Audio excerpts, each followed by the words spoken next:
Yo, how you doing? Glad you came through.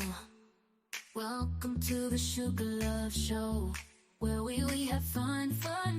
Grab your friends and dance along. Join the party all night long. Get ready for a ride. Buckle up, hold tight. We're gonna ignite. Shake your body to the rhythm. Let the music take control. When the beat drops, you better lose control. We're here to make memories, create an unforgettable night. Forget about your worries. Let's spread the love and shine so bright. Welcome to the Sugar Love Show, where the energy is high. We're gonna dance till the morning light. Feel the music, let it flow through your veins. Come on, everybody, let's have fun.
I wanna be the best in the game, invest in my name. Check no restraints, I'm obsessed with the pain. I ingest, I retain, assess and I change. Possessed by the thought I'll be free one day from society's restraints. Money, clout and fame, mud, disease, a plague. We all love to hate, have to play the game, have to make a name. All our insecurities are on display. This is war with the enemy, think that it was meant to be. Living in a time where disease is on every screen. I won't let them fester me, I know most are festering. Negativity is a plague for the mentally weak.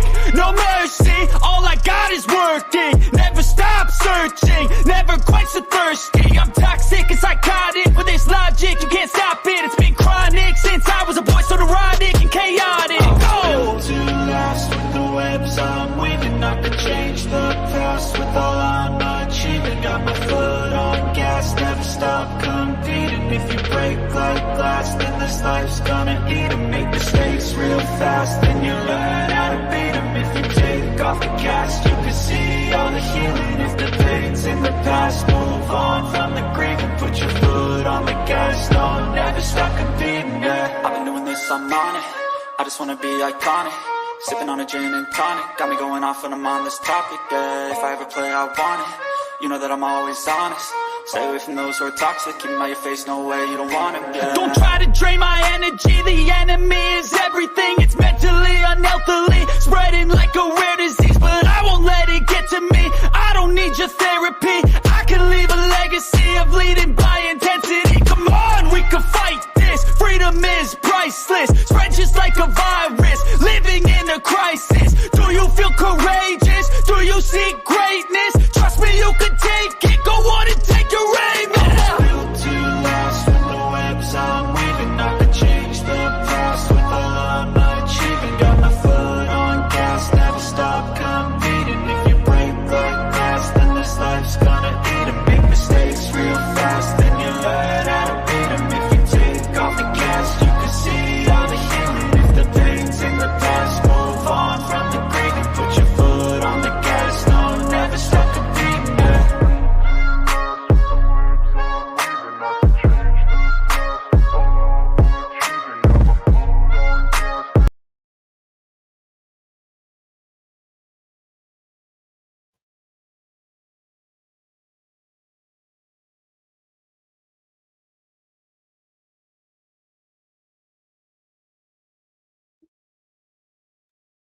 Hey y'all, y'all, how y'all doing? Baby, I had to, I had to cover this, right? I had to cover this. Yes, I did. Hey, baby girl vibes. Talking about day one. Talking about day one. Baby girl vibes is truly a day one. She been here with me from the beginning. The beginnings. Always good to see you, love. What's up, Summer Breeze? Hey, Miss Leo. Hey, Shaniqua. Hey, Hippie. How you doing, baby? Hey, Angela. Hey, sis. What's up, like my name? What's going on, sis? Right now, this is why I keep telling y'all: stop listening to these mammies and these pappies. Right? Listen to these mammies and these pappies because it's a shame they hatred for Black women goes deeper than their brain cells, right? It's their brain cells are all messed up that they're so quick to be so happy that they thought we was being disrespected, but come to find out they were played, right? They don't use their judgment. They don't use their judgment anymore. Unless something is like blatant in their face, they'll still try to make it the woman's fault, of course. But sometimes be blatant in their face. And, we don't get mad because it's technically men playing men. You think you're getting up, but y'all playing each other. How it always been. Y'all support the F stuff. Y'all support the F stuff. Yes, you do.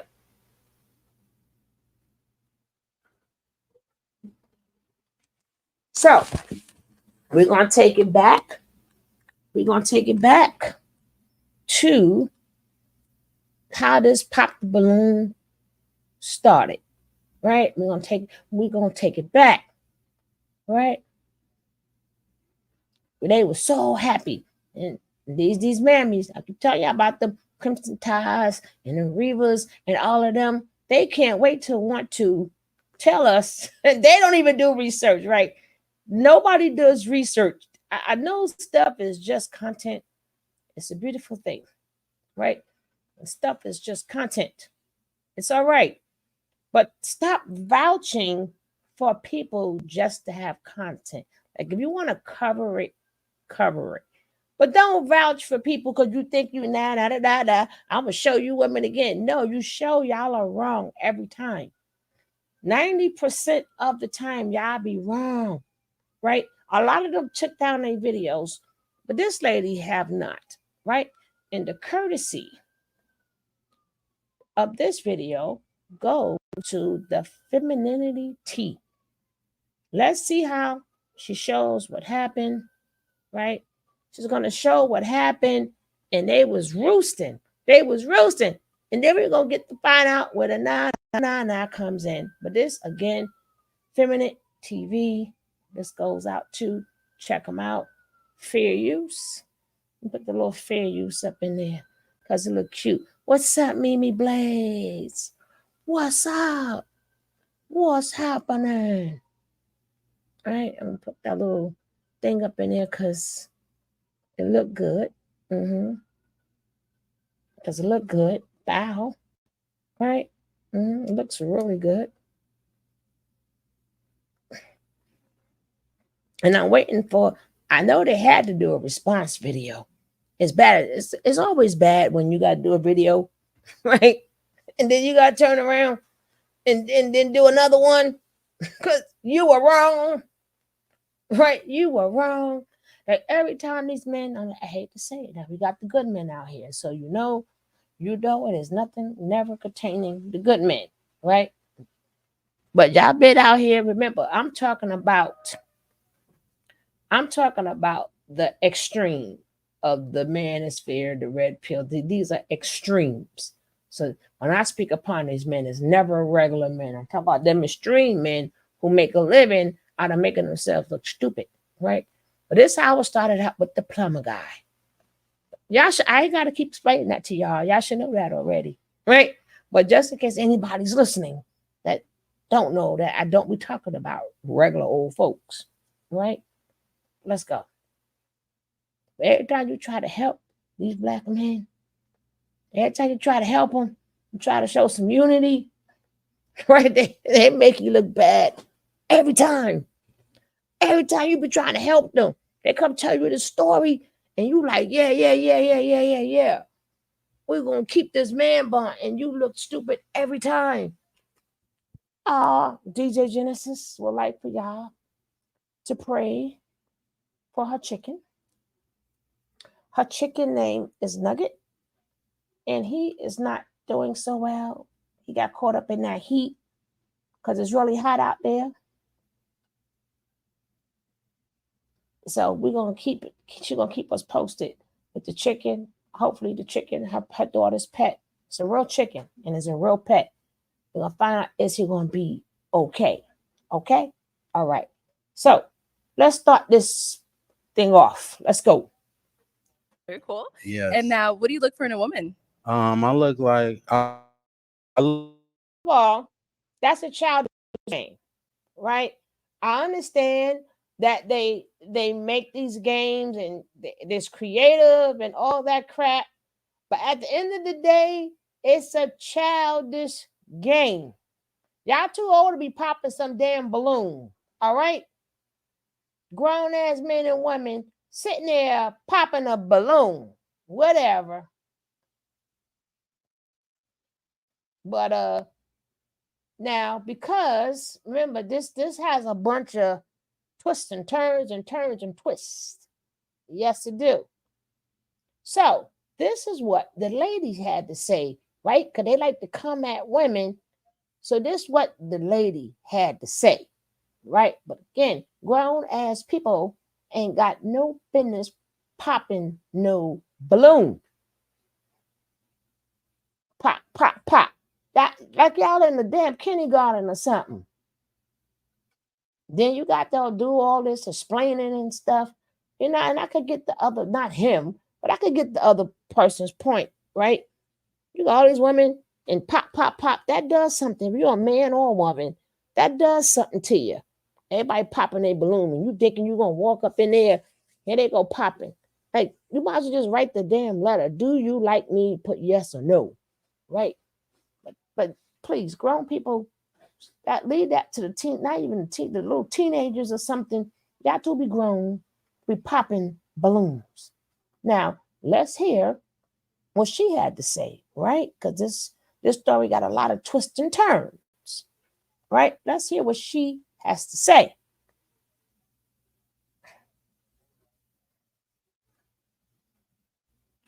Now, these videos say the plumber says.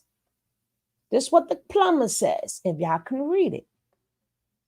All this clout chasing got me fired from work. Man, I really love plumbing and I'm good at it. They got that taken from me. Y'all are sick. They called the company 500 times and are messing up business. Right? That's what he said. That's what he said. Right? But that's what he said. So I guess that was the purpose of the manosphere and the mammosphere come popping all up in here to protect this man. Now let's go. His story sheds light on a larger issue: why some Black women feel the need to emasculate a man if he's too confident. Again, here she go. Don't know this man from Adam and Eve. But she starts off with why Black women want to emasculate a man. If you guys are the higher vessel and if you guys are the head, I don't know how we can emasculate you. We need to stop saying that. Just saying that alone shows that men are not emasculated. Y'all gonna have to pick a struggle, okay? Pick a struggle. Well, let's go. This is what she say. But she's starting off again talking about the Black woman. She doesn't even know the story, but because their content is to keep telling Black women all the time what we do, like all the women, see, if all the women is there, right, we be around men. We know what low vibrational is, right? But they don't want to listen to us. They think that, the women been around. They know what they was looking at. It's the mammies that wants to play. Let's give them a chance. If everybody popped their balloon and all of them said the same exact thing, you'd have thought the last girl would have listened. But, everybody wrong. Just like if I'm around men and they all saying the same thing about a woman, even if I miss it, they've been around enough women to know, right? They've been around enough women to know. So you would think that if you see a bunch of women doing something, but no. Let's talk about the Black woman, right?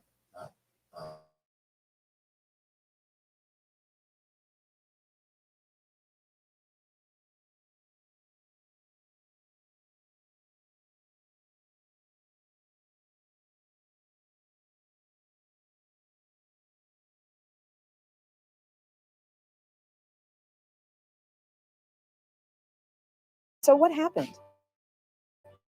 Aaron recently appeared on a dating show where women would pop their balloon if they weren't interested in him. He proudly shared that he's a licensed plumber and makes good money. Despite his confidence and straightforwardness, She said she's trying to make it seem like he the prize, right? He the prize. He the prize, and he makes good money. Now he said, I make $100,000 a year. Remember that? 100,000. No. He said, I could pull out the bank $100,000. Now he's claiming he lost his job, right? But if he could pull out $100,000, then that means he should have a lot more in there. He should have a lot more. He can just pull that out at no problem, right? Even rich men can't go to the store, can't go to the bank and get $100,000 out the bank, not cash. You know what I'm saying? But according to him, he can, right? So here she go. qualities women often say they like. He faced criticism for not being humble enough. Aaron's honesty, while at the most was tactless, was perceived by many as harsh, abusive. Now here she go. Protecting somebody she doesn't know. Now all these women cannot be crazy, right? Some women said When I first saw the video, within seconds of seeing his censoring his energy, I said, he just seems very unsafe. Women, please follow your instincts. Don't listen to these people. Follow your instincts. She didn't say arrogant. She said he just seems very unsafe.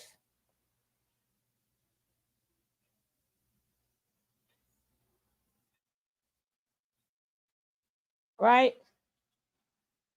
Now you got the men that's bragging. First off, queen, you're not even qualified.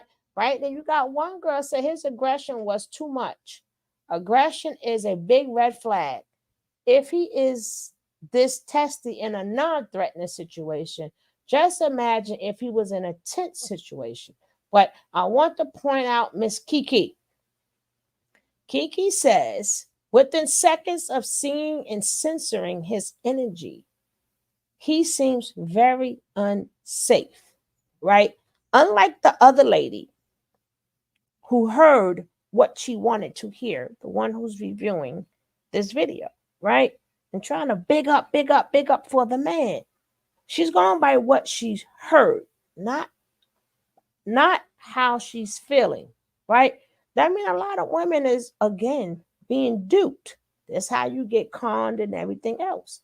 Because she didn't go by what she's feeling. She says, "Oh, he said he make money, and he was very confident. Blah blah blah blah blah."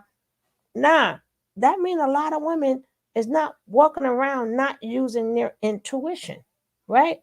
Or if you got an intuition, why are you telling somebody else not to use theirs, right? I'm just saying. But listen to what Kiki said now, right? Let's go. And aggressive. His blunt remarks towards the women he found unattractive led to some heated exchanges. They accused him of not being able to handle rejection. Interestingly, one of the two women he liked did reject him, and he lightheartedly joked about trying to win her back. Aaron loved his job, but this incident cost him his position. Aaron loved his job, but this position, that show cost him his job. See, again, this is how people get scammed. Y'all look at these pictures and y'all think y'all know the person because y'all see pictures. These pictures, stop making pictures mean something. She put these pictures up there. She showed his body, put his pictures up there. Obviously, if he's single and he got all of this going on for him, what would he be at a show? Why would he be at a pop the balloon show? A grown ass man got all of this going for him, right? I'm just saying, people don't use common sense.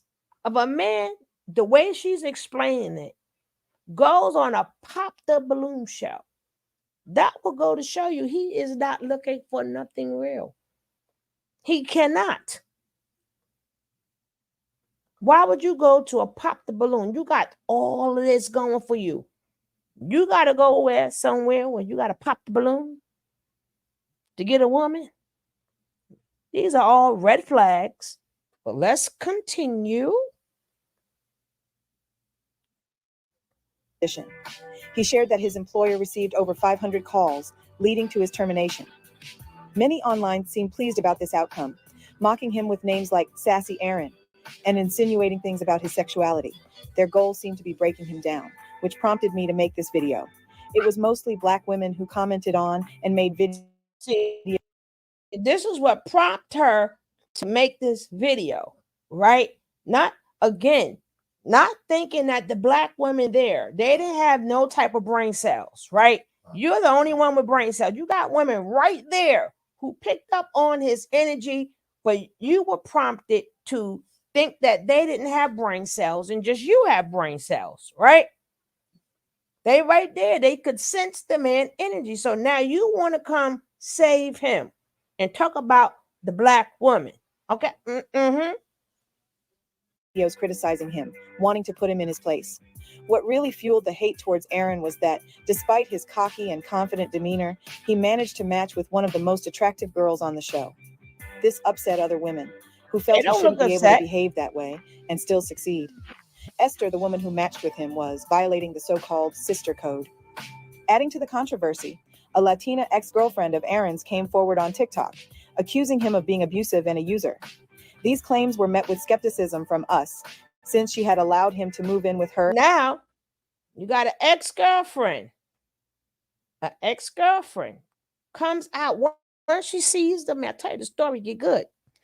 She said he is abusive and he's a user, right? Now, again, they don't want to believe the women, right? This is women problem. When women tell you stuff, you want to see for yourself, right? I got to see for myself. No.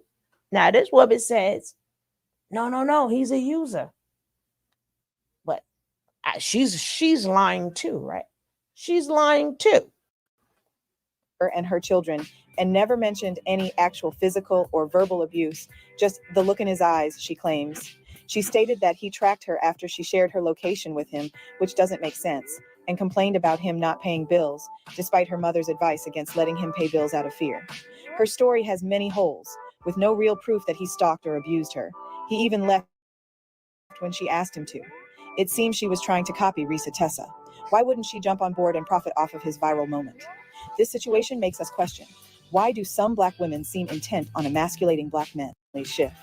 Men seem to understand the negative impact this has on the Black community, yet women's egos are inflated, taking them further and further. Now she talk about women egos and stuff, right? Now, hold on. I want to I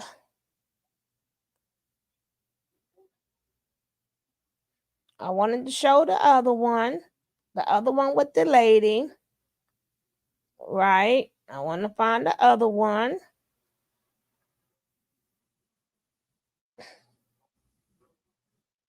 Now, all these videos that y'all see here is all the ones that's supporting him. They're supporting him, right? Now she says man gets fired, right? So many that's supporting him. Let's try this one. Do y'all like sassy men? Because he dragged all these girls in this balloon popping thing. Now this other mammy is a new and approved one, Tarnaza. That's if it's a Tarnasia, right? Mm-hmm. And I'm interested in this because he looked like that fucking Pokemon. What's that Pokemon name? Roll up wobbling on his weekend. It's like, I'm not feeling you. Like the chemistry is not there. She was nice. And then he just asshole self, yeah, the feeling is mutual. Bitch, am I bugging? It's the way he says it. Like if he would have said, yeah, I agree. Feeling is mutual. We don't really have that chemistry. Okay. On the fucking show. They popping balloons outside, apparently. Sorry for my projects. Sorry. Hold on.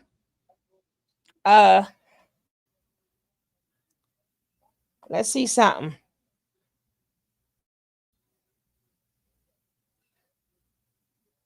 Hold on. I'm telling you, boy, this pop the balloon. Grown people, please stay away from the pop the balloon. Hello, welcome. Please stay away from pop the balloon. You're too old. You're too old for that. But it says he got fired.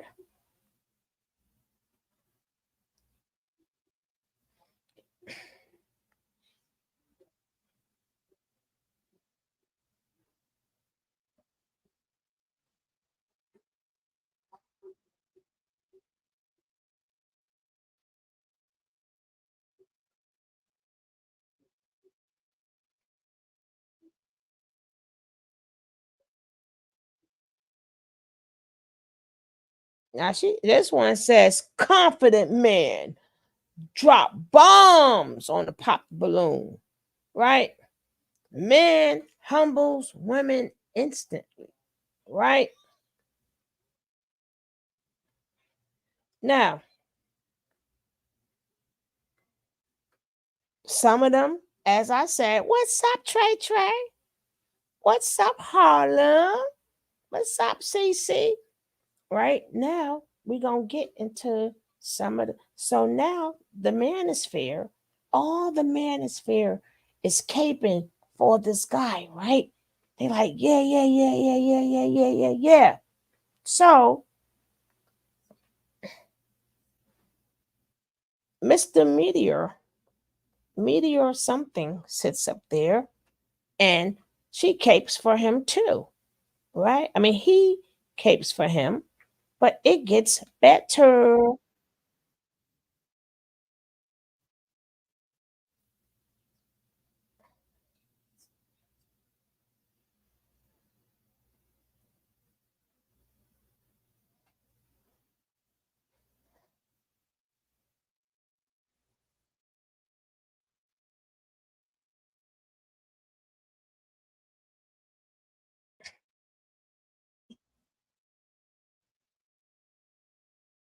It gets better, right? That's why you can't help these men, right? You can't help them. See you the men who don't the men you said the men you can't help them. Why? Because some men don't need help. Like the real men don't need help, right? They don't need nobody to back them. They don't need nobody to speak for them. These are the men who take care of their business, right? They don't have time to do stuff, to be living their lives as a real man and need a bunch of men or women to back them, right? Usually, when everybody has to back a man, you're always proven wrong, right? You are proven wrong. It is what it is. You're proven you can't help these men. Every time you try to help them, you get pop, pop, pop, slapped in the face, right? Just part of life, right? So I wanted to show a little bit of the mediocre man, but let me get straight to this, right?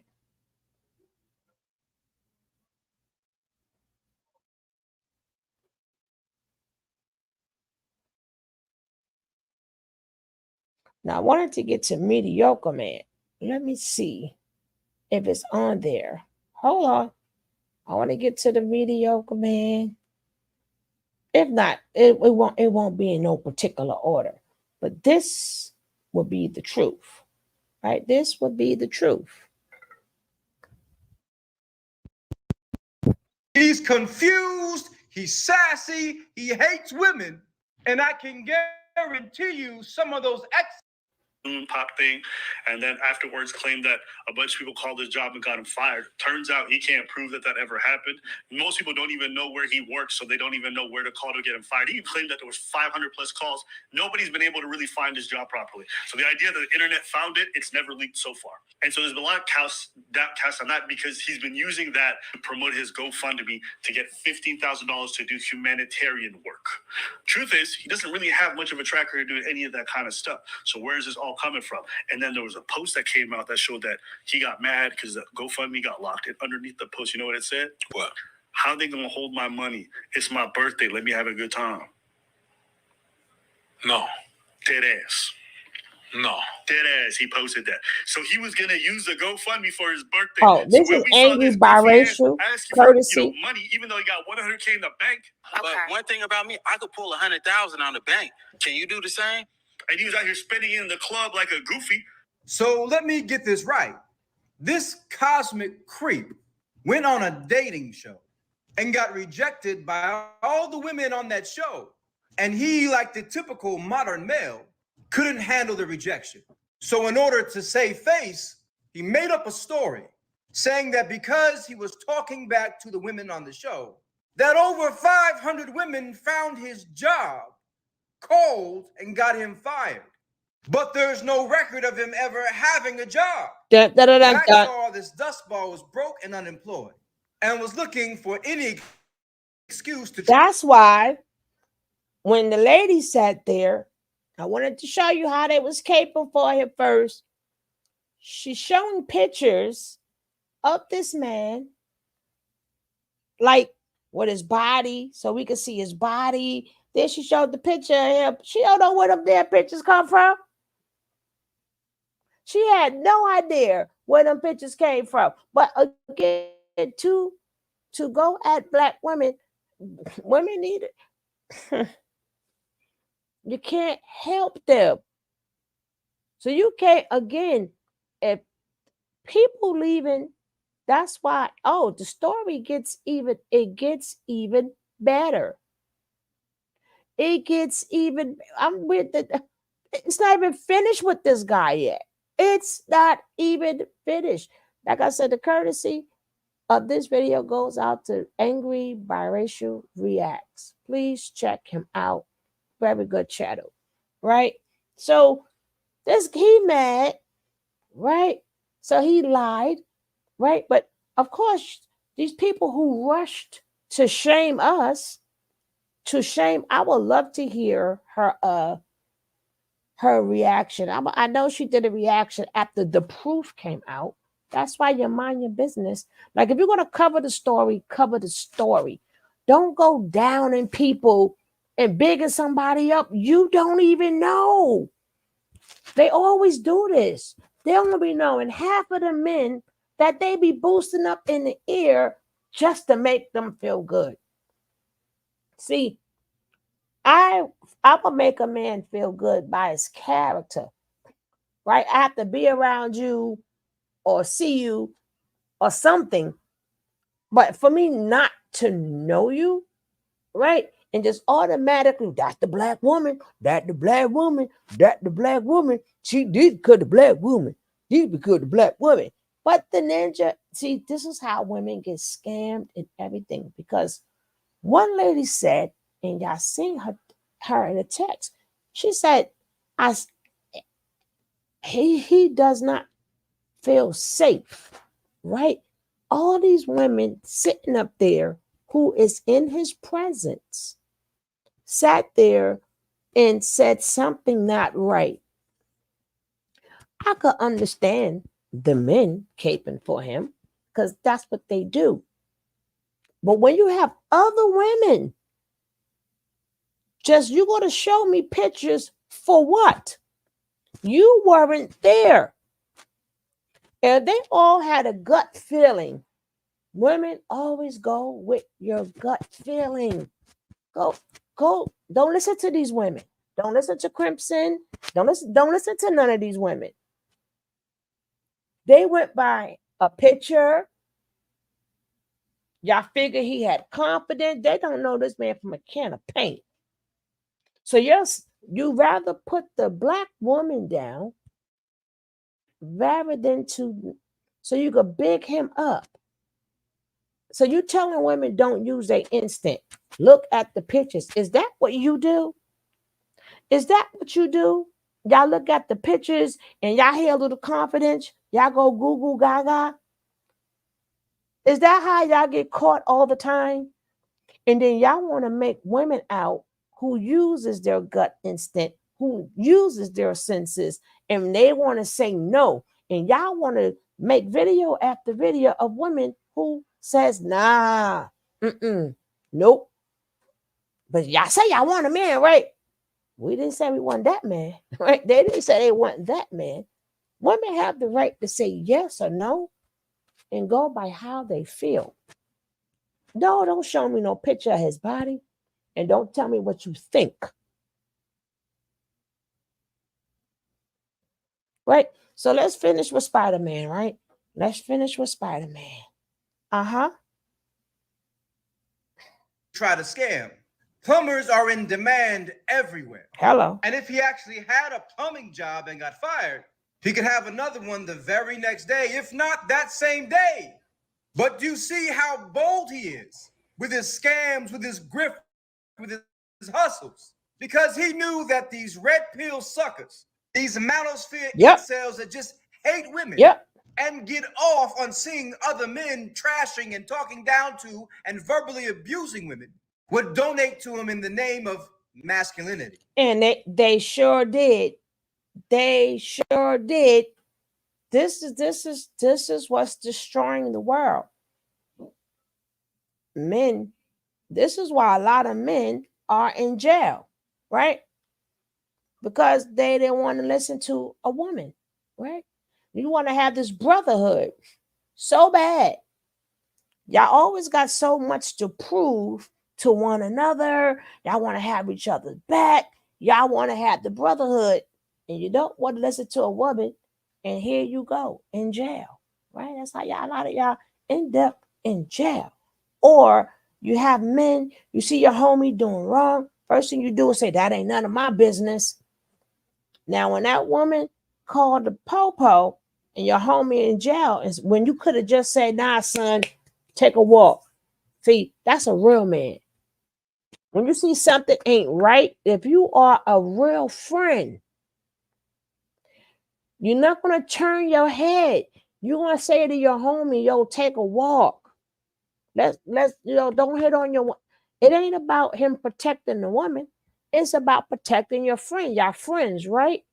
Plenty of times women sit up there and they get hurt, stomped out and everything. Their homies be sitting right there. And then be the same homies that you now got to go see in jail. You got to have a trust with your homies, right? When you be with your homies, it has to be a trust factor that y'all can check each other, right? Y'all can, ain't no, oh, whatever you do, I'm down, good or bad. No. I mean, if y'all like y'all freedom, if y'all don't like y'all freedom, fine. Because y'all look at all the men that took this man's side. Well, let's carry on. You all had all the smoke for Rhoda Osmond. There were thousands of videos made about her, calling her a scammer, a grifter, and all this other shit.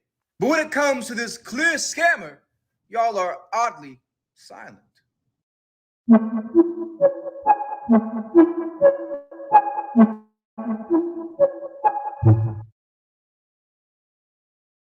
Look, I'll cut the malarkey. We're facing a critical fundraising deadline. With the election just around the corner, I'm like a goofy. Turns out, he wanted to use a GoFundMe for his birthday to be able to spend it like an idiot. Nah, you're lying. But it goes even worse because, like, people are like, why are you bringing up his criminal history? But that's in the past. First off, I do think it's okay to judge people on their criminal history. That doesn't mean it's a final judgment, but I definitely think it factors in, especially if it's over a lengthy period of time. It shows me a lot of impulsivity. It shows me a lot of lack of control over yourself, and it gives me things to be like big red flag. You know, he's already been found guilty of pandering, which is pimping, in 2017, but racketeering essentially is the call. Charged with sex trafficking, all kinds of stuff. So this is, what, 5-6 years ago? So this pimp, this trafficker, this abuser, this violator, this oppressor is a direct product of the manosphere, a direct product of ingesting red pill narratives, a direct product of Kevin Samuels. 5 years ago, he was arrested for trafficking. For those who know my story, you know this hits home a little bit. My mother was a victim of a trafficker. That trafficker was my father, and I was the product of that. It boils my blood when I see this type of shit. And despite all this shit being out here, that he's a known trafficker, a known rapist, because trafficking and raping go hand in hand. All these incels in the manosphere are still backing him. This is clear proof that red pill bullshit is not about helping men. It's not about bringing back masculinity. It's about hate for women. It's about pushing misogynistic narratives. It's about controlling and abusing women because small-minded, fragile ego men like that piece of shit can't handle women having power, women having freedom. Most traffickers stick with their own race. So I can guarantee you that the vast majority of the women that he trafficked were black women. When I go into a grocery store and I see pictures of missing young black girls, most of them are missing because of pieces of shit like him. I show this stat to drive home this point. Black people in general make up 14% of the US population. And that percentile includes half-breeds like myself. So we can say that black women make up 7% of the US population. 40% of America's trafficking victims were identified as black women and girls. So 7% of our population makes up nearly half of the US's trafficking victims. It's because of men like him, men like my father, that the black community is in the state that it is at today. They always want to blame the white man. They never want to take accountability that the biggest oppressor of black women and children are black men. The biggest grapers, the biggest deleters, the biggest abusers, the greatest traffickers of black women and children are black men like this. I kind of went off there for a minute. Forgive me. We still got a lot to cover, so let's get back on track. Update, Queen of Accountability, the YouTuber who did a live stream with 4 of his exes and did a deep dive research on this guy. If you watch the live stream, it's pretty intense. There's accusations of rape, beatings, harassment, and they provide a lot of receipts. They provide police reports, they provide text messages, logs, all these different things that really solidify that this guy hasn't changed at all. He's still the same career criminal that he's always been. And I know some people try to accuse these women of clout chasing, but you have to understand, these women have been filing reports to the police over a year ago. How could they be clout chasing when this guy had never even done the show at the time and it was known to nobody? There's no clout to be gained. If you guys read the message, you can see that he's trying to get her to respond to him and she's refusing. And after she doesn't respond to him for a while, what does he do? He makes a very peculiar threat. He says, I'm going to call FedEx every day and I'm going to get you fired. Isn't this the very thing that he claims was done to him? Think about how twisted that is. You victimize someone in a very peculiar manner. Then you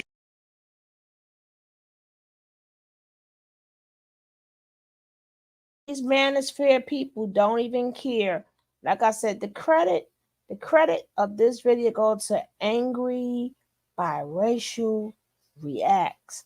And we thank him for this video because he sort of kind of sums everything up. He sums it up. Aber and Preach sat up there. I'm glad he did that. So he got this together, but let's go. But I wanted y'all to see before the truth came out. I wanted y'all to see how they went after the women first. They got all these videos, all these manospheres, all these mammospheres, right? She said that Ninja Turtle went looking for clout and now his whole life turned upside down. Gotta be careful, boy. Clout is a hell of a drug. Yes, yes, yes. The show didn't even do a background check. That's because it's a kid show, if you ask me, Angela. But no, ma'am. You would think they should do that. So even the people said, they didn't say he was arrogant. They said something is off. Something is off. And then you got these mammies, because they said something is off with this man. The lady says this is why she felt she had to do this video, because she wanted to sit up there and tell these women their intuition was wrong. And then she wants to put up some pictures. I be joking like that, hippie. You know me by now, hippie. You know me by now, right? But she said, this is why I felt, and this is why all these mammies felt they had to discredit what somebody who's in the room with this man. They thought they was going to discredit them for their intuition. Then they're going to put some pictures up here and some fake ass. I keep telling you guys, please stop looking at people profiles. Number one, you don't know if their profiles are real. A lot of times they steal people's pages, they steal people's images, photos. That's number one. It's like it's so much goes into a profile, right? Or you don't know if that man took that picture there. He didn't even have a uniform on when he was in the picture she showed with the water, right? Then talk about, see, the black woman, the black woman always said she want a man, but you got a good old man right here. Yeah, okay. Listening to your asses, huh? Listening to you and Crimson and Reba, we be all effed up. And the rest of you, we be all effed up. Well, let's count on. I'm going to rewind it back a little bit. To nobody. There's no clout to be gained. If you guys read the message, you can see that he's trying to get her to respond to him and she's refusing. And after she doesn't respond to him for a while, what does he do? He makes a very peculiar threat. He says, I'm going to call FedEx every day and I'm going to get you fired. Isn't this the very thing that he claims was done to him? Think about how twisted that is. You victimize someone in a very peculiar manner. Then you use that peculiar manner that you victimize in to make your own victim narrative. And you want to get sympathy for it. The reason why this gets more intense is that a lot of the behaviors that he showed towards these women, he's now showing towards this YouTuber queen of accountability. What am I talking about? This guy had a pattern with all the women he dated. He would love bomb them. Within 3 to 4 weeks, he loved them. For me, it's you talk about falling in love, but it was only a month, it sounded like 6 weeks. Yeah, that's it. You fall in love quick and hard, my G. Fall hard. I do. That's my problem every time. He needed to be around them all the time. They need to stay around him. And if he didn't get his way, the text messages went south very quickly and very aggressively. When he didn't get his way, he would call their jobs. He would harass them. He would file threats against them from a bunch of different anonymous numbers. And you could tell it too is him because the grammar's really bad in all the text messages. And there's a lot of like repeated lines that seem very consistent. And now the queen of accountability is also being called from every direction possible and having herself being doxxed essentially through this process. He pretends like he's somebody else in all these text messages, but he kind of lets it slip that it's actually him, Aaron the plumber, because he goes, I'm going to take legal action if you don't issue a formal apology. Are you going to sue on behalf of somebody else? My name is Lucy, and I have to figure out who I am. Didn't I just say that rape and trafficking go hand in hand? That man is a fucking psycho. And you notice he only acts this way with women because he's also a complete fucking punk. Most pimps and traffickers are. They get off on the control and power that they have over a woman. And you can see that in his text messages, how he threatens them, how he stalks them, how he harasses them, and how he's coming after Daphne, the queen of accountability. He's not coming after Abba and Priest like that. He's not gonna come after me like that because he's a fucking coward. And he's clearly in the damn closet. I guarantee you someone was unclogging his ass in prison. That's why he's called Aaron the plumber, because he was constantly being plumbed in prison. With all this information out there, with the convictions that he has, do you really think he had a job? Do you really think some plumbing company hired him? I'm an ex-con myself. I went to prison damn near 20 years ago for a fraud charge stemming from my short stint in the U.S. Army. And I can guarantee you punks like him were being passed around for some honey buns. But with all this information out there, these hateful, misogynistic manosphere incels are still backing him.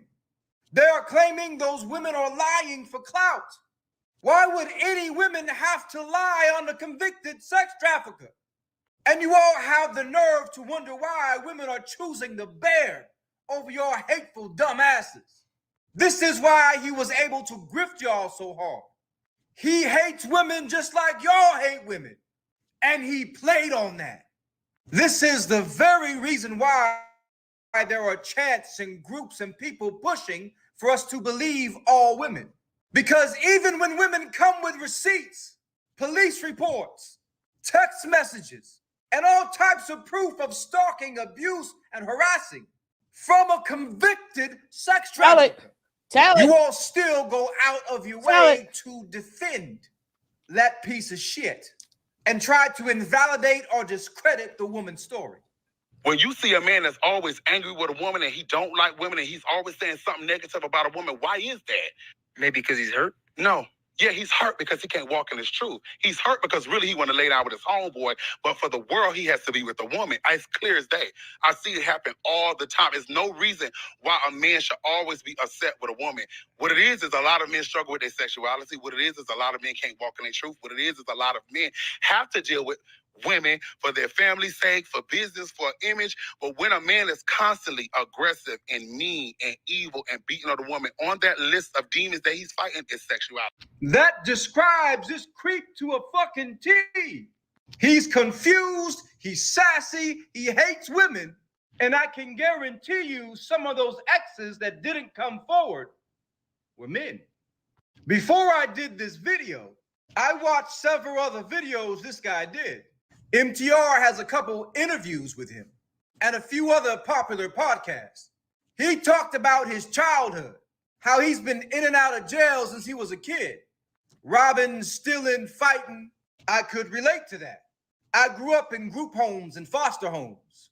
I was in and out of juvie most of my young life, mostly for fighting and running away from group homes.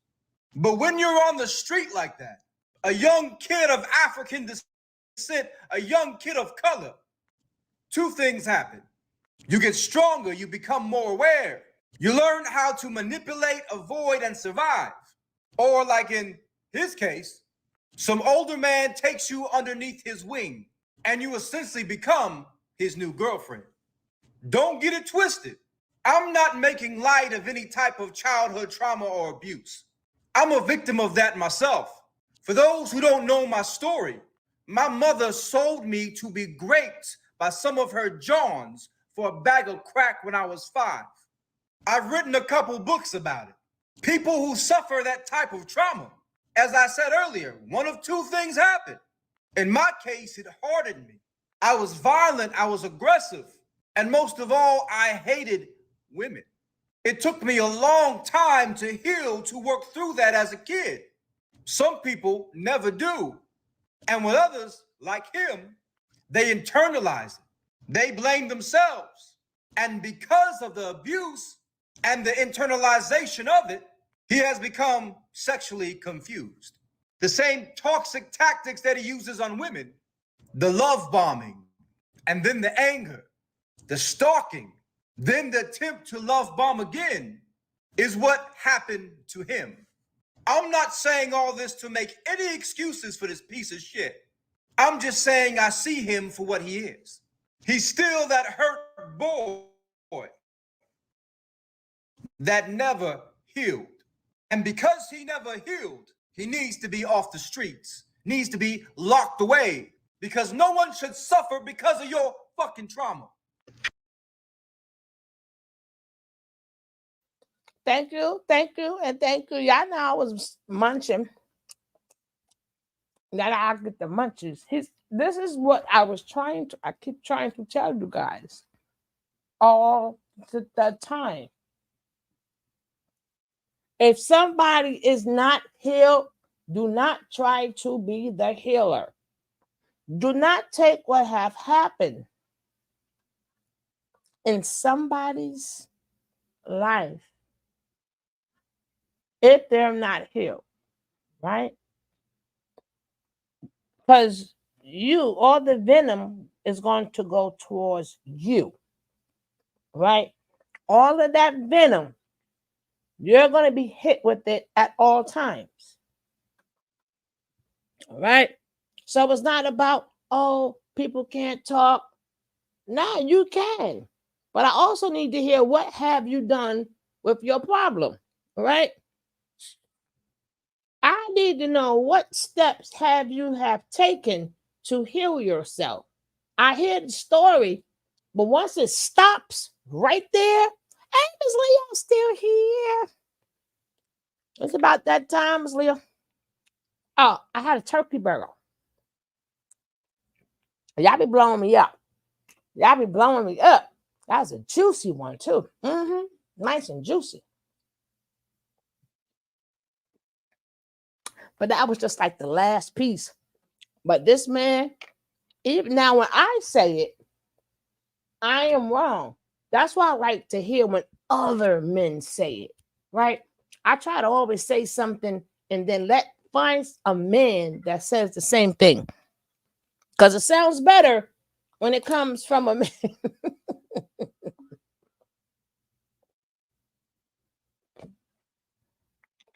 It sounds better when it comes. Don't forget, guys, tomorrow and next week, I only could give y'all an hour and change. Them children already calling me. Them children calling me. They bothering me. They harassing me. But y'all know, so I'm gonna try to, do what I can do. It's that time of the year. But as I was saying, women again, trust your intuition. Yeah, them children. Mm-hmm. Them children, girl. Yes, ma'am. Mm-hmm. Trust your intuition and stop listening to these people. And it goes to show you, again, when people are telling you their life story, you still don't know if that's true. Like, you never know. But if it's true or not true, it doesn't matter. What matters is you want to hear the steps that they have taken to heal themselves. So if you are lying, you better have a lying healing process too. Right? What therapy did you go to? Where is this therapy at? Like, what did you do? If they have done nothing, you are to leave, because all of that venom, either one, you're going to be manipulated, you're still going to be treated bad, or all that venom goes your way. It goes your way. Right? People think if they give you a trauma story, take them trauma stories and let it stay right there. Because what you're going to do is hurt yourself. I like the way the angry biracial man is putting it. I was saying this the other day. Hurt people. Let them hurt on their own. No. Because why? You hurt me. You're hurt. You hurt me. Now we hurting our children's. And then our children's not hurt their children. It doesn't stop. Right? Well, let's go. Saying all this to make any excuses for this piece of shit. I'm just saying I see him for what he is. He's still that hurt boy that never healed. And because he never healed, he needs to be off the streets, needs to be locked away, because no one should suffer because of your fucking trauma. Exactly. And it's so crazy to me how many random dudes online want to run and go to bat for this dude. When everything in his history and the way he acts says he's a big ass pookie. He's the exact kind of man that women, you would criticize them for dating. If a woman chose this guy and dated him and then bad things happen, you'd be like, why don't you choose better? Why did you choose a pookie? And now you get mad at these same ladies for picking up on the fact that he was a pookie right away and trying to stay away from his ass. We picked up on it. I have never on this show ever looked at a man's behavior and been like, you see that? You see that? You see that? Do you see how the same thing that I just was saying? You had these mammies come out and want to serve us the papers and protect somebody that's a predator. When you had women right there who peeped it. So women are being crucified because they peeped the F stuff.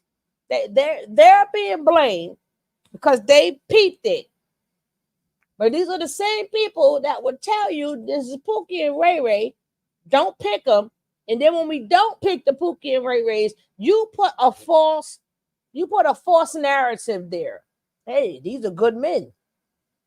He said he got $100,000. Like, did you see $100,000 come out this man's bank? Did you see it to be telling us this? Then she went and showed his attractive pictures. Then she showed him supposed to be doing plumbing, right? Who didn't even have on a uniform.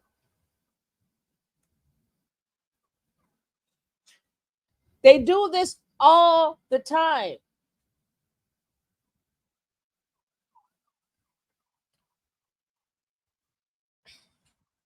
chose this guy and dated him, and then bad things happen, you'd be like, why don't you choose better? Why did you choose a Pookie? And now you're getting mad at these same ladies for picking up on the fact that he was a Pookie right away and trying to stay away from his ass. We picked up on it. I have never on this show ever looked at a man's behavior and been like, this is probably the kind of guy who beats women behind closed doors. Ever. Go look through the logs. Go find it. You won't find it. What is it about the way that he was behaving that you guys were so ready to endorse and say it's nothing wrong with it, it's actually fantastic, that we all looked at and be like, no, this dude is off his kilter, and it's very likely that he'd be doing physical things to ladies behind closed door or other weird things? Where were your blind spots? And this also goes for mediocre tutorials and reviews. Where were your blind spots?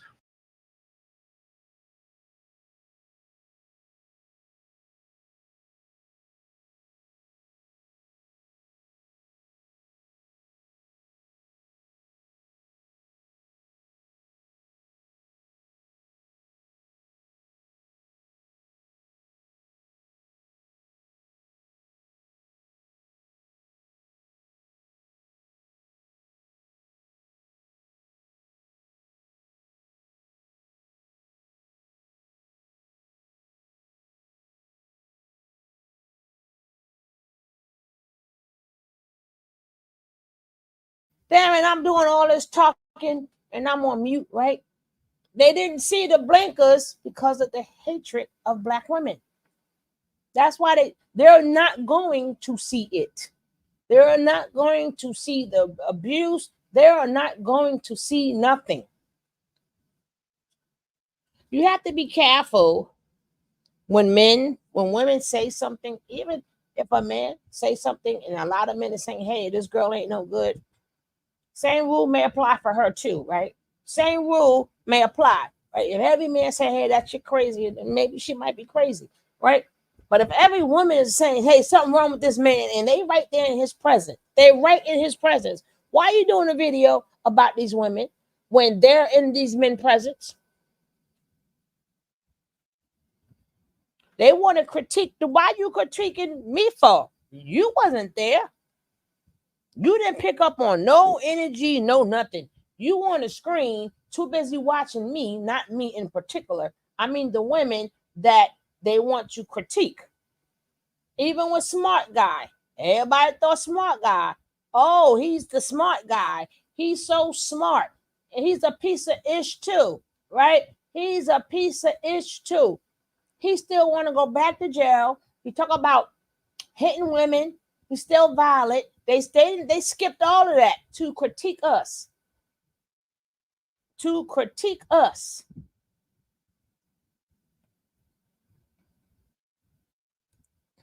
Exactly. They want to critique what they can't control.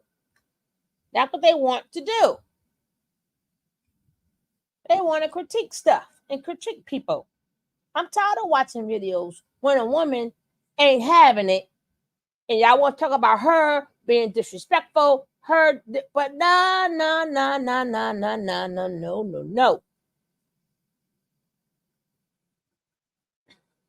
And it's a shame. They're so blinded. They're so blinded from, and again, I'm going to say this to you black people. You are exterminating yourself, right? You are, because see, they got people coming here by the millions. And guess what? They may not like each other, but they like each other enough to don't sit up there and disrespect each other. Like I said, you see no other race treat their women like this. That's why they can grow as a people. While we keep trying to fix each other, right? You got strangers trying to fix strangers. You got strangers pointing out to the point that everybody could point out what's wrong with us. But the same thing wrong with them too. It's only two sexes, man, female, male. That's it. So obviously, whatever we're going through as women, so are they, right? So are they. However, how our men are, so are theirs.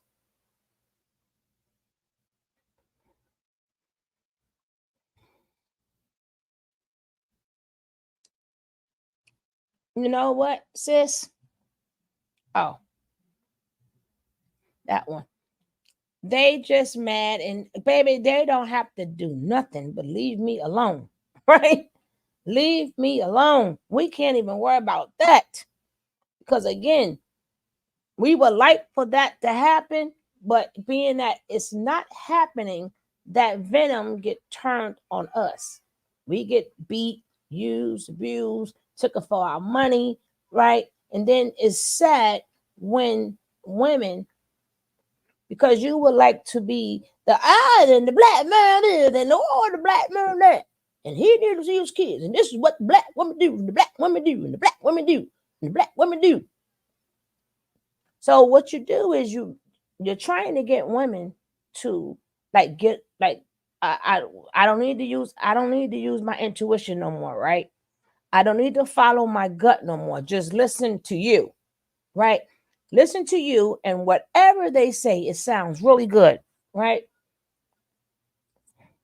You're defending these men you don't know from a can of paint. And it just so happened the woman, it was a Caucasian woman that he was dating that blew his ass up. It wasn't even a black woman, it was a Caucasian woman. Well, how she looked was a Caucasian woman who blew his ass up. And that's what made them start to look. Even when he said to that girl, yeah, can you pull out $100,000? That girl was like, can you get this guy up out of here? Even she did not believe that. She didn't believe it. But that other lady did, right? That other lady did.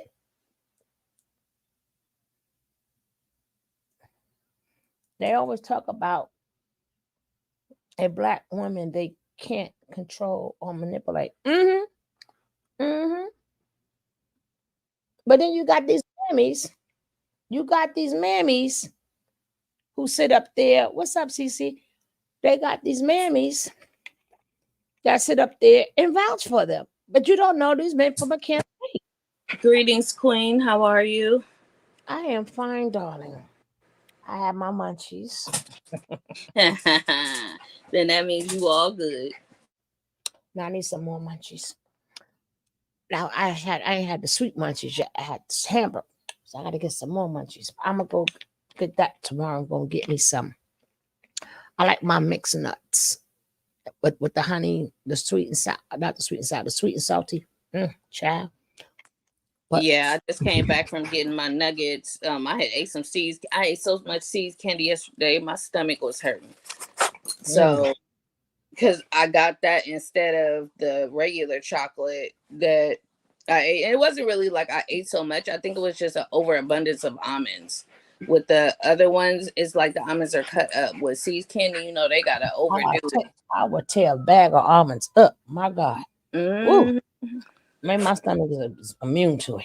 But these little mammies I showed y'all in the beginning, these women said, I felt the need to make this video because how dare they disrespect that good black man?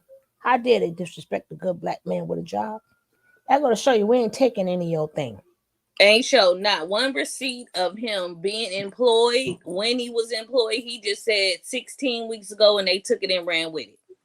And even if he had receipts, they didn't like him. Right? We don't have to. Oh no, the chicken passed away. And you got a new member, Blue Ocean. Is that another chicken? Is that another chicken? Poor chicken nugget. You know what? Chicken nugget pie. Carter said, no. Carter said he ain't never gone over there. Carter said he ain't never gone over there. A smaller one, thank goodness. But Carter said to tell you he ain't never coming over there. Right?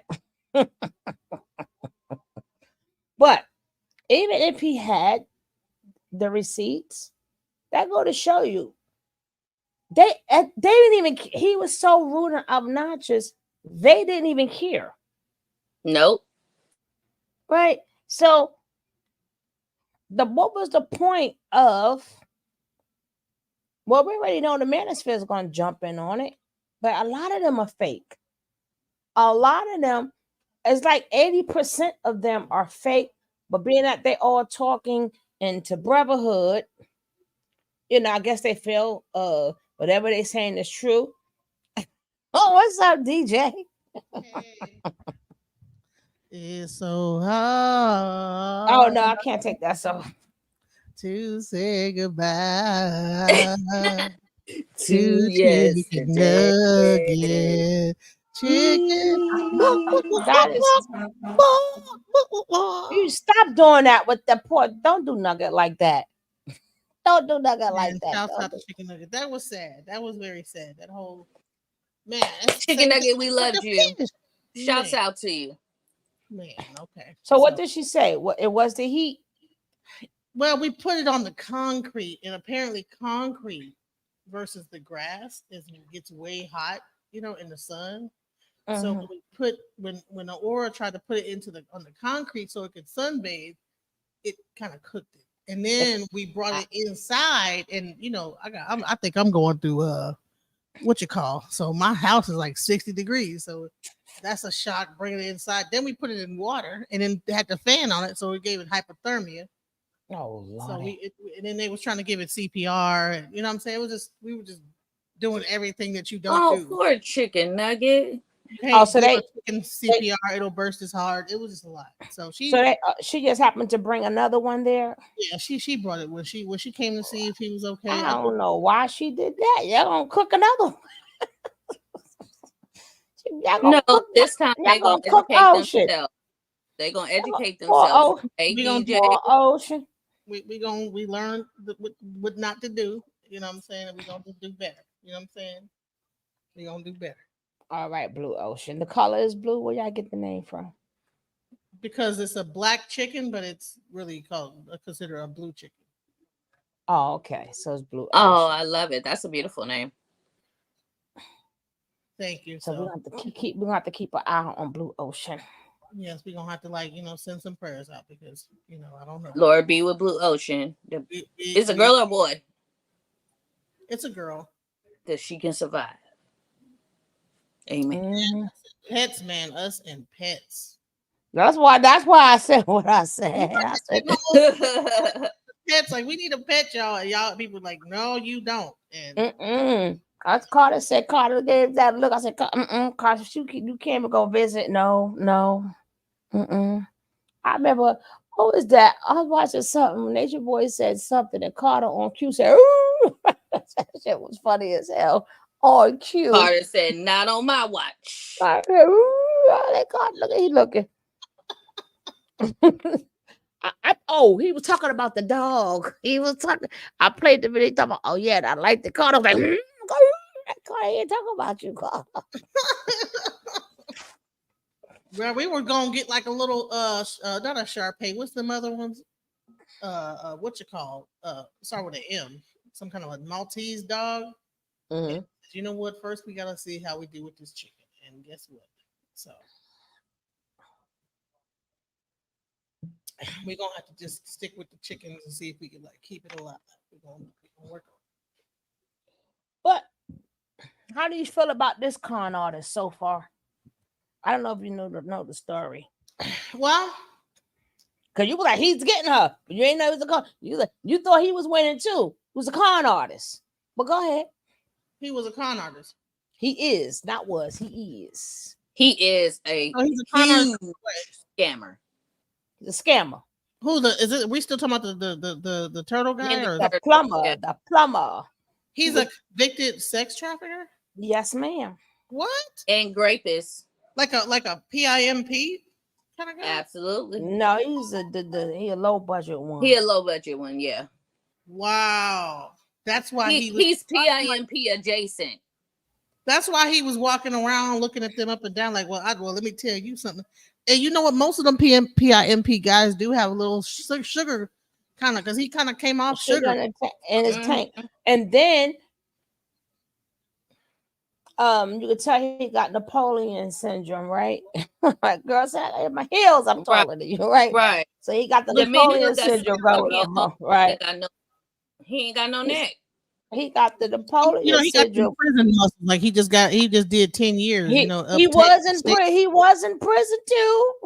He was in prison. Doing all that. She was like trying to be in bodybuilding. Who is really building himself up to that point? Unless you got a bodybuilder or some kind of a professional sport. Who just pumping themselves? I'm wondering, Jackie DJ, said- are those muscles even real? Because you know they be pumping themselves up with that stuff to get the muscles. Yeah, but Jackie said now he's a piece of sugar honey iced tea. Yes, he is, Jackie. He said, he a piece of. They was pumping him all right. They was pumping him up in prison when he was up there. Right. So all the right. moral of the purpose of this video was they sat up there and the media, all the manosphere, and then the meteor man, whatever you call him, they were sitting there caping for him. And then the girl that rolled with him started talking to him. He started harassing her, and next, all this other harassment stuff started. I'm gonna rewind it back. But have you noticed that the manosphere is kind of falling apart? Like they're like promoting certain people, but then they're like they promote the dude, the now you're a baby mom or whatever, a single mom. So that's because their hatred for us, they're not doing their research, right? They hate us so much that they're not doing their research, right? For who they're caping for, right? Because they have lowered all standards of reasoning and being logic and everything they claim that they are, I guess, in their mind, to stick it to us or to prove to each other. You see. But in reality, they every single time, right? Every single time they do that, they end up kicked in the mouth, right? Because there has not been a good man. First of all, in the real world, good man don't need your help. A good man ain't even gonna be treated like that. A good man minding his business, right? And I've never seen where here go these men. I see where women rally after a woman to come to find out she's right, but I don't never see. I'm not saying that it doesn't exist. I've never seen it especially on a big basis, right? Where men has rallied after a man, and then come to find out he's right and we're wrong. Not saying it doesn't exist. You're a single mom. Dude found out he had did something with his sister. Came out the room with his thing erect. You know what I'm saying? And was being creepy with her. You know what I'm saying? Yeah.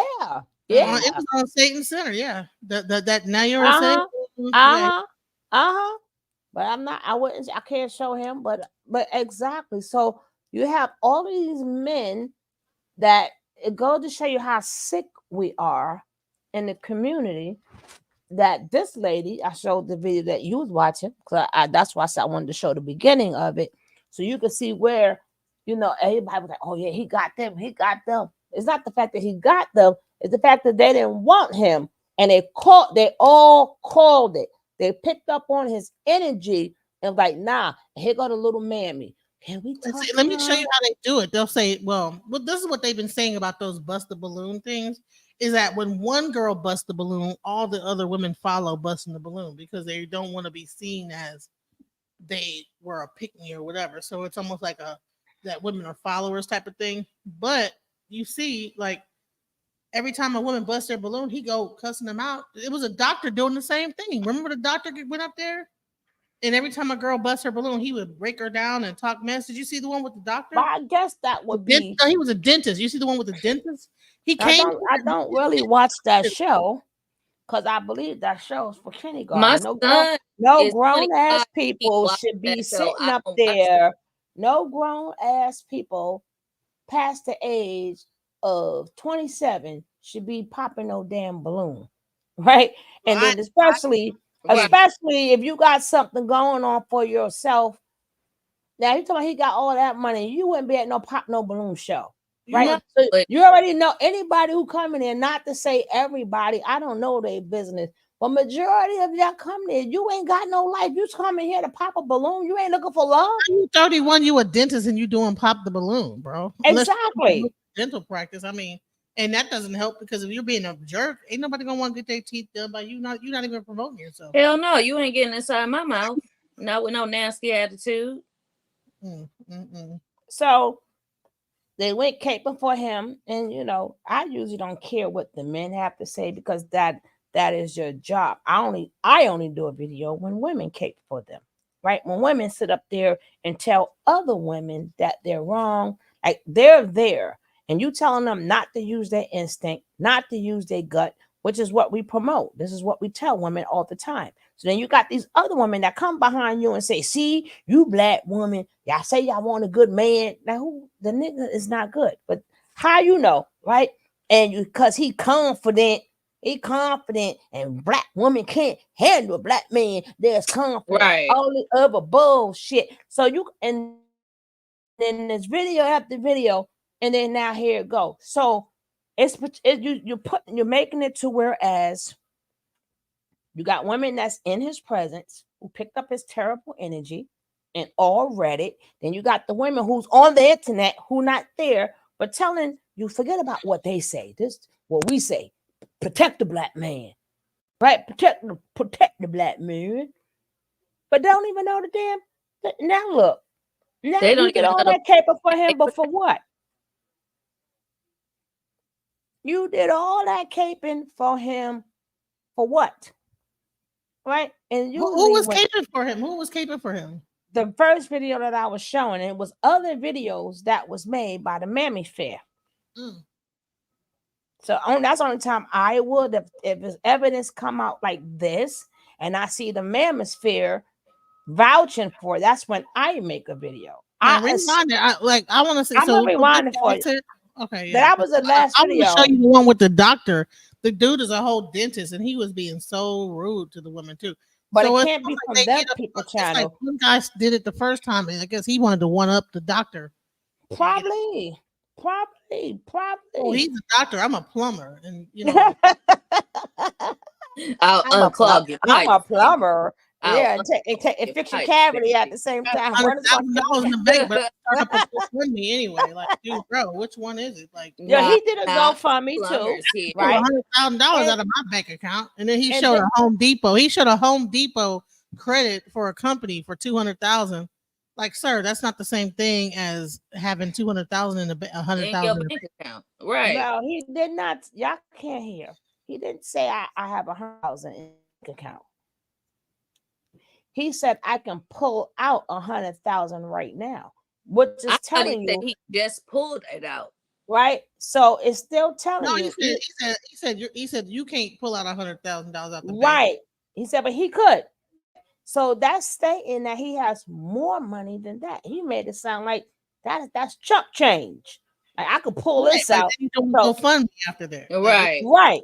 But again, the people not paying attention. The Mammosphere. See, I expect, and he never had a job neither, right? But I expect that from the Mammosphere. That is their job. Women Did have they to find stop out that he doing didn't this have to a job women. as a plumber? Did they find that out?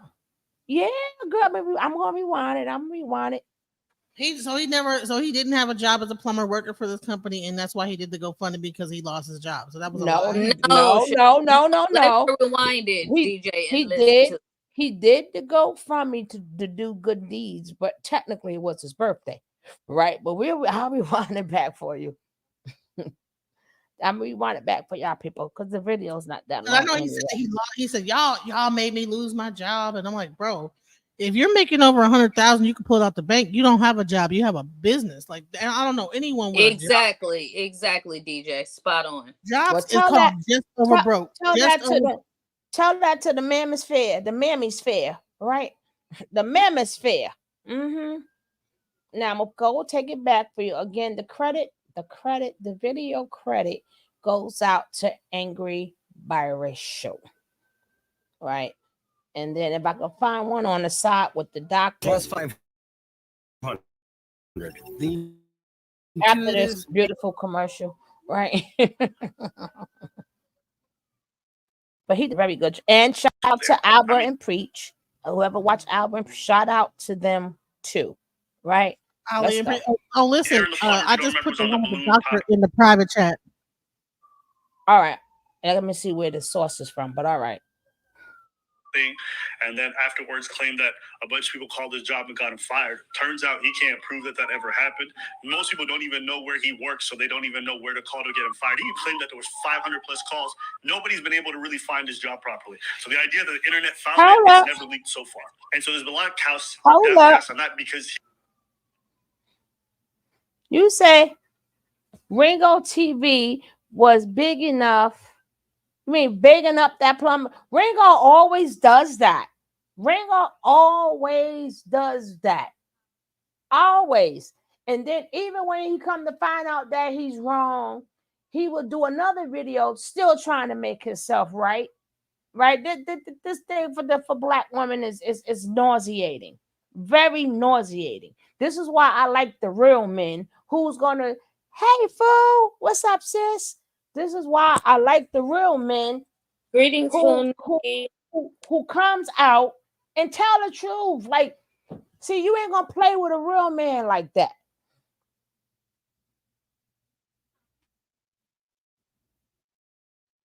Well, he was. Well, that's a whole nother show because that's exactly because she probably put on her Miami cape. But at the end of the day, that's the first time I seen the black man running from a woman. So we don't know about that. Right? I don't know about that all the way. Right? We don't know about that all the way. Yeah, I think that's on a different level.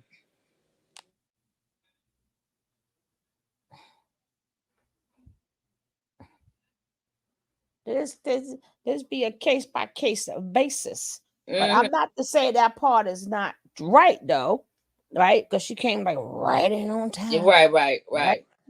But again, you know, look who he was going against Becky at the same time. And Becky didn't have no proof. And Becky was sitting out there doing a lot of Beckying. But now I don't know how long they've been friends or whatever, but let me go back so we can hear this. All right, so I ain't got to talk too much because I basically covered it. So I'm just gonna let y'all hear it out. If y'all got something to say, let me know. I'll stop the video. People don't even know where he works, so they don't even know where to call to get him fired. He claimed that there was 500 plus calls. Nobody's been able to really find his job properly. So the idea that the internet found it's never leaked so far.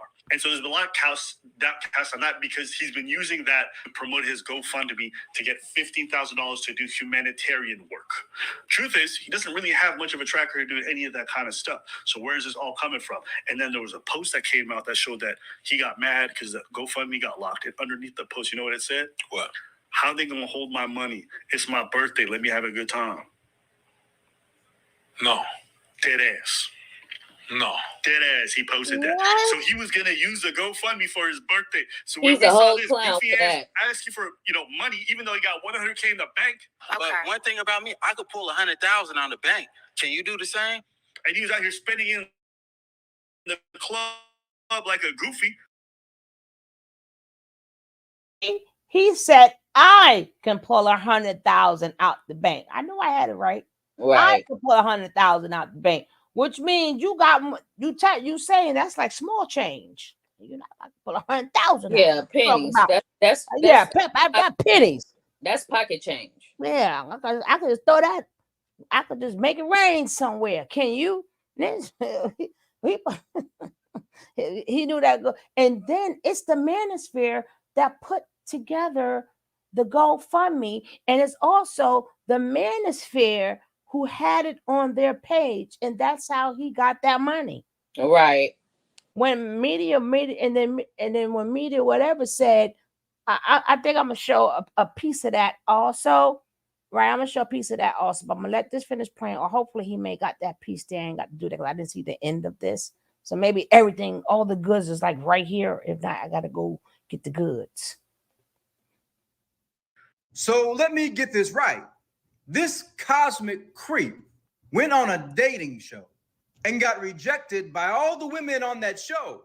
And he, like the typical modern male, couldn't handle the rejection. So in order to save face, he made up a story saying that because he was talking back to the women on the show, that over 500 women found his job called and got him fired.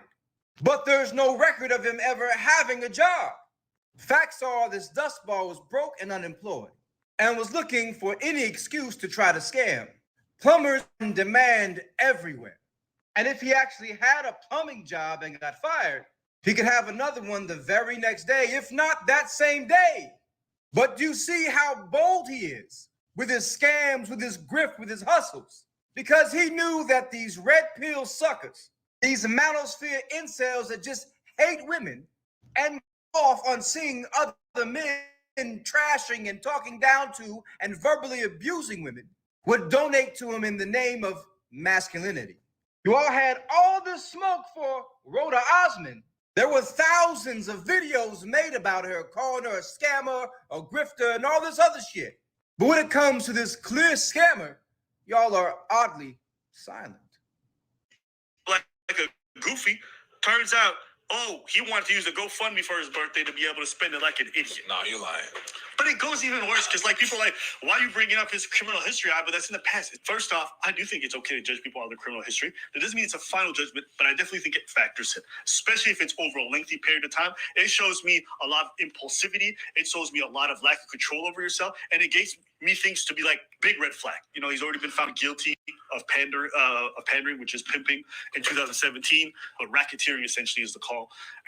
Charged with sex trafficking, all kinds of stuff. So this is, 5-6 years ago? So this pimp, this trafficker, this abuser, this violator, this oppressor is a direct product of the manosphere, a direct product of ingesting red pill narratives, a direct product of Kevin Samuels. 5 years ago, he was arrested for trafficking. For those who know my story, you know this hits home a little bit. My mother.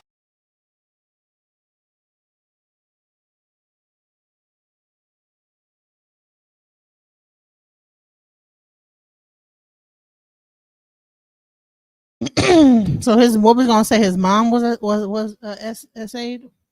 No, it's just that he did. No, his mother, the one who's talking, he was like, this hits hard because his mother, he's saying this hits hard because he's against X trafficking, and this come to find out this guy done it. The guy that these guys supported this and didn't even know this man, right? Yes, they gave it to him. Now I'm gonna show a little bit more, right? Was it 15K or 50K? 15K. 15. Okay, but that's only because I'm gonna show y'all it right now. But that's only because they had it stopped. He could have got way more than 15K, right? Now let me go into this. Now this video credit goes out to Themis and Thoth. Themis and Thoth. I really like this guy though. I really like him. But let's go. And like go back and forth. Let me know in the comments if you all would like that. I know it's going to be like a week later, but right now this is mediocre tutorial. Yeah.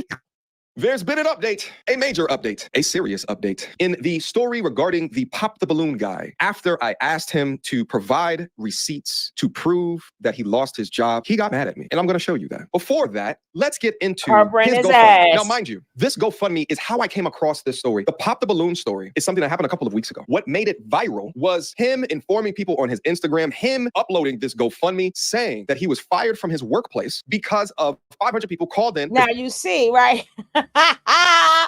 You can't for that man. Yeah. He can't for homie. Now he said that and he did this. And now Ninja, he got the donations when you bought it out on your channel, but we'll let it play. Right? Right? Play silly games, you win silly prizes. They were mad at the results of the show. They were mad at his demeanor on the show. You can see right here, right in the GoFundMe, it says, I was fired from work today due to these videos. Today was honestly the first time that I cried in a while. Getting my license in plumbing was the biggest life accomplishment. It took years of hard work, studying, and praying. And then he also added some things in here about who he provides free plumbing services to. And then he goes to say what he's going to do with the funds. He's saying humanitarian work. And then maybe he wants to become a content creator because now his ability to work is compromised. After I got wind of this, I did an initial reaction to it where I focused on the basic premise of, was his behavior on the show indicative of them getting fired? But again, I would have not known about this unless he told people and convinced us all that he got fired. But because, and I've said this multiple times before on multiple different videos, including the live streams that I did, because he has not showed hard receipts or proof of being fired, I never told anybody to go and donate to the young brother. Yeah, you did. Let me laugh real quick. You got punked, right?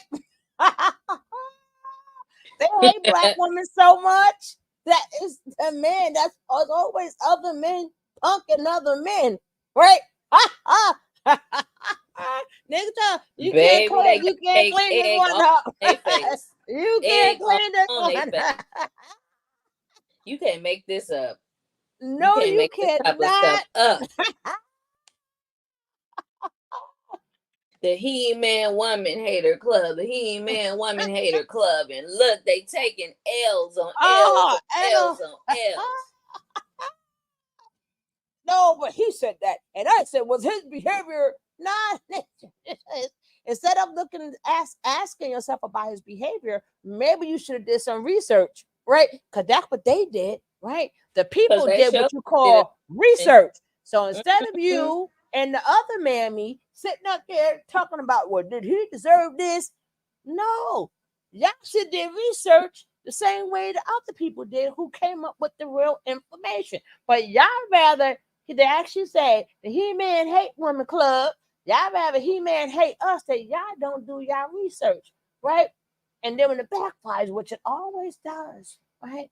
He didn't do it. Oh shit, yes you did. Right? That she's a cold itch.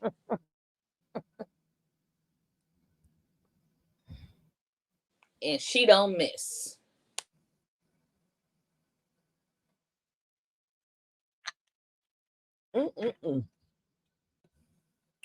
Ma, and a ma. But I know I ain't worth 2 cents for laughing, but it's still funny as hell. I don't care. I don't care. I don't care. I don't care. Like, y'all thought y'all really had it. Y'all thought y'all ate. Y'all thought y'all ate that, and you did. Then you got the mammies, cause he's confident, right? With the black woman, man, cause confident. He a confident crook, all right. God damn it. She said you got a whole Pokemon. Cut with the hand in the cookie jar. Right? Oh man. She's Louise. Absolutely, Jackie. Oh man. Don't forget, DJ, you got to have Jackie on the show to do an interview about her book. You know, she's an author. Now she's author. Yes, Miss author Jackie. Author, Miss Author Jackie. Yes, I've already gotten all the information from Jackie. We're gonna be doing one for Jackie, and I would like to also do one with you, Lakeisha. If you know. I told you, DJ, just let me know. I'm ready. Okay. Just let me know. Let's go. The first time that I cried in a while. Getting my license in plumbing was my man said first time you cried in a while. Wait, y'all believe this? Lies. Wait, Sugar. Before you continue, why is this man giving us his nickname, aka Weapon X, sir? This is supposed to be a platform where you are appealing to the masses to please help you because you lost your job. This is not to your homeboy Pookie and Ray Ray, aka Weapon X. Sir, get it together. Whichever, right? I'm gonna read the whole thing to y'all, right? Because you got poor mediocre sitting up there and motherfucker scratching his head and shit, right? Right. But he says, peace, and blessings be upon you all. My name is Aaron, also known as Weapon X. I recently went to Arrival on several websites, gaining millions of views. Notice you put that in there, right? False allegations have been promoted in order for people to make money discrediting me. I was fired from work today due to these videos. Today was honestly the first time I cried in a while. Getting my plumbing license was the biggest life accomplishment. Right there is an oxymoron, right? But mediocre didn't catch that one little sentence right there, right? Fired from your job has nothing to do with your plumbing license. The plumbing license wasn't taken away from you. It would have been the job, right? But he threw that in there.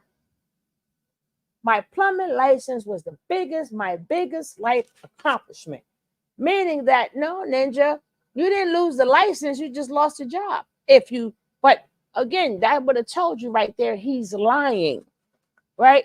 That's letting you know something ain't right with this water, right? There's something in this water. Something ain't right. What the one? Now, it ain't like, again, so he's trying to make us think he lost everything. No, fired from a job. I mean, you get another one. You got a plumbing license, right? But okay. It took years of hard work, studying, and praying. I also provide free plumbing services to Army veterans. I can't. Bro, but don't like Let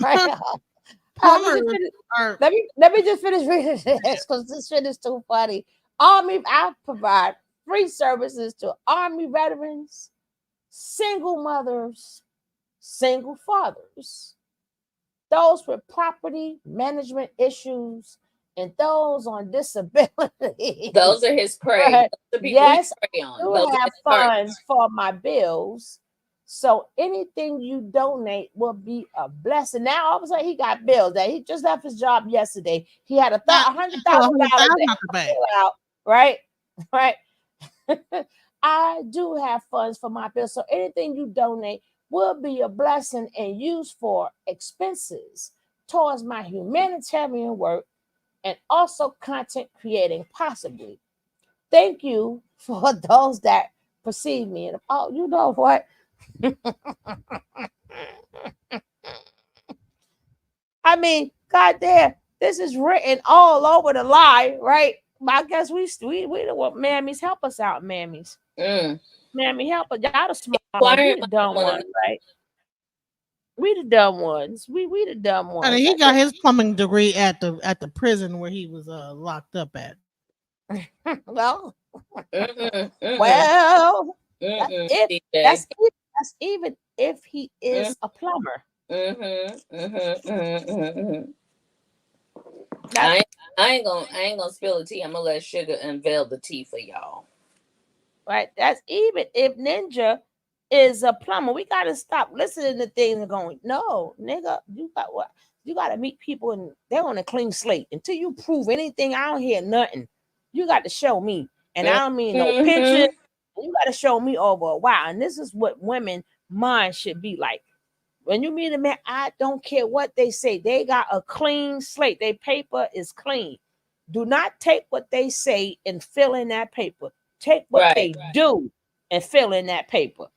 If they say they got this job, if I never been to your job, to me, you don't have it. Right? So I be watching a lot of them scam shows too. Right? And when they be taking, again, you see pictures and stuff. Again, they steal people profiles. How many times does the world have to tell you they steal people profiles, they steal their pictures, and you would think you're talking to them, but your money really going to someplace in Nigeria, right? And I learned the hard way. Even if someone is near you, you still need to take the time and let them fill in the blanks, and you don't fill in the blanks. You let them show. Do you think this is like no? You fill in the blanks. Don't let them Was this a fill in the Nigerian blanks. scam or was this like? Okay, I had it backwards. Sorry. No, I mean they saying it that way. What? No, I'm just saying this is what happens. This is what goes on in the world. Like people, because the video before, the lady was like, she was showing the pictures of him like cut. I don't know if you was watching at the time, showing him cut with his body. Then she showed the picture of him, but he had on regular clothes. That doesn't mean he a plumber. He didn't even have on work clothes. But you took the picture like we supposed to be like, oh yeah, he a plumber. If I'm a liar and I just happened to be somewhere and took a picture, you don't know why he was there.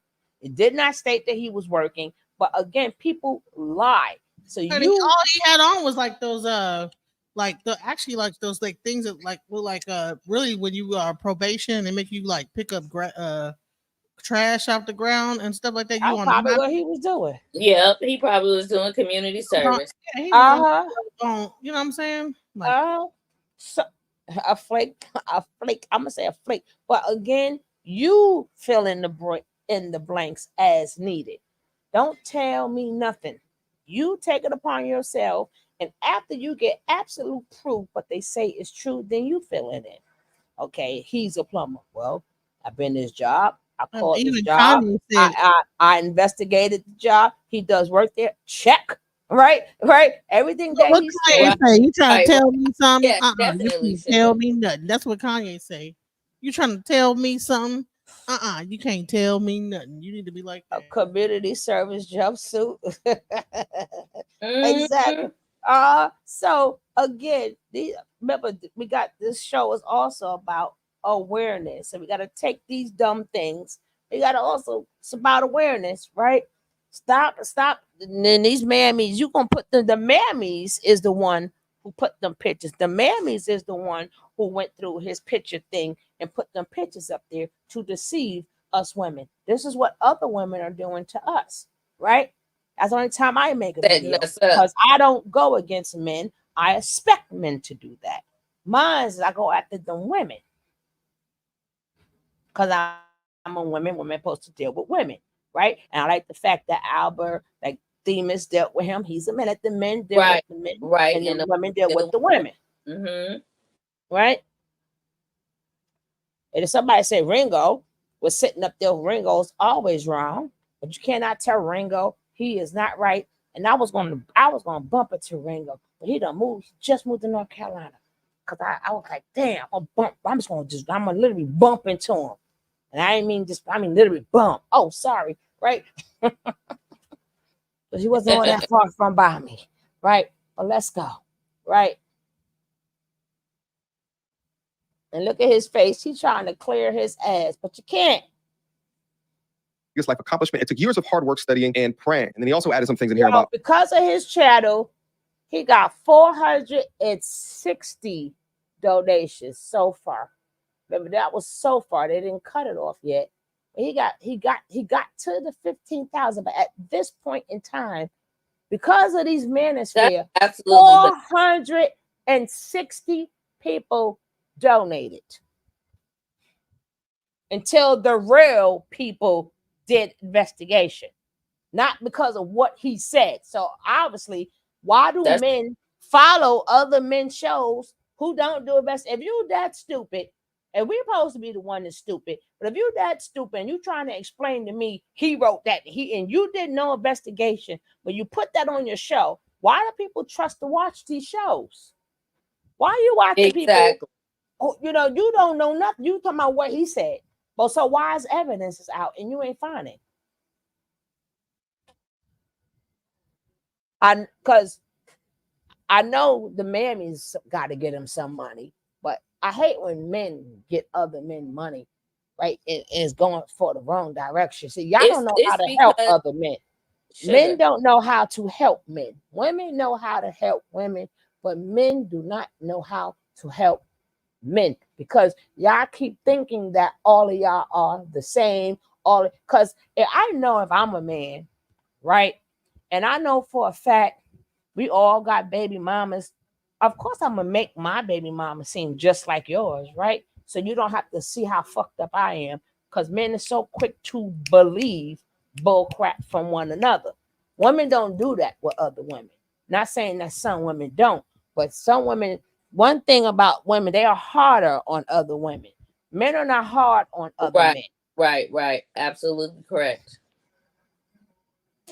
Also, they contributed because they also hate women. So they don't have to know the story if the story is real or not. They're just funding it because get that itch. Because they probably can't get the one that they really want to get. And that's why they stay scammed, right? Because your hatred for us, that is money out of your pocket that you didn't want to go 50-50 on a woman with. You rather give it to a scammer man. Well, then just keep sending your money to them then. Go right ahead. Keep supporting the next man. If it makes go right ahead. And then maybe y'all need to date and stuff too. Who knows? Go knock yourself out. But let's carry ourselves. Let's get back to him saying what he said, and then he said, let's go. Who he provides free plumbing services to. And then he goes to say what he's going to do with the funds. He's saying humanitarian work. And then maybe he wants to become a content creator because now his ability to work is compromised. After I got wind of this, I did an initial reaction to it where I focused on the premise of was his behavior on the show indicative of them getting fired. But again, I would have not known about this unless he told people and convinced us all that he got fired. But because, and I've said this multiple times before on multiple different videos, including the live streams that I did, because he has not showed hard receipts or proof of being fired, I never told anybody to go and donate to the young brother. So I tried to I never told anyone. What's going on? Hey, what's up? Can you hear me? What's up? This is my first time using my Chromebook. I don't know how this is sounding. Do I sound right? You sound perfect. We can hear you. Okay, peace to all of y'all. Peace, my brother. Another great expose on this like the He-Man Woman Haters Club dysfunction. Just another great expose. I like the way what's that guy's name? The biracial guy. He was cooking. Yeah, yeah. I'm gonna get back to that one, but I just wanted people to see the because he didn't show the GoFundMe part, and Themos had it, so I wanted just to show this man got, and like I keep saying, real men don't need nobody to speak for them because they're too busy taking care of their business. Exactly. And also, like you said, being on that show, that's some childish stuff anyway. So I wouldn't make no. Ringo was making material out of that, and I'm like, I don't know. Ringo always do that, always, and then Ringo sit up there when he wrong, then he'll start doing shows, then he'll find a way. He'll listen to for the slightest thing. Nope. I wasn't wrong. Ninja, you still wrong. Well, see, he's coming from that Israelite perspective, and that's already once again, religion pushes it. Perspective. Yeah. That's what it does. I mean, that's what it does. The thing is, with Ringo, even if he is his intent is not. I mean, they always claim that. First of all, if you want to make women better, first of all, you ain't got to make nobody better. If somebody's dysfunctional, they're going to stay dysfunctional. The minute you keep putting it out there, that means your intent is not good for your people. That's just for content. Because them people who you're talking about in the video don't know you. So how are you saving them? Right? And if a woman, then you got all these good mammies that's out here, then why y'all don't spend time, especially if you're Israelite, right? Why you don't promote that? Show me. Let you and your wife show me. Right, going after us, them 304s are gonna still be being 304s. That's a lane all to itself, right? It's men and it's women for them. And you got men, the men pay them. That's a whole different lane. None of us is in. Right. I don't think we ever gonna be believable until we have some unfinished business. That we mad at the black woman, but there's an elephant in the room that we haven't faced. And until we face that elephant, everything else we doing is just internal. We just refusing. We punking out. That's not a popular opinion, and a lot of people ain't gonna want to hear that. But I find that to be the staunch reality. Well, they're gonna have to wake up because the black men and the black women is getting replaced. Y'all ain't see all the immigrants it's like they over 1 million. Okay, Exactly. they're walking in getting money, right? And then what the black folks don't understand is that if you do something to them, you're going to be in jail. If they do something to you, they just go back to their country, right? Exactly. So they could be taking you out left from right, left to right, right? And then all of a sudden, out of nowhere, they bringing up the hip hop beef. Like they're caught. Like if people don't see what's going on, I don't know what to tell you. They starting a war. Right. Mm-hmm. It's us against the world. That's the part we don't want to face. And we need to be amalgamate. We actually got the numbers and the advantage. Science, like universal law is not going to be any. We can use this. We got the numbers. We have actually the land, the resources. We got the vibranium. I like the, you know what I mean when I say that. The resources. Right. We got that, but we don't want to maximize it. We're looking for some other way out. We want to kiss butt and say, tell the man that, hey, we're FBA, we're ADOS. They know that. You ain't nothing you can tell this government. They already know that. We built because they know all of that, but you ain't got to exactly worldwide problem. But we want to break up into smaller groups. You don't get power by breaking up into smaller groups. No, you're going. The universe is setting it up so that yes, tethers, so-called tethers, might save your damn life. Definitely. And then oh, I said people don't seem to understand what's going on with us as a people. We got to get out of the me role and my. No, baby, they're taking all of us down, right? They already have taken all of us down, but now they whatever phase they're in now, baby. I mean, I do give it to the brothers that's sitting up there. Cause like we 50 years in, now we arguing about hip hop. Like, are you crazy? Like what is destroyed? What is the discussion? It's in the DNA where the music comes from. Exactly. It's in the DNA. Why are we even having this discussion? Those are agents of disruption. We should have, as far as microphone check, we should have checked the microphone 30 years ago when we were calling, when we went from kings, queens, gods, and goddesses to calling ourselves niggas, bitches, and hoes. We should have checked it 30 years ago. And then they want to go against poor Lord Jamal. I'm like, how y'all turning against him when he's absent? I'm like, we were there. Like, I don't have to argue with nobody. It was all Puerto Ricans that did it. I was there, and I can tell you. We created salsa too. It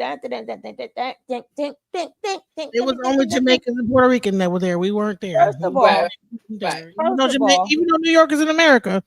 Right. No, but see, even though it's in America, the only people that went to that park that was dancing and DJing, it was only like Puerto Ricans and Jamaicans. But first of all, what they forgot about our Southern roots, right? They was just thinking it was, hey, Faithy Boo. They was just thinking about, they forgot, no, we got that from our Southern ancestors, like the moves, even down to the music, right? We always, that's what, matter of fact, even when rap came out and we was doing these dances, our parents was, we used to do that same dance, but we called it this, or we called it that, right? So why 50 years later, you got the Mexicans telling us we got the bow down, we got the Puerto Ricans telling us we got the bow down, and they had something to do with it, and we need to respect them. Black jobs. The Mexicans. All of this is to make us take our place. If we don't want to rule and make the world bow down, then everybody is going to make us bow down. There's no in between. See, we always like to talk about how much ability we got. We smart, we jump faster, we run fast. Yeah, exactly. You got all that ability. All the black jobs, y'all. We got all that ability, but we was not given that ability to still be seeking acceptance from other people. Right. Why do you think you was given that ability? You were given that ability to rule. It is your turn to rule, and you don't want to do it, and you still want to be accepted. So guess what? We're gonna be getting our butt kicked until then. Pop, pop, pop, pop, And, pop, pop. and let me tell you this: that's the fact that you got Trump up there that's saying, "See, the Mexicans, they're taking all the black jobs," and he think that he's saying this, he's on our side, but in reality, it's like, what the hell do you mean by black jobs? Oh, all the cooking in the back kitchens and the this and the that. It's like all the. It's like, and then you do the research. Black people are not even in there. We're in law enforcement. We're in like the. We're not like right. black jobs. He know what he's doing. He know what he's saying. But You know see, what I'm saying? we gotta. We don't know see, who we are. We That's don't. We an will probably agenda. say, "Oh yeah, Trump. Yeah. The Mexicans are taking the black jobs." It's like, no, sir. No, Like, those are first their of all, jobs. like, no. But You know, either because everybody been on the Trump train. I'm not. I don't believe it in none of these politicians. But if me you have a neither. person Me that either.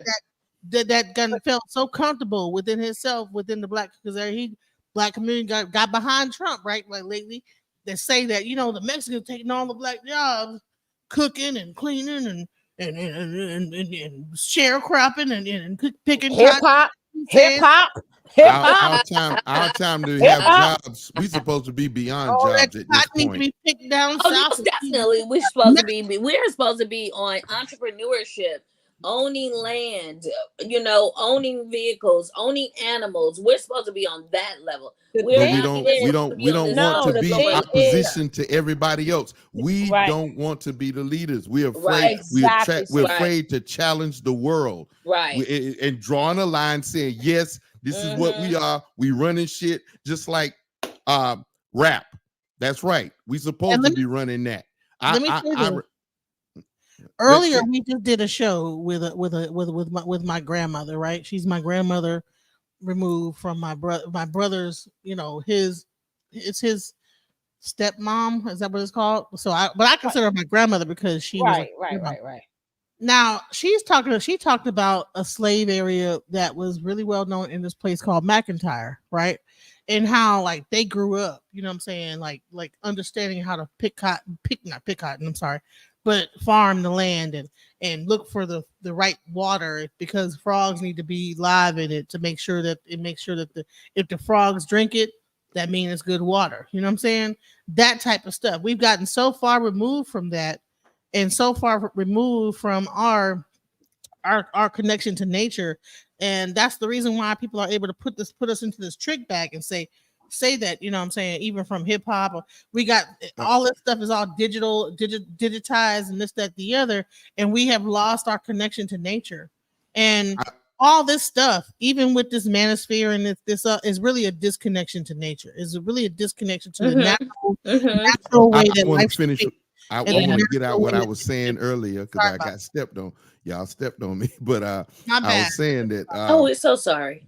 With rap, I was there in the beginning, and nobody wanted to be involved with it. It was something those crazy kids in New York was doing. You know, them dudes wearing all them fat laces and wearing them medallions. People were dissing it. Nobody was trying to claim it back then. I was there. I remember. I'm a participant. I'm an MC. All right. I'm not just one. I am hip hop. I addressed this on my struggle channel. If y'all want to check it out, Kamisi Fox. I'll definitely come check it out because I'm a music buff. I'm a music head. I love everything music, especially from the 80s. I'm born in 74, and like it was something that crazy people, those crazy kids in New York was doing. Nobody wanted to claim it. It's something, it's gonna die out soon. It's just a fad. It's just something them crazy kids are doing in New York. Now, here we are, several billion dollars later, several hit records later, several movie soundtracks and commercials and Grammys. And now that we didn't transform the whole world, now everybody want to come claim it. And it's bugged. I'm like, nah, I was there. Y'all made it black when it wasn't making money. It was okay for it to be black. And them crazy kids in New York. Now, here we go. And let me tell you what's even crazier. Let me tell you this. One of them crazy kids. Dancer was gonna break their neck, right? Remember the break dancers? You're gonna break your neck. No, but that comes from the South. That comes from the South. hold up. Huh? That type of dancing came from the South. Right, but let me finish this. I was gonna say something real quick. But now you don't see that many b-boys like b-boy. You see black people dancing, but b-boy dancing is being taken over by Asians, along with the DJ culture gotten taken over by Asians. You That's can't true. find no black DMC scratching. Exactly, because they took the fun elements, the creative hip hop Yep. elements, which is graffiti, Yep. breakdancing, beatboxing. All right, we Yeah. exported that all across the world. Swedish people, and like you said, and left us with the thug gangster killer. See, they want to relate us to the underworld, like all we related to is crime. Right, You know? or brutality. So they'll be talking about the Biggie, Tupac beef and the West Coast, East Coast beef. They'll talk about that to the ends of the earth. And then show the Asians dancing and exactly doing the beatboxing and the fun stuff that It's we in, used to it's do. in the Olympics. It's in the Olympics now, people. Right. It's Yeah, in now it's in the Olympics. I said that's why they got to rip it from us, because they're Exactly. honoring it now. Yep. They're going to honor it. Now they're going to make it lucrative. Right. So in order so now that we're going to do that, we got to rip it. We got to take Yeah, it from you the gotta black take folk. it. Yeah, because we can't get no Then they pushed up notoriety. a sexy red. Now let me tell you something that I found out, that in Texas alone, the AIDS rate is higher. There was a nurse crying because the AIDS rate, I think Sugar Love was telling me about this, or somebody was telling me about the AIDS rate in Texas was super high, right? And we're like, well, damn, why do you think it's high? It's because the song is my pee hole brown and my so and so pink and blah blah blah blah and my this that the other and get it from the back and do this to a person from the backside. And first of all, you encouraging people to like be messing around with people's behinds. I said I'm having a conversation. No. What you I'll say? walk in the room.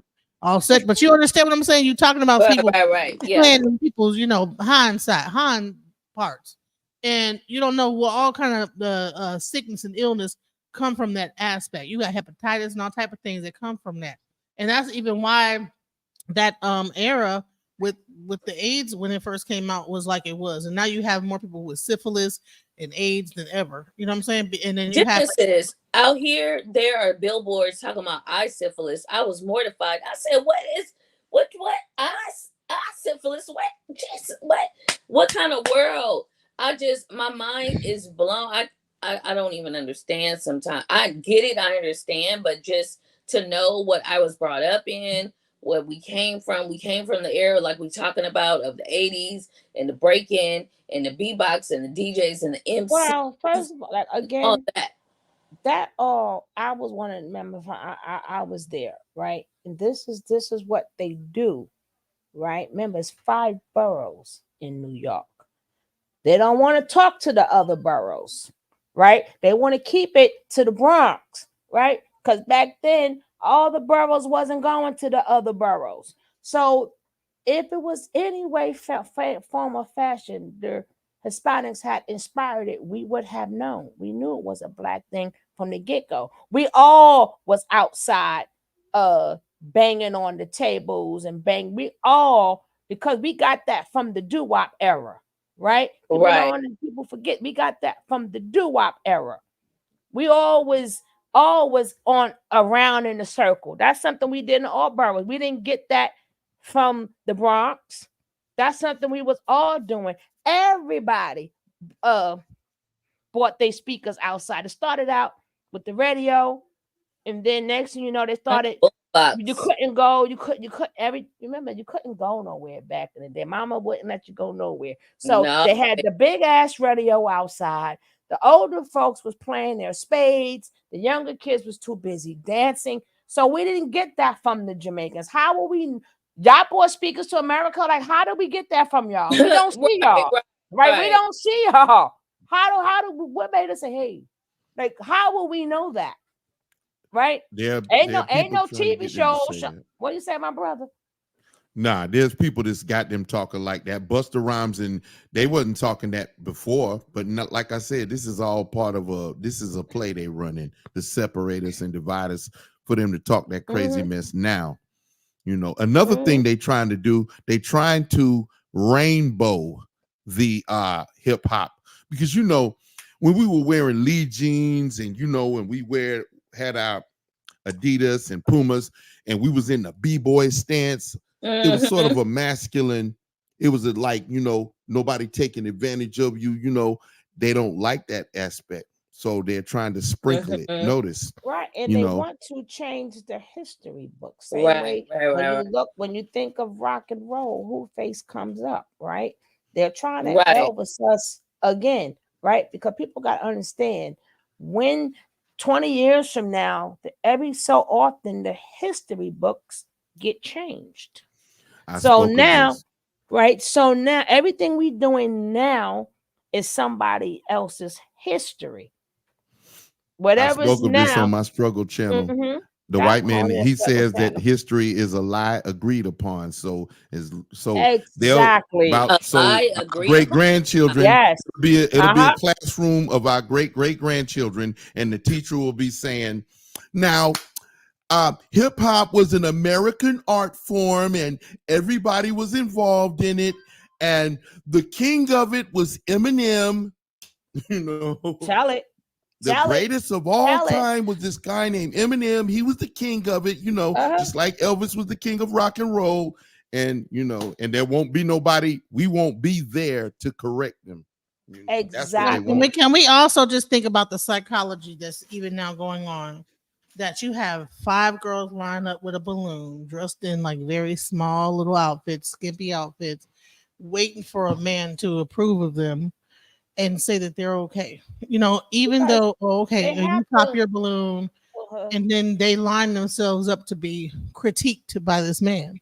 So even if they didn't pop their balloon, it's a critique that happens. And so that makes them, to me, like that whole thing, even though they have the female side of it too, it's like, that's a toxic show right there. That's toxic. That makes me think about slavery times when we were all on the block, you know, to be auctioned off. That makes me feel like that, you know. The quicker we figure out that the television, everything on there is mind fuck shit, that it's it's against us. And nothing good is going to come on there. Everything is a trick. Every movie, every show, every commercial. It is psychological warfare, but you know, until we face that and stop making it our pastime paradise, and we pull our head out of it and, you know, get into us, you know, it's gonna keep running these plays on us. And then, you know, this is why I go against like the ministry, because I'm like this. I'm for what right, is wrong, right? I'm not, because this is another division. Because guess what? Now we're not procreating, right? So now you got all these other people coming in here while we still hating each other. Like, we already know we dysfunctional, but guess what? It's not only us. It's just that we're plastering it everywhere. There's nobody better than us, right? They not better than us, but we're making it seem like we are. But we putting our stuff out there. First of all, to fix each other, we don't even know how to spend our money. We don't even circulate our money, right? We don't even know how to circulate it. Right? Every time we got something, we wanted to fit in so bad. Everything that we say we want, we had already. We wanted a Wall Street, we had one. We wanted a basketball team, we had our own league. We had our own football league. We had our own baseball league. But no, we gave all of that up to fit all the power. Every time we start, that's why I said segregation was the best, right? I mean, DC, we should have stayed. I'll never forget watching them people rally around Woolworth, right? To get into Woolworth, they got beat, kicked on, and everything when the black store was across the street. Or right across the street. You had your own across the street. That video, it still exists. You've ever got beaten up to go into Woolworth, but you didn't want to go to the mom and pops, to your own people. Right.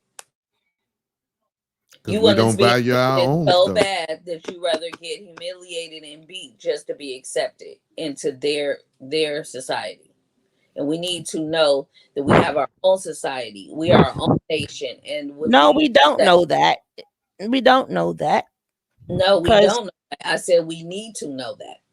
Right, but even if we have the need, where are the businesses, right? We need more Right. businesses, but the problem is that we always got to integrate, right? We don't, and then when we do have little moms and pops, we don't support it. That's what We don't. Dr. Claude Anderson said. Right. We're Well, we are. anti-black. Mhm. I had Right. a store before as a store owner. As soon as the black people find out that it's black owned, we don't go. That's anti-black. Mm-hmm. Let me tell you I mean, something. we're Uh-huh. anti-black. Let me Right. tell you I something. have And to difficulty have with people, you know what? sales. Even to have a show where you have women that's going to be able to pop a balloon alone, just okay. Think about the psychological effect of that. A person walks out. 4 people have a red balloon, red. So that's like a color of war, right? This person comes out trying to find love. The moment he comes out based on what he's doing or whatever, no other thing, people begin to pop the balloon. And it sounds like pop, pop, pop, pop, right? That to me is a psychological Yes. warfare right there. It's a Yes. psychological warfare, like to create a show where when just based and then it's I just didn't like your outfit. You know what I'm saying? Or I just didn't like how you was looking. You know, White people been fighting black love for ages. Why would we? Mm-hmm. Why would they put a show where they setting us up to love each other? Come on, it's clown shit To from the jump disrespect street. each Mm-hmm. other, because Mm-hmm. that's all it's there is disrespect. Nothing but disrespect. But publicly, That's but all the TV publicly. got Public for you. humiliation. It's public humiliation is what it is. person walks past. Well, I just didn't like you because blah blah blah. Well, you know what that is? That's humiliating. Yes, that's all the TV got for you, though. Is some clown shit that's against you. That's all It's they not have. I can TV. name other stuff, but I mean, we be here all day. I can. That's a whole nother subject. I No, did. we're gonna get more on them subjects because that's what this station is about, and then also we can carry it from here, then carry it over there to you, go over there, harass you. We don't have a problem with that, right? But we do got to keep these talks going. They should be never ending, right? Because Absolutely. Absolutely should. them keeping us apart is never ending, right? Right. Them making money, them sellouts, the manosphere and rep, them sellouts, right? Because all these good men, where they at? All these men be talking about like where they at? Like good men, you don't never hear good men coming up defending nothing. Nope. That's when I know you are a good man, right? And we find out. That's when I know you're different from the rest. Because you're not but the woman, the minute you say that, I gotta be like, because a real man know that ain't him. No, you know That what's ain't some him. deeper stuff, Love? Can we find out what company is behind the balloon thing? Because I wonder if it's a African American company or is like deeper behind that a Caucasian company that is pushing this type of thing and thinks it's entertainment because they're getting the views and the hits and they're just funding these young black men to create a show like this because even okay, you had Adam 22, right? And he had all the gangsters on there and all the gang members and all the pimps and hoes and whatever on there, like real prostitutes, right? And he was making all this money off of all that. And the moment he wanted to pull the plug, he just pulled the plug on all that. You know what? I want to be more like Vlad TV and just do interviews. But for this long time to build his channel up to millions, he basically used all these like people from the streets to push his But platform, they build him still up. do. He still does them shows too. But again, the same when I mean by spend our money, I don't necessarily mean just money. Why are we even on these shows? Like Exactly. all of these black shows that's out there, right? So what if we got to start to the bottom? Their excuses of, well, it's a bigger platform. I can get my name out there. No, we don't take the time to help each other grow, Nope. right? Right. Well, all these little that even we should never call each other a struggle channel when there's so many black people that have made it, right? So if you bring traffic to somebody, so what? And they get to see you still going to grow. Because now you done made my platform even bigger. So now the next person wouldn't mind coming on my show. And now you can go into another black person's channel that another bigger person was on there, and then your name. But we don't see stuff like that. We ain't got no business on Valai. We don't have we in the business of sending other people's kids to college. We in the business of getting other people big old houses. That's the business us black folks is in. We're not in the business of sending our own kids to college and stuff like that. We gather our money and take care of everybody else. That's what we're good at, right? They didn't teach us that they didn't teach us cooperative economics in the public food system, buck breaking centers. Yeah, they didn't teach us those things. Right. Like the many things they didn't teach us. They didn't teach us real estate. They didn't teach us how to, fill out taxes, W-2, all these things we do. Look at what they didn't teach us. Mm-hmm. They didn't teach me about, equity in my home. Look at all these things they didn't teach us. They didn't teach us none of that stuff. All the loopholes. Right. They didn't teach us these things because these are things that they're doing and they don't want us to follow suit.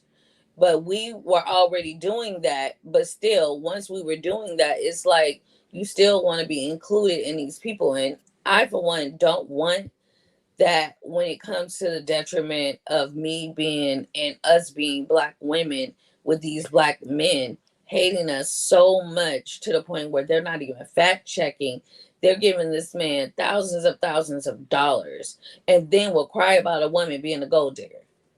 And then another problem is it's not the fact that they didn't teach us. That's one main thing.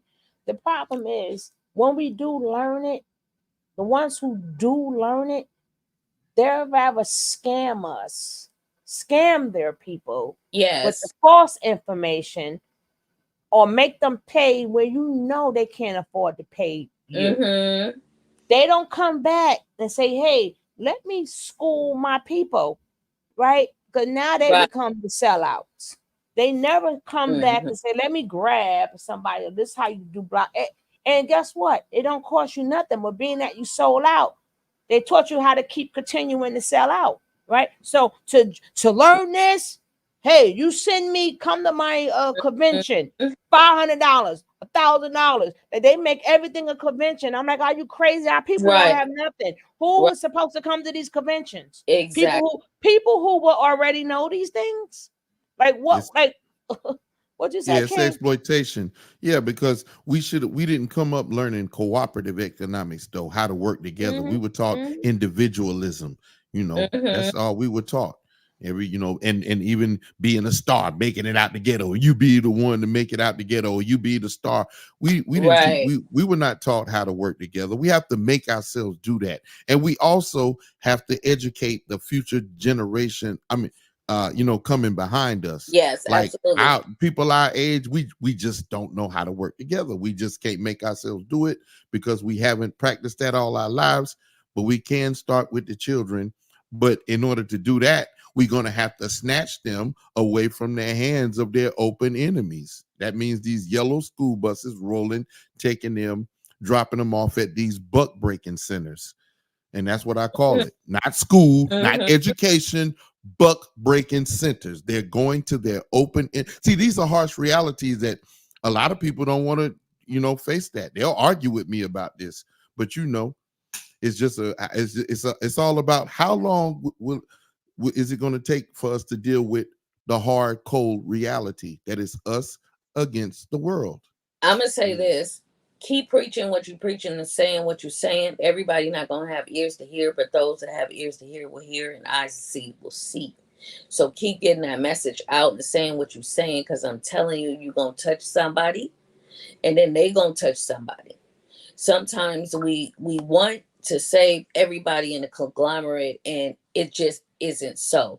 God shows me time and time again, every time I think I'm gonna help a certain amount of people, he's like, they can't go, because they not gonna, you gonna think that they gonna be in alignment. They gonna be crying to go back to this, or they gonna be trying to sell out, or they gonna be the mole in the organization. They gonna mess it up. They're gonna be the monkey wrench in some type of way. So keep speaking what you're speaking. Even Harriet Tubman had to shoot some people in the face, on the way. Like, hey, that's right. Yeah. Well, thank you for hearing me. Yeah, thank you. Yeah, keep preaching it. now we're gonna let this scam. I'm gonna show a little bit more of this scam artist, right? To Remember, go remember, donate I'm to gonna be skipping through this one because I have to get back to the last of the other one, but they just didn't show this part. But I love Themis. I love Themis. him. What do you mean you never told anyone to go donate to him? That doesn't make sense, MTR. When you put his Cash App up there, you put the GoFundMe on the screen, you literally help this man, promote this man in front of your over 700,000 viewers, subscribers, whatever you want to call it.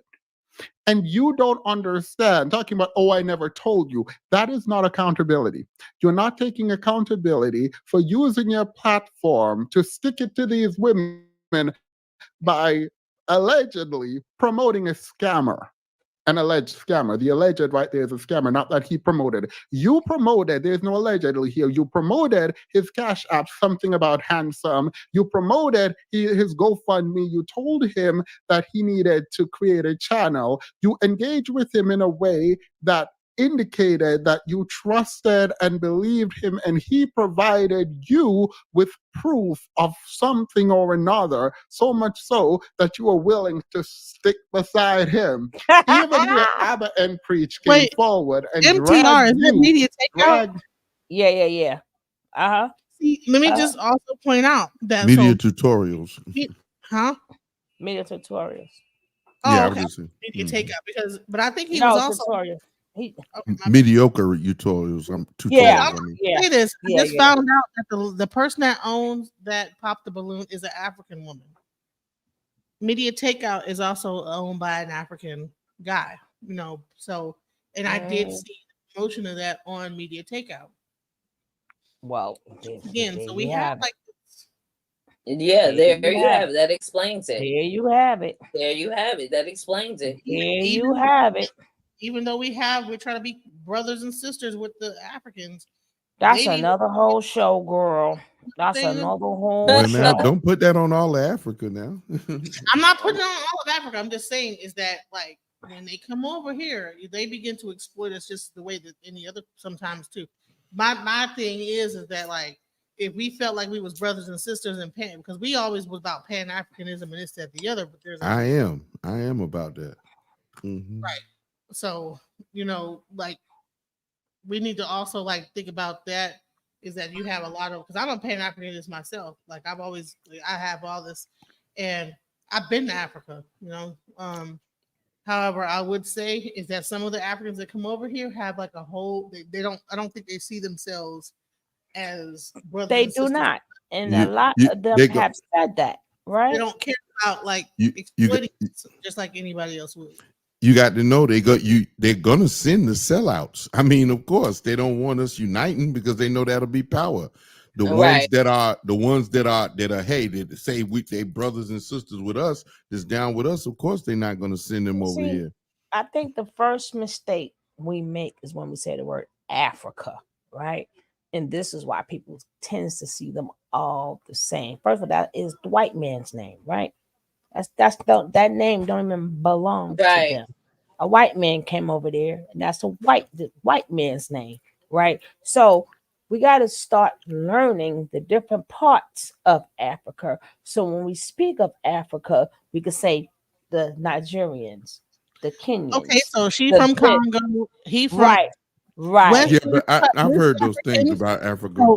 So was she from West Africa, from Congo, and I think that Media Takeout is from Nigeria. So all right, now let's call it. So, but let's even say this.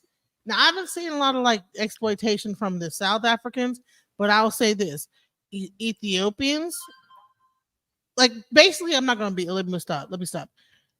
Bottom line is that there's certain aspects of Africa that think that they're above Americans. You know what I'm saying? Yes. Now, I would say that certain people get it honest because they feel like they're the chosen ones. When Ethiopia, you know, that we're the chosen ones. All that stuff, King Solomon, all that. So they automatically feel like they are like the chosen people, right? Because of their connection with that. Then you have the Nigerians with their history, but then they come over here. So the divide. These are whole countries now. They got to understand now. You painting broad strokes. I find that black people have this imperial attitude even before. Let's just take Africans. Let's just say that none of them are here. There used to be a thing with people up north thought they were better than people down south. They called us Bammers, you know, and through hip hop, we started to jail and pick. I mean, we always wanting to be. We're constantly looking for reasons to be better than some more black people. I find that to be a sickness in black people. If it ain't, if it's in-house, you know, our Willie Lynch chimp is fully activated. It's in-house. But my thing is this. That's another whole entire subject, another whole thing. But right? I think it's relative. It is true, but then we got to be all the way honest, right? And then we got to accept how each other feel. So we're going to do that in another thing, right? Another life. But we're going to just have to admit to one thing: there is a disconnect, right? That's one thing we do know. There is forced disconnect, not yes, not a natural disconnect. Right. That's a forced. And that we supposed to be able. I can overcome that though. No, we all will have to overcome that, right? And that will also go for our Caribbean brothers and sisters. Like I said, we can do this all day, right?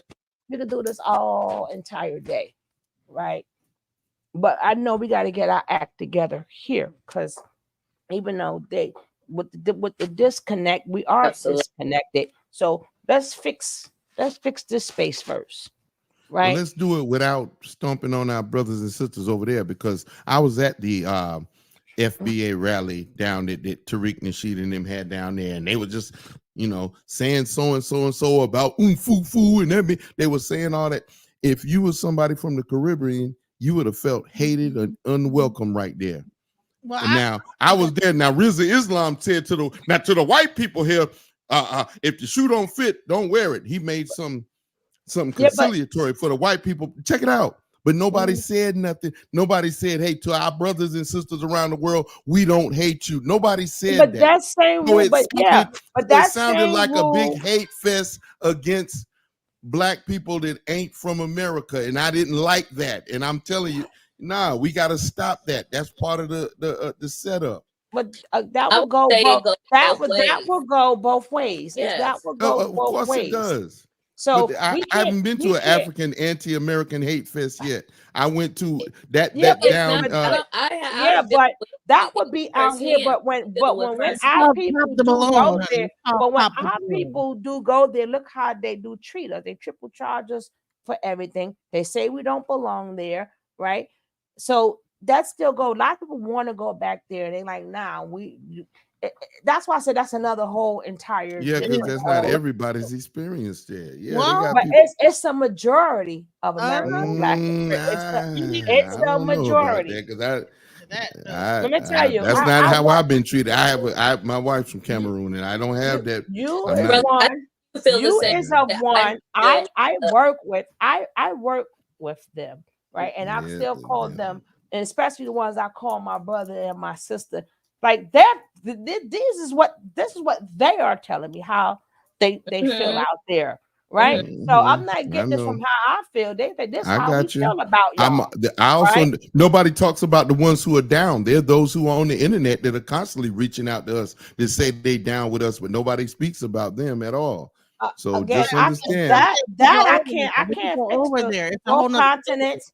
I can't fix both continents right now. Just don't be scared. Okay, fine. But you ain't got to blast. I didn't blast them, right? Oh, okay. But you do. Have you been to Africa, Kamisi? Not yet. I'm about to go. I got it. Like I said, my wife's from Cameroon. Now that disqualifies me. Oh man, I hate I couldn't say yes to that question. I'm red, black, and green in my blood. Now, and it's Pan-Africanism or perish. Listen, let me tell you something. I was common sense. I was RBG too. Trust me. I just chose. Don't say was. Why would you not? Because I represent my own flag called DJ. Okay, there we go. So I know. I'm not a part of no groups. What I would say is that is now I used to be listen, I was so deep into it. If you know Sarah Sunseti, I was his web developer. If you saw any Black Cartel Of stuff, course, I know him. I know everybody who's involved with the black. I was one. You know what I'm saying? I still talk to Sonetta. So my thing is that like if anybody was RBG and throwing Pan-African community events and trying to bring, but listen, every time I would throw a Pan-African community think tank and I would try to get the African brothers and sisters to come and join, they wouldn't come. The only ones that was really thinking about Pan-Africanism was us Africans that are in America that are whatever. I got you. Is that now this Can't is not force it. about hold on. Now this is not about like whether or not the when it comes down to it, the brothers and sisters in Africa, we trying to come against them. But we have to be really honest is that there is a divide. And there's not only a divide with the brothers and sisters over in Africa, but there's also a divide that also happens with our brothers and sisters in the Caribbean. There's a divide right here too. We love being divided. We love being tribal. They charge us more. I don't want to hear what I'm saying, but it's all good. Hold up.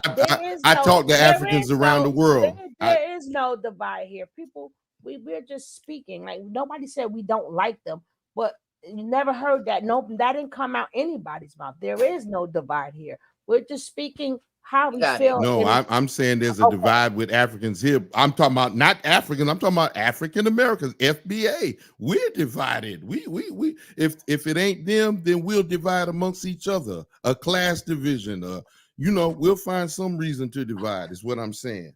I'm telling you, it's something that we just keep practicing, and we're comfortable in that zone. But that didn't start with us. Remember, that started with them tribes. It's so many different tribes. We can't think that everybody in Africa get along neither. We can't. No, think of course not. Because But I be around the Africans I be around. Oh no, I speak this language.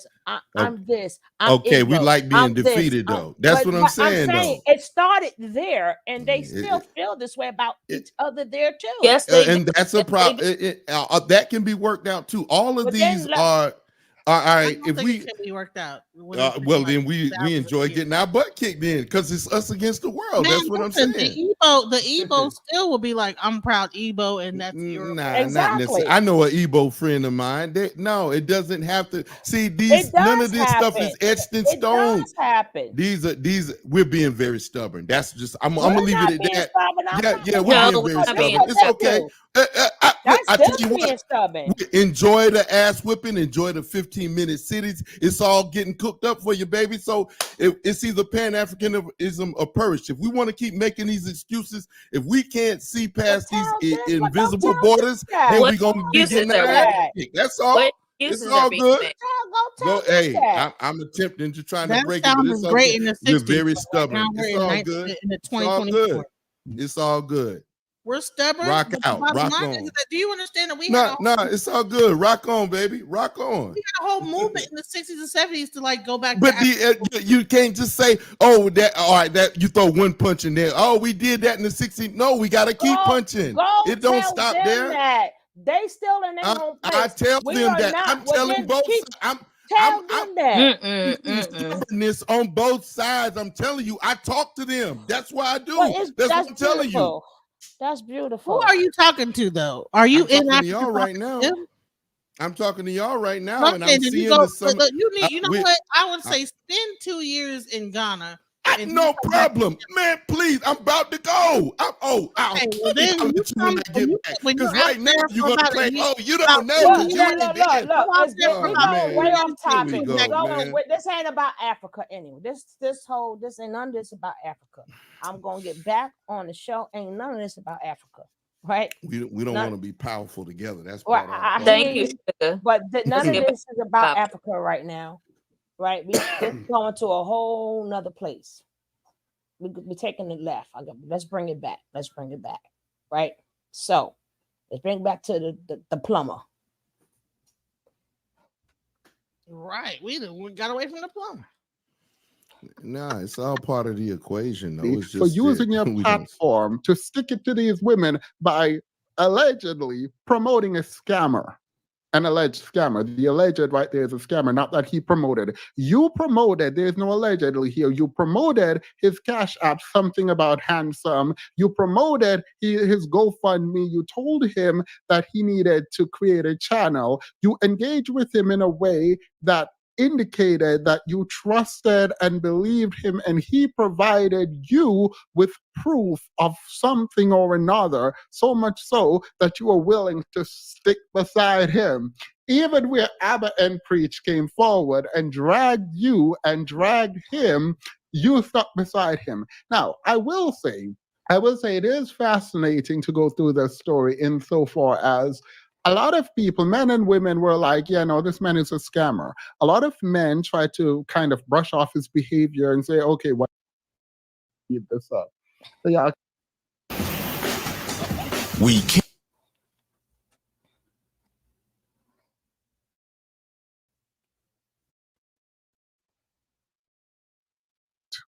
Please don't tell me to slow it down, because I'm going to speed it up.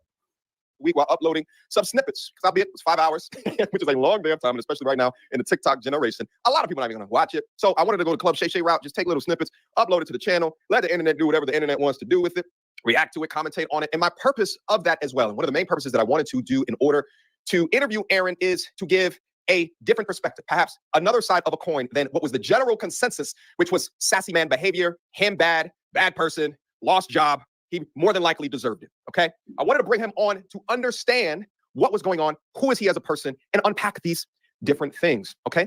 Shout out to Abba and Preach. They just recently uploaded another video response, and I took a look at the video and the comments down below. And let me just say this off of strength. They cooking your boy, all right? They're down there cooking. They're cooking me alive. As they should. Put me on a damn sear pan and turn that shit up to high, right? They some goddamn oils that they are preparing, and I'm just in the middle of the damn frying pan. Just my back is burnt. Just sizzling around the pan. They flipping me up in the air like a flapjack. As they should. A chick who graduated from Spelman to date, who's about her business, about her paper. You know what I'm saying? Is on a healing journey with no. Aaron has some demons. Can we not agree on that? Can we not agree in good faith that Aaron got some issues? Aaron got some problems. But what was part of the reason of me doing the live stream is because, let me try to bring this up on the screen, because I noticed that the TikTok generation, and I know a lot of you guys don't want to invest that amount of time to watch this shit. That's why I was currently working to put on the clips. Well, look who talking, who did not do no investigation at all. But you got that man all that money. Let's carry on. But there's a lot there. My attempt to have this conversation with him regarding his background was to understand the humanization. There's been a dehumanization. A 10-minute reaction, a 15-minute reaction video is not going to be a good representation of a person and what all that he stands for and the behaviors that we saw. I have people in my comment section arguing about a 5-hour stream. First of all, shut up. It's 5 hours of free content. I got truckers that also hit me up like, yo, thank you, I got a long road ahead of me. This is like a podcast. I appreciate it. But how do you expect? Let me ask you guys a question. Let me get to the screen real quick. Let me ask you guys a good faith question. How long do you think that you have to talk to a person to understand that person's behaviors, that person's story? How many hours? How many weeks? How many months do you have to have these shit? I tell you guys, these people who get married after 3 months, you're crazy. You're bugging. You still in the honeymoon phase. You're not even. So why did you promote him then? Like you backbiting. You backbiting, sir. But let's go ahead. An understanding of their shadow. Would you already get married to him?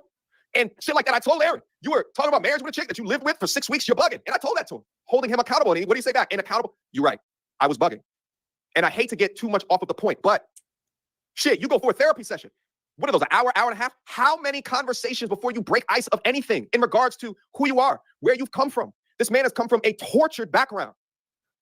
His father was not there. His mother, addicted to drugs, was not there. Raised by grandparents, poisoned against his father by his mother. You see,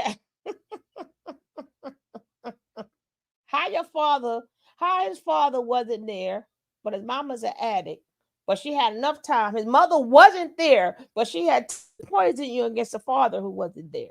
Like, you can't make this shit up, right? It's hilarious. You can't make this ish up, right? No, but these are the things the men is going to say to cover to cover their ass, right?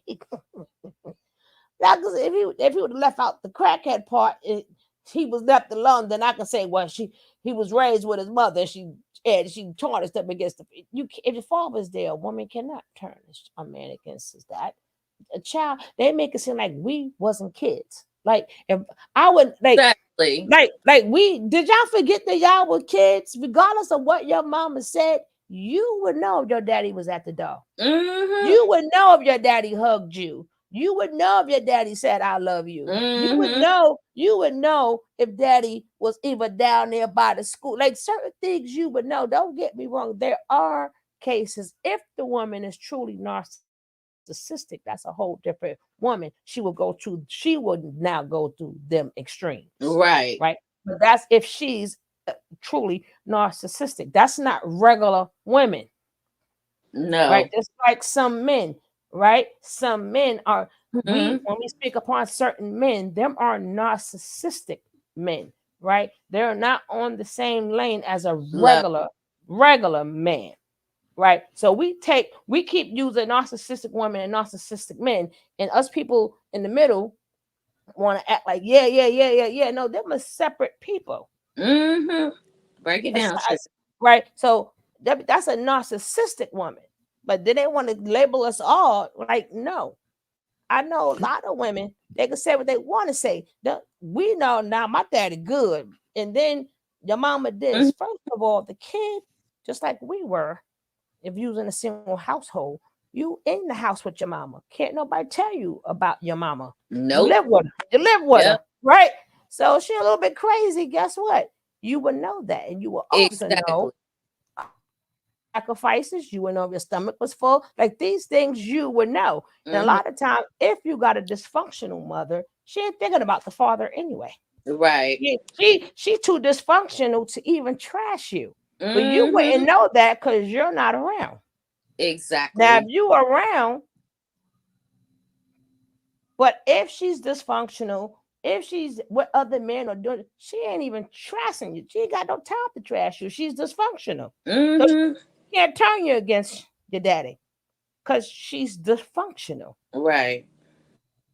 So I don't know what is MTR doing? Is he arguing on behalf of that guy why the women should like him? What is he? He did that without investigating, and he is the one who put his Cash App out there and supported him along with the rest of the mammies and the rest of the pillars. Oh, he's like, why don't y'all support this poor guy? That's pretty much what he's doing. Right. So now that the evidence came out that he's everything that the biracial angry man said, now they eating his ass up. So this is I'm trying to save my ass video. This is I'm trying to save my ass because everybody getting on them and on the mammies and the rest of them. What's up, Martin? They getting on them because y'all got the hatred for black women that they have so much that are promoting these dysfunctional people. These degenerates. I wanted it's to just say another that. way of making content out of hating black women. Correct. Absolutely. And no other culture does that but American black men. No other culture.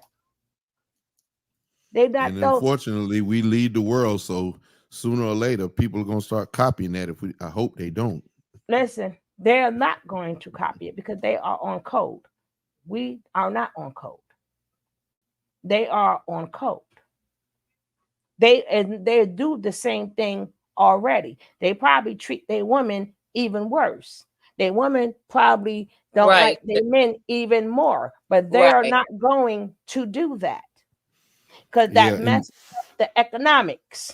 Right. And just like TV though, we shouldn't be listening. Nobody should be really taking advice. Like he's talking about if you get married within 6 months, you're great. Look, leave people alone. Let people do what they want to. He's trying to say, and everybody should stop listening to him. He's trying to cover his ass because if you would have heard, he's trying to say, I spoke to the guy after he heard some stuff, and then he was trying to say, well, he took accountability for all the things because he said, yeah, you're right. But again, it's not, this video was not really about the Plumer guy. This is about he had his ass handed to him and the rest of it. So he's trying to get out of it because he is the one that put the Cash App up for the man and also put the GoFundMe up for the man and promoted him on his channel to a fucking criminal. Sorry, YouTube. To a damn criminal. We can mate without these dating coaches and all this this stuff we doing here. We online. don't need People like him. none of that. We don't need none of We that. don't need none of that. No. We are human beings. We're gonna mate regardless. Right? But it's just you gotta tell people what the red flags in both things. Like this is what you look for. This is what love is, right? Make sure that person is healed, right? Ain't no sense of healing all the American black women if the men is still sick. Exactly. So you're healing us for what? So if you don't have other brothers out there checking other brothers, you want us to do what? Right. You're healing us for dysfunction. We know we're not going for that. Right. And it was something good you said earlier that if a man said he went through trauma, you said if a person went through trauma, your first question should be what are you doing about it, or what steps have you taken against it? And if there's no steps been taken, then they're gonna pour it out on you. You're gonna get all that venom, she said. Yeah, that's also real talk. not That's just real take wisdom. their word for it that they're going to therapy. You need to actually see receipts. No, they're you going have been to finished. therapy. Depending on your age bracket, if you're a certain enough age, you should have been finished. Like by my age, you should have been finished and healed, right? Oh, well, that's true. Right. So if you're younger, like 40 and under, yeah, you getting hit. I still don't want you neither while you're healing. I need to know you're healed because my life is in danger. Right.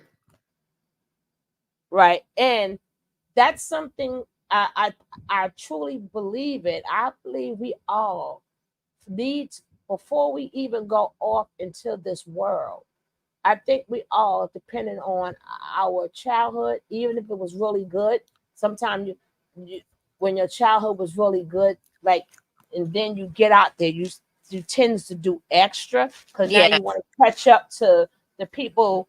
Like if you ain't from that life, now you want to extra act like you're about that life. So it's easy to persuade you to do, like, now you pray like, oh, you want to earn your stripes, and then you like, yeah, because you don't know no better. But everybody should find some type of therapy, some type of spirit, something, whatever you, right? There is no one thing, no one path, but one size fits. Right. So whatever, if it's religion, there's a religion. If you, whatever you want to do, whatever seeks your soul, that's not a scam. That's not a cult, right? But I recommend therapy, but not everybody want to go to therapy. And therapy is not for everybody. But I think that you should at least find something before you go off into this world to be a productive citizen. I think you should all, by the time you get like 18, 19, I think that people should at least attempt to do something. I think we all need therapy. It's just, I think we are, because we all are under attack in this society. I agree. And none of us had no really good childhood. They tried to break us all. They tried to, this separating, this is stuff that they've been, this mentality we got, we all separate and banging on each other. Yeah, they that's part of our training. We were trained against each other. Get to that, before we even do anything, so we gotta.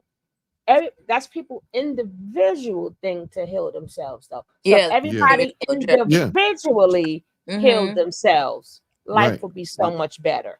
Right? Yes, We learn I to be agree. better people. It's a shame that grown people like they're still triggered and all these other type of things, or as soon as they see this or smell this or look at this color or whatever. Like Mm-hmm. that should have been taken care of, right? So then we wouldn't have been meeting the wrong people or Right.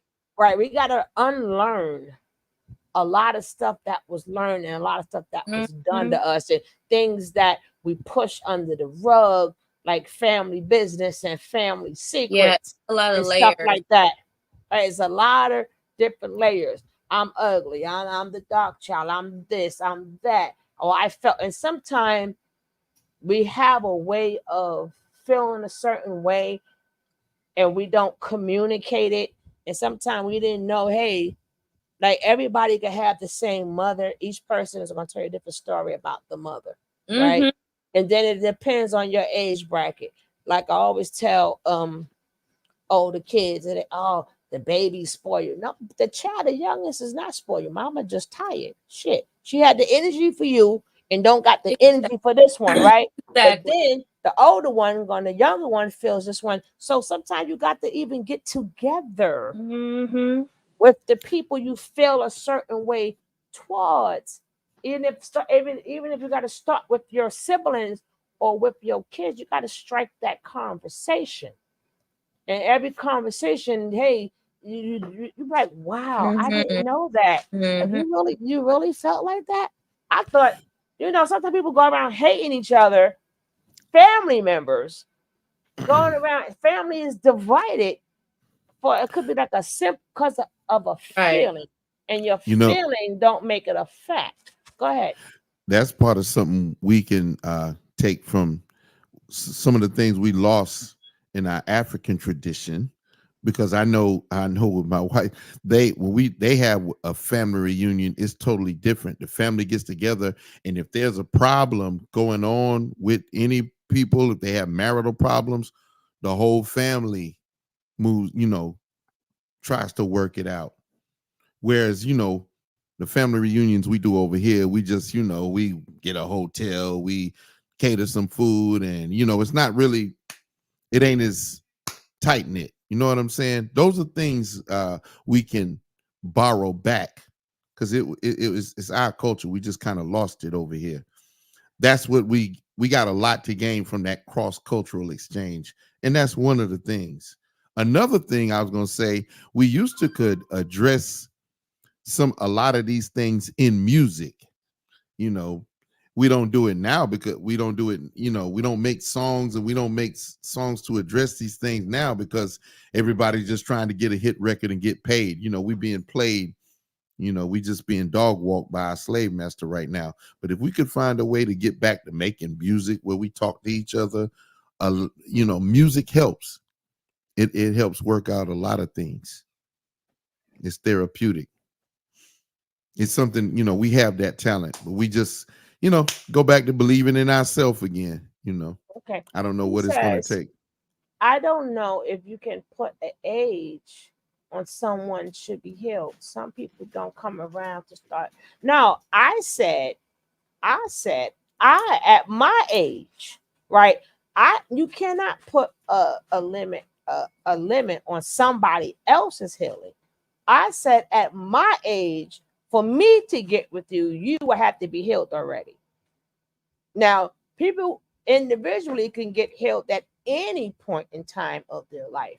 Now, I'm there for the human side of it, as in, you know, every day you learn something new, every day is a struggle. I'm not referring to that.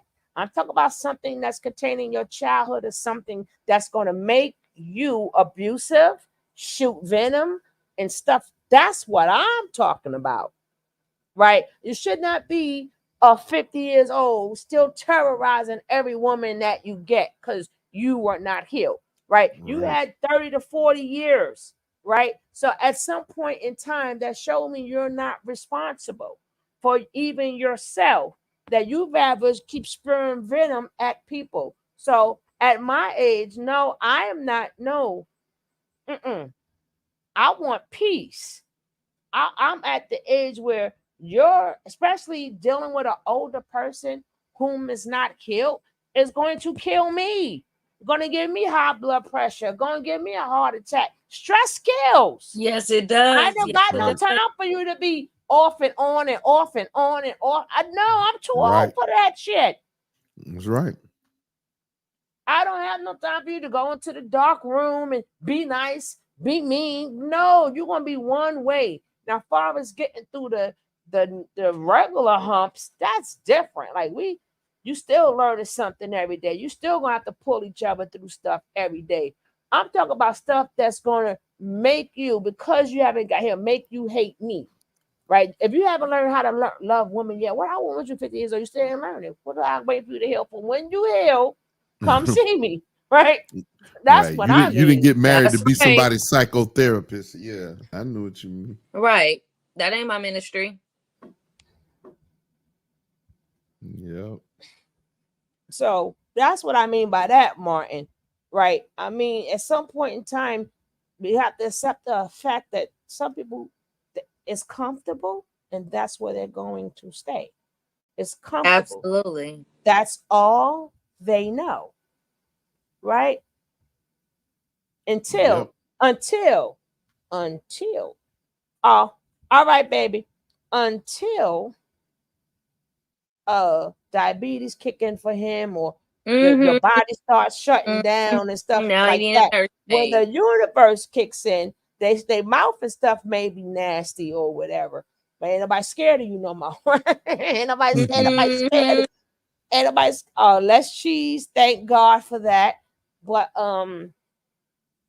again, these are things we have to do as grown-ups, right? Certain Yeah. things should not be tolerated, and your age plays a part, Yeah. right? That's like me after uh after 45, after 40, 45.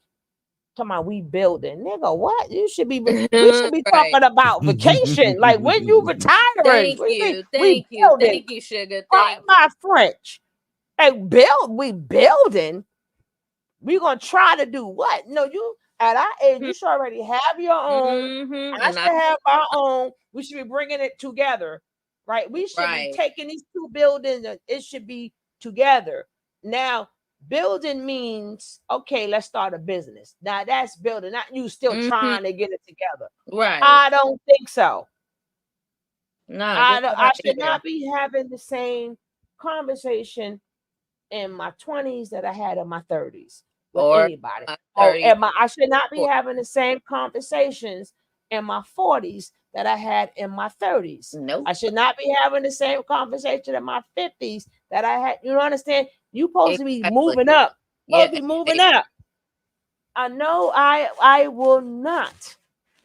No, ma'am, no, sir. I don't care. It ain't even gotta be with a man. It could be with anybody, right? I don't care. We agree to disagree. That's a beautiful thing. But far as dumb shit, no. At least we talking. But if we can't even do that because your mind is still stuck on, oh, I gotta go to the party and I gotta get dipped. Oh, I gotta get no. Right, You right. right.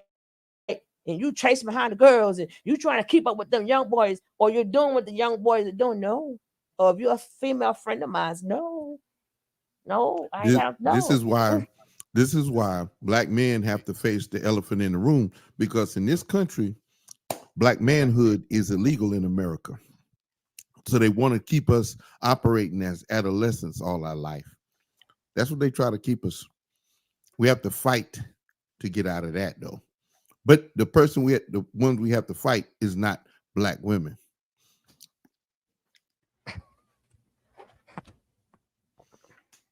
A lot of times, the first one of the best fights is stop putting your business on display. Right? There's something that they got on business, but because all the things we doing, they sitting back laughing. Right?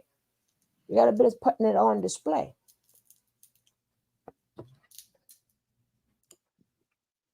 We are the only culture, Black Americans, the only Right. culture that does that. That's why I said we got to heal within ourselves first, right? Because even though we have family all around, what happened to us here got us fucked up.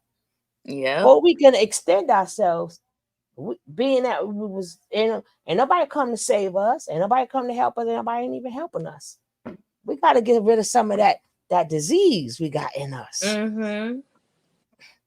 That disease is in our DNA just from being on this soil. It's in our DNA. Yep. Even the men here been called boy for so long, like you said, out of that adolescent stage, right? They have to fight through that. Like it's a lot of internal things, like the things that the men is fighting for. These men doesn't exist. It doesn't even exist. Right. Traditional what? When have you seen it? Right. It hasn't happened in this country.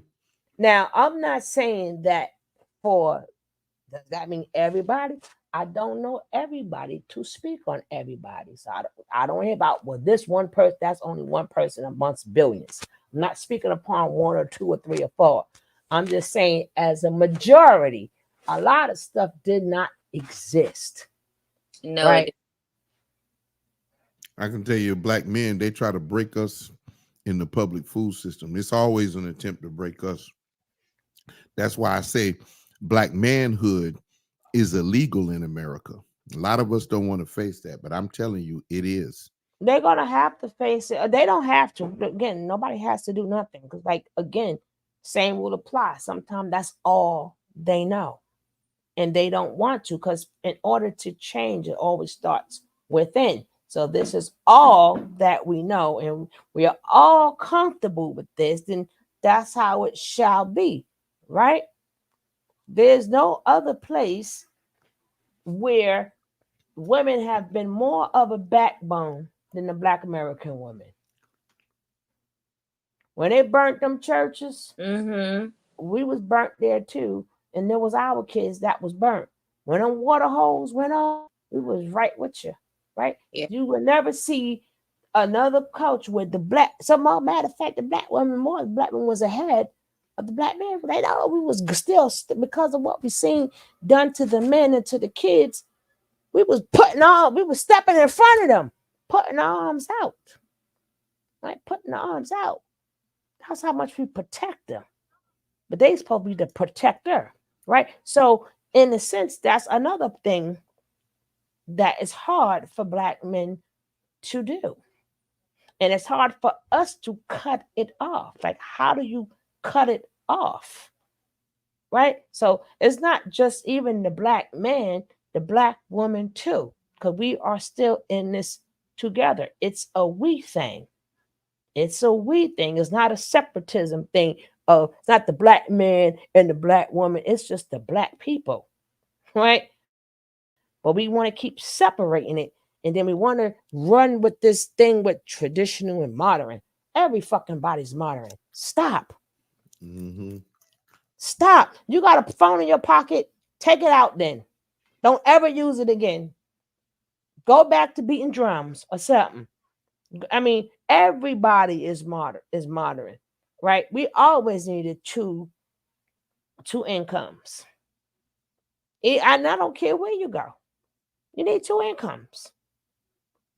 So even the woman does side stuff, bake cakes and sew or something, because if she couldn't legally work. So it always been two incomes. We can't even look at one another.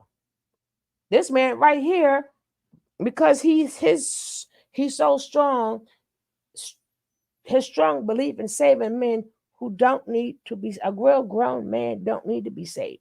A real grown man is minding his business, working, tired, coming home, they want to eat. They don't need people saving them. He don't want to fight, like I said, he don't want to fight the real enemy. This stuff he's doing, this nonsense he's doing is pimping for content. This ain't worth a damn what he's doing. But this is just because he's a coward, like so many black men. I'm gonna call it like it is and be done with it. It's a shame we have gotten to that point that's still selling out. You sold out your black woman for profit, right? You sold it out, but not knowing the same way they will go, oh, but the woman is feminist. I don't know about the Caucasian women. Leave the women alone. But The one black thing I men need know to leave the women alone. Stop talking all that crap and face your real enemy. That's who they don't want to face. exactly. That's But the that's that, sec- that's it. It ain't it. but the You yeah. second part they Mhm. got to realize is being like bringing a feminist all they want. I can't speak for other places, but I know for here, when we rise, you rise, right? So how you think a lot of y'all got elected? Because we fought for the vote. You got the women's vote, right?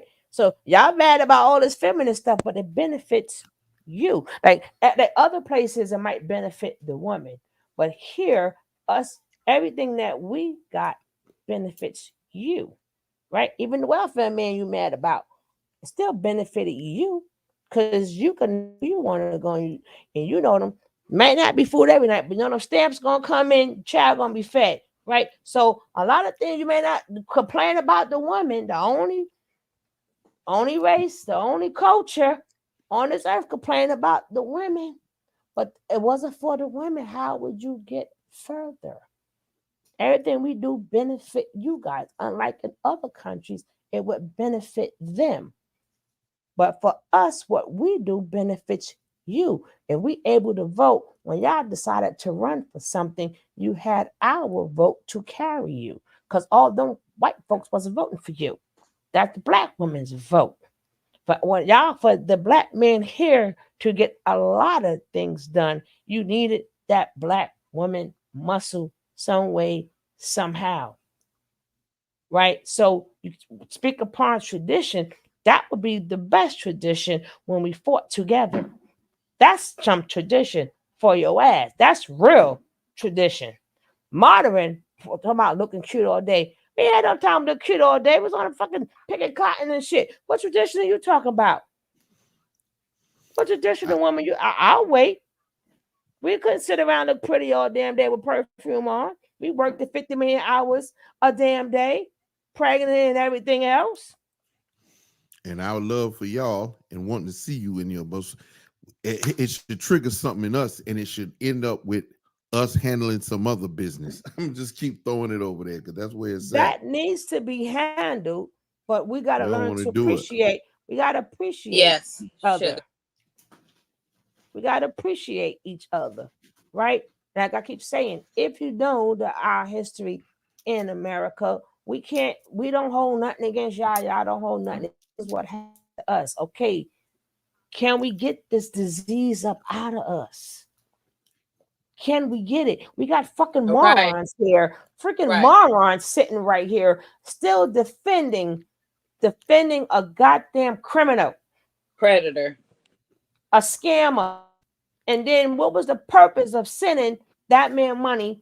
Like, if y'all really cared about the black man, you would have found organizations to, I mean, if y'all can get money up that fast, then how about make some, if these men need help, make some centers or something. So these men could go. I mean, you being that y'all so worried about them. Mhm.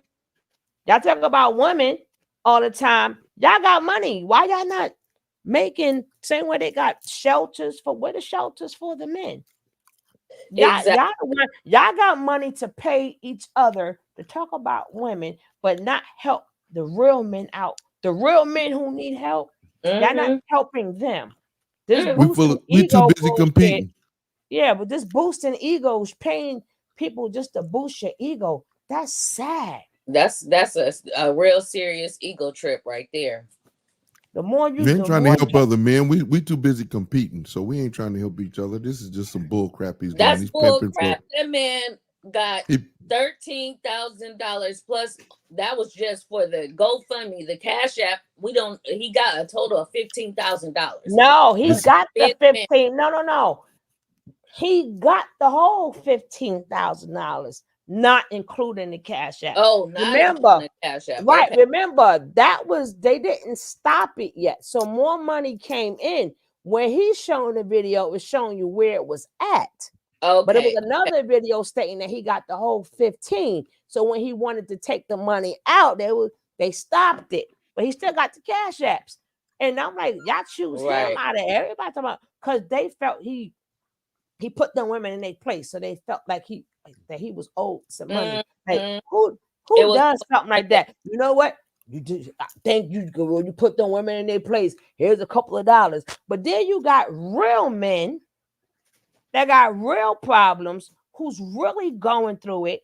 Like right. y'all don't even set up funds like your homie. Like if your rent is bad, or like they don't like men don't sit around and if you're speaking upon culture, like them fake Jews, they even have a fund put together.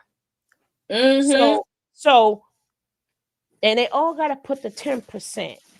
So just to say this one can't pay the bill for the month, they'll pay Right. it. Right. And they make sure, even when they have jobs, they make sure the money circles. They don't hire nobody that's not them. They Right. still don't. So to make sure they will always stay employed, they will always have money, and they put the money in a kitty. They got their own ambulance services, their own police. Like if they out, they even got Yep. freaking trucks and everything. I know I'm Yeah, in they Brooklyn do. with it. They got their own trucks, and the own truck is, honey. They not waiting to call 911. They damn police up is 0.2 seconds. They there. We don't know how to do anything for ourselves. No. They run a community in the goddamn community. You can't tell me. Baby, when I be rolling through they There town, would be amazing. the main ones I would like to follow. Right? Mm-hmm.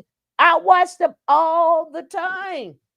You Same. don't, even if they do scam, we don't hear nothing about it. Nope. They take it, even if they do scam each other, they still take care of each other too at the same time. We can't even do both. We can't do neither. Right? All we do is the scamming part, right? Mm-hmm. Or this crap, or want to be God, and with the God, oh, I'm God, and I got a coat, and this and this, and send your money here, and send your money. This is what we do. Right. This is what we do. When you watch other cultures, especially, I'm just gonna say Jews because that's what they call themselves. Look at them ninjas in action. Look at the freaking houses within. They living right in the fucking ghetto, and they communitize themselves in the fucking ghetto. They got a whole community inside of a community. They get the same and they get the same stamps and everything. Fucking houses, especially the houses in New York, they are smaller houses. Them motherfuckers buy 2 houses and make 1. Right? Other places, our 2 houses together may be 1 of your houses, but New York is like so expensive, so it's a smaller house and all that. They and it's way more money. They open that, crack that shit open, it become 1 house, right? They take care of their elders. They don't want, even with the ambulance service, they got their own ambulance service. They own whatever you name it, they got it for each other. And they got it to where people sit in freaking trucks, scoping shit. Put that Batmobile sign up there, the motherfuckers is there. We don't know how to do that. And this is shown to us every day. People show us how to do it every day. Even across the street from me, they got a whole fucking gated community in the midst of the hood. You can't even go in that bitch. You can't even go there. They put a gate there. Like, how you do that? But they did it. They did it. They did it. And they make sure there's one guy, all the agencies go through him. We don't even, and everybody want to go to him. That's why I said we got so much more to just fix here. It's crazy. It is crazy. It's We will learn. ludicrous. Yeah, that's what I say. We gotta love ourselves, and then we are put in the mindset. That's why I say I usually stay off of that, because Americans have a different mindset, just like everybody's have different mindsets. But it's okay. It's okay, because everybody culture goes through different things. right? They go through different things, so their mindset is a little bit different. We need to stop. We got to wake up, right? Hopefully we can. Hopefully we can wake up. Maybe not in our lifetime, but hopefully we can. But well, maybe we can leave an imprint for the next generation. Some can. Some can. I mean, even right now, fighting for hip hop, that is really big. It's really big. That's a history book. I know you ain't taking that from us. No, I refuse. Right. And I don't care who you are. I was that young kid out there when it started. I know how it started. Right. If we keep on like we doing, they're gonna do the same thing with hip hop they did to jazz and everything else. Country. Because And that's we even, all we doing is we competing against each other. I speak for at the this men. point, it's not even a competition, right? When I'm speaking upon like the hip hop or whatever, you're not taking our shit. We didn't want to own it. We supposed to be. We didn't think that you were supposed to own it, right? We would because once art is out, once the art is out there, it's universal. It's all up for grabs. But when you say you created it, now we got a problem. And remember, it didn't come a problem till 50 years later. We're in the 50th year, as they call hip hop. We're in the 50th year. If we would have wanted to own it, we wouldn't even have it would be no question that we own it. Like, we can't tell white people that they didn't start country music, even though they didn't. They own it and control it so much. We associate it with them that, hey, we ain't about to tell them that we started country music, even though we did. You know what I'm saying? So that's why when it comes down to the hip hop people, then the people that's fighting we got for to it, feel some way about ourselves in order to protect but that music. we're fighting for it now. So either we're gonna fight together or we're not. Here's the thing, though. We got to feel some way about we supposed to want power, period. I mean, it can't be compartmentalized. We just gonna fight for hip hop music. And that's just to put it in. We just fighting to put it in a history book. We ain't really fighting to control it. We ain't really fighting to control it. You We can't. ain't really fighting to control it and Once run you it. put music out there, you cannot control it. You cannot. Right. Because it's art. Right? Art is that's just like me walking into own stations, own the outlets, the venues, own all the places where it's distributed. We supposed to want that, but we don't want that because we don't want power for each other. That's how we feel. That's how we feel about each other. The system is totally different. We can create a system. Right. We can create a system, but we don't want to. No. Didn't say we didn't want to, but you have to remember it's very hard to create system because the airwaves don't belong to us. Yeah. The TV, no, it doesn't belong to us. Getting on them stages don't belong to us. Right? Nope. That's another whole fight within itself. I'm telling you, the way we feel about each other reflects everything. We're not going to be able to just claim hip hop if we don't want no power as a people. All right, it starts how we feel about each other. We ain't going to be able to. They're still going to write that. They're still going to write us out of history because we're concerned about their story and their books. But if we don't want to start a system right now by saying no, we ain't. This is the start now. Remember, we didn't have to worry about this. Thank you, Sugar. This shit just started, right? This just started, right? We know where we fucked up at or whatever, but there is no way, like, once the music is out, it's out. People, they're gonna copy it, interpolate it, they're gonna do whatever they have to do. That will be part of life. That's part of letting your art out there, your song out there, your voice out there. There's always gonna be copycats. But if we want to start with no, we created it. That's something totally that we got to get that shit straightened out first. We're not even practicing what we arguing that we created something that we don't even practice no more. This drill, murder, death, kill I ain't fighting for that shit. Not me. Let me tell you, whether we like what the songs and stuff that's out, you don't have to like it, but it's still hip hop. It's right? still hip hop. It's still hip Hip hop. hop The was same way. energy. I tend to Even disagree no, with that. but not no, you Nah, can. that's rap. But That's rap. That ain't hip I hop. remember it. Now we had even when hip hop first came out, you had different. We had a balance, right? You had a balance. You had the party hip hop. You want me to had tell you why it's not hip hop? Hip hop did not talk about killing somebody. I'm gonna kill you, nigga. I'm gonna take your bitch. It Nah, did. they didn't say that. Yes, it did. Yes, it did. Yes, Not hip hop. Yes. Nah, not hip hop. Yes, it did. Nah, not hip hop. Yes, What you talking about? When did we start? When did it get like that? Well, And still be hip hop. I was there when hip hop. We were not talking about smoking you was each in New other. York at the time. Yes, we did. I yes, was we all did. over. We were not. Yes, we did. Where's the song? Yes. Oh, yeah.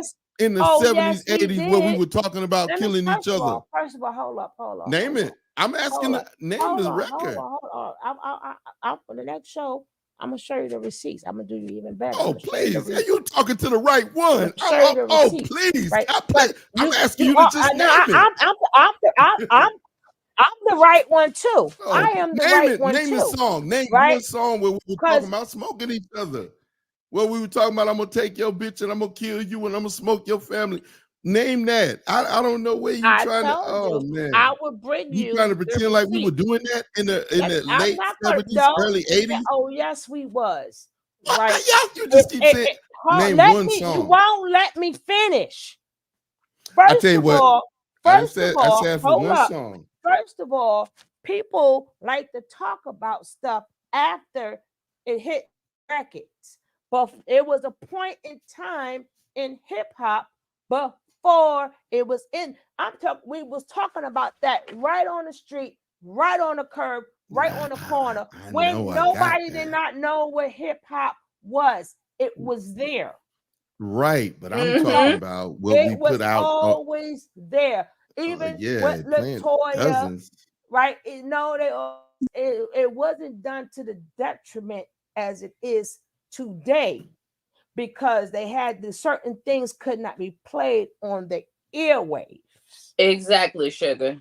So but it was songs that you would call underground songs that they did that in the battle raps, right? It's just that it's different today. I don't know a single one. Listen, I'm familiar with the. I know about the Fearless. I know about all the groups. Nobody was talking. What you're saying is just not true. You can't. It's 100% true, because I just explained. I know you said they don't. It was already there. Once I'm talking about on wax, on records. But you said it wasn't there. It was. It's not on records. Wow. The mixtapes went around. Matter of fact, I had them. I know about Harlem World. I know. Oh, please. I know all about it. You think I don't know? You won't let me finish. Both of us can't talk at the same time. We were not talking about murder, death. Oh, okay. Wow. This is unbelievable. Even when we living in two alternate universes. Yeah, we are. Yeah, girl, I know, because you won't give me an example of this. You won't show me the mixtape. Show me something from that time when we were talking like we talking now, please. Oh man, we just ain't even gonna deal with reality here. You can't show me. I was there. For one example. I'm gonna ask for one example. I'm gonna just calm down and chill out, because I know you can't. You're not gonna show me an example. Where were you born? Where were you born? It doesn't matter. Nah. That show me the example. Show me the example. All you got to do is show me the example, then you can shut me up. Show me the example. I'm not going back and forth no more. I'm done with that. I asked to show the example. I'm not going back and forth. I'm trying to explain to you why you didn't hear it, but you keep telling me. I'm telling you it existed, and I explained to you why you didn't hear it. I know I didn't hear it because we didn't make it. It wasn't on. I'm telling you, it was made. It couldn't go on the fucking airwaves, but it was there. Now you cussing. Because it wasn't on the fucking records, because I remember those fucking records, and it wasn't going down back then. The Treacherous 3 was in the group that was doing it then. Name the group that was doing it. Jesus, Mary, Joseph. We done. Let me get back to this. We done. People either want to understand hip hop or they don't. Oh, so you right and I'm wrong. I Of asked course you to I'm name right. the group. You are wrong. You No, are I'm wrong. not. Name the You're group. 100% wrong. Name the group that was You're talking the way definitely you talk wrong. now. So she ain't named the 100% group. wrong. I asked her to name the group, name a record. She She ain't just told named you nothing. it was mixtapes floating all over the world. I remember the mixtapes. I know about. Show me. Play the mixtape. So then, if play you it. know about the mixtapes, then you should know about the lyrics on some of those I songs. know they would. Show me the mixtape. She said she gonna present that evidence. Sir, What no we are not mixtapes talking? named. We were not talking about murder, death, kill on the mixtapes. But I'm pretty sure she do anything. We were that not she tell talking you, about she gonna have murder, receipts death. to back it up. We were not making those threats on those mixtapes in back in that time. We were not.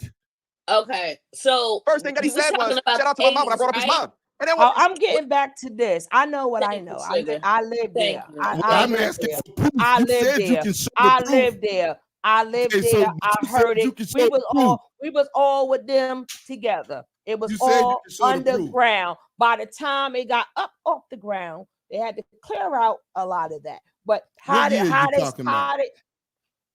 What years are you He talking said, about? I'm well, we've talking had some about issues. I'm on a healing 70s, journey. early Y'all go down into the 80s. comment sections and you're talking about, oh, why is he bigging up his mom? For what? What? The brother's healing. He had a tortured past. He's had men try to kill him. He's had men try to murder him. He got shot 6 times, 1 in the face. He was in jail for years before he got surgery with a bullet lodged in his face that made him deaf. He was in jail for that. Like, think about this guy's background. Think about where he's come from. Welcome to the Waverhood. With Wayfair, finding your style is fun. Again, when the music stops, grab in the chair. It doesn't matter if it's your outdoor style or not. Ask you this, and this is my main point that I tried to stay on within my reaction videos, and what I'm going to continue to stay on within this live stream. Does a man like that, outside of what we knew of his background, did he deserve to lose his job? Huh? Well, maybe you should find out if he lost a job. We don't even know if this man had a job. Did you check to see if this man had a job? Because you're doing a lot of talking. You're doing a lot of talking in defense of this man, talking about, oh, they made him lose his job. You said that you would not want a woman who is doing well with her life to date this man because he has quote unquote demons. You've just confessed that he's not a good man. That's what you've just confessed. Even And well, hold up now. Where you go? Now we did mention Treacherous 3, right? That would consist of Kumo D, right? Mm-hmm. Is that the same man who made Go See the Doctor? Yes. Yes. Now, did he just think of that, or is that's how they was talking on the street? Mm-hmm. Didn't talk about his thing got burned and all of that. Right. Didn't what was KRS song, My 9mm? Mm-hmm. That was blasting, right? Right. Ice-T kicked the door. Wait, no, that was right. But being that he said Treacherous 3, right? Because he took it back. Right. Even some of the songs did not make it, but they still did. Even freaking Lottie Dottie had a parental guide, right? Yeah. It was still talking about effing somebody and their mama. Yeah. It was just the word. They was more witty Mona Lisa with too. the words because they had to clean it up so it can hit the airwaves. Right. But the talk was always like that. It wasn't so out of there. That's even down to R&B. How many people sing fucking cruising? Cruising is about 2 people coming together at the same time. Stop playing with me. I love when we cruising together, inch by inch, we get closer and closer. We become part of each other. Right? It came up with, they made it crafty because they could not talk the way they talked on the street and put it on the airways. And that's even down to R&B. Yes, I'm ready to learn. She's talking about giving up her with JJ. Exactly. For Her the first VR. time. Yeah. We Even not tonight is the night. You right, but they was very tricky and clever because they couldn't take the street talk and put it in now they could take that's the only difference. The street talk is now on the airwaves and you can hear it, but everything that they did, they had a street talk. So it was in the song. You just had to find a clever way to do it. The mixtape even transferred to what was that guy PMD? That's a game. People always say, what the hell does that mean? Peace for the people who can't understand how one homeboy became a bed. One by one, and I was dogging her out, right?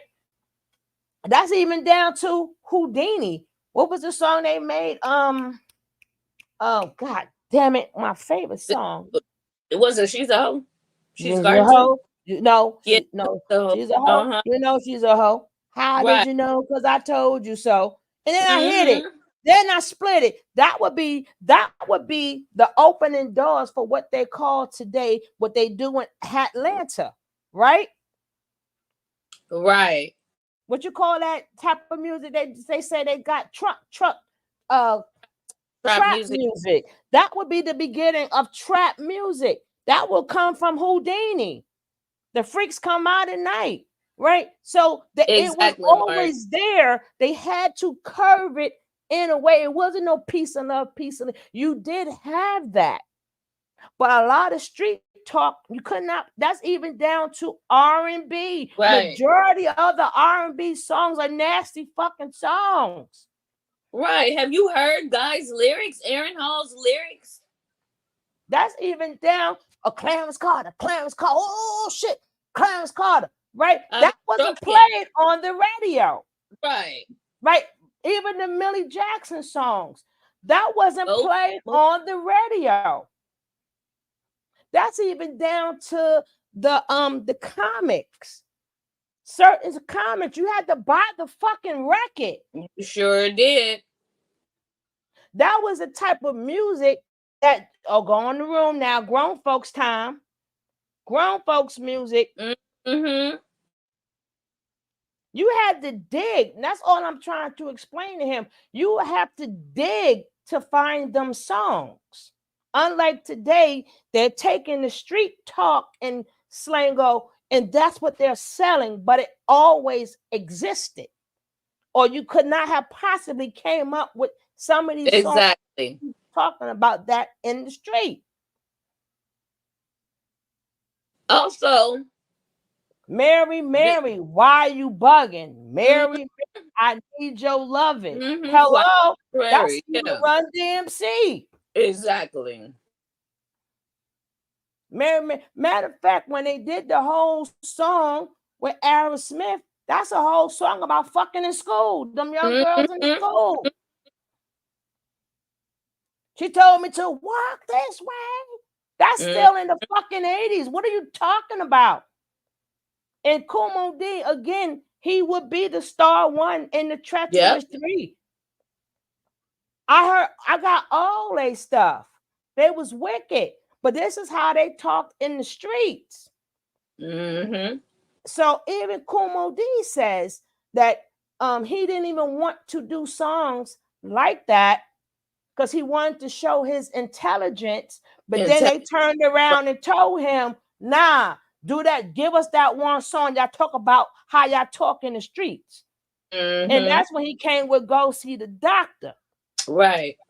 And even when the battle with him, see, if you don't live in the place, then you can't. If you're not from there, how my man said, if you ain't from there, from the ghetto, talk about the ghetto, to stay the F out the ghetto. My man Tress said that, right? So if I'm giving you a piece of history, I'm 100% correct. Exactly. I know what my mama used to pull our ears. I remember my mom used to pull our ears. What they say? What came out their mouth? I'll get your little ass on over here. And then what about the 2 Live Crew? Even though that's a little bit newer, but still, I'm just saying in the lyrics in general, in that age, in that time frame and stuff like that, we was getting. My grandmother would find our Too Short tapes and Two Live Crew and NWA tapes and say she was throwing them away, and our grandfather would put them up and give them right back to us. He's trying to make it seem like even in the 70s and the 80s, it did not. Yes, it did. Just that it didn't hit. Like if you're not from New York, then of course you wouldn't have heard certain songs, right? But even if you listen to some of the songs that you have heard, it was still there. Hotel, motel, Holiday Inn. If your girl start acting up, then you pick her friend. Then you take her friend, right? And then she wanted something. Even they had a whole motherfucking song called Super Sperm. Whose sperm you talking about? Right? And that was a breakbeat song. The whole song was called Super Sperm. What do you think they was talking about? Exactly. They had to make it friendly for the airways. But out in them streets, I remember, matter of fact, that's how even they did Redman. A lot of them was on the stage, right? And somebody feeling good on that stage, somebody would tape you. They'll tape your live thing. And that's what Biz Markie did for Redman. Okay. So you wouldn't be able to find a lot of stuff because it was your live performances. That was the mixtape, but he wouldn't let me finish. That was the mixtape. The people that were live. But them and the things, and then when you got there, like, nah, but they still added it in very little. Even LaToya. LaToya. Keep it up, I tell you like this. A fresh little story, but short you don't miss. It's the scoop for you. The truth for you. I can go on for days about this girl named LaToya. Matter of fact, Veronica. What was Veronica doing in the song? Veronica girl. Who, me? Come on now. Should have said, don't test me. Because you got a lot of people that want to talk about the history, but if somebody's giving you history, just listen to what I'm saying. Sugar is a walking history channel. Because even if you did, because certain things you would not have been able to hear. Because it's not, so it does take a point where you're at, where you're born at. So I'm saying it always been there, but it had to be sugar coated. But like I said, that goes back to R&B. Right. Matter of fact, they told Ron Isley, what was the song?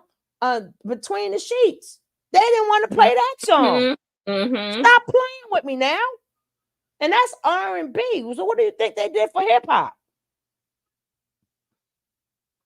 When they was talking about the stuff that was going on, even Sade's music.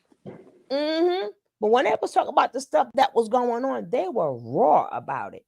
It wasn't no fight. No, we wasn't talking about no fight the power back then. They were talking about the bullshit that was going on. That's why everybody back there even did cocaine. That's why majority of all the artists, they had a ski after their name.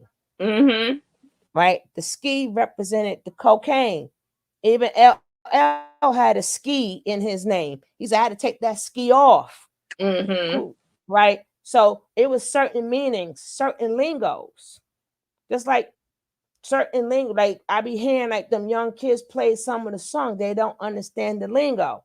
Sounds like the same way, depending on where you at, somebody will have to break down what they're talking about, right? Right. Lingos, right? Even when Tribe Called Quest and he's saying your cement furniture, right?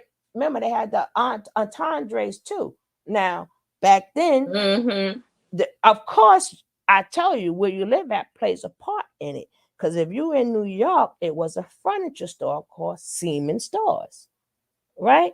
So that was so the people who knew about that, you wouldn't know he was talking about semen in your furniture. See how the double entendre go?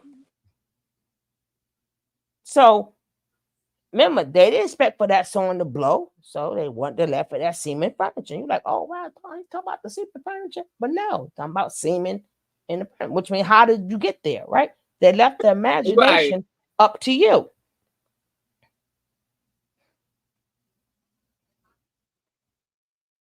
I got love on my mind. What do you think? What type of love she was talking about? That's how it was done.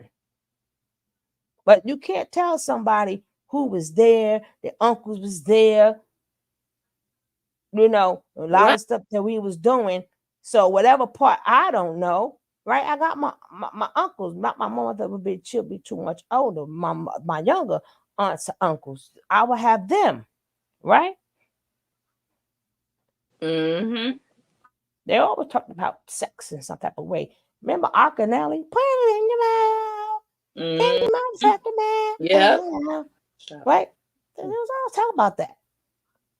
There's nothing freaking new. But far as the whole entire genre is about that, that's new. Yes. But it was, they had the party one, even with the positive K. Oh no, but he was the party one. Dougie Fresh was more like the party one, but it wasn't like no one form back then. Matter of fact, Kumo D, speaking of that, really everybody's his babies, right? He the one started the battle rap. He the one put the lyricism in the rap.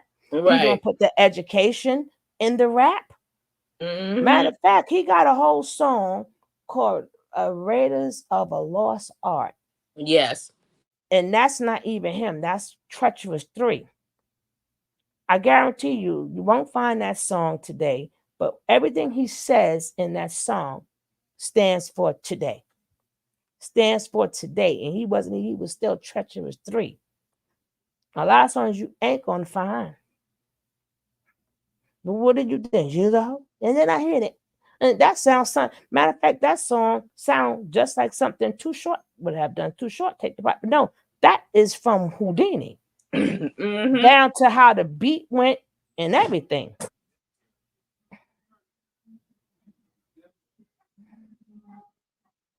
So I know where I was at. I know Has he what ever we was heard doing. Too Short, Don't Fight the Feeling lyrics? It starts off, say garden tool. You like to F? That was like one of our favorite songs me and my sister used to play. Right. I'm saying even back in the 70s and 80s, even if you forget about hip hop and just go back to R&B, right? Even a lot when they were sampling these songs, we heard what the hell they were saying in the damn lyrics. Didn't you just play Sylvia the other day? Case closed. She moaning and groaning all in that song.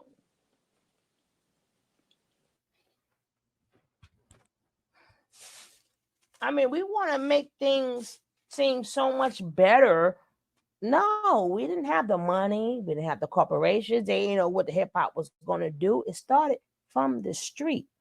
So if I'm going to talk to you about it, be from the street, right? By the time y'all got it, it's on the airwaves. Big difference.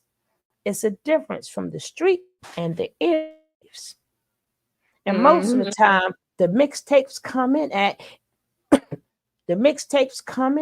if somebody was able to record, and I mean a regular old cassette player, nothing like that. You had to pop that tape in there, and so you hear the crowd and everything. And at that time, of course, they was talking about illing you and stuff like that because they were battling.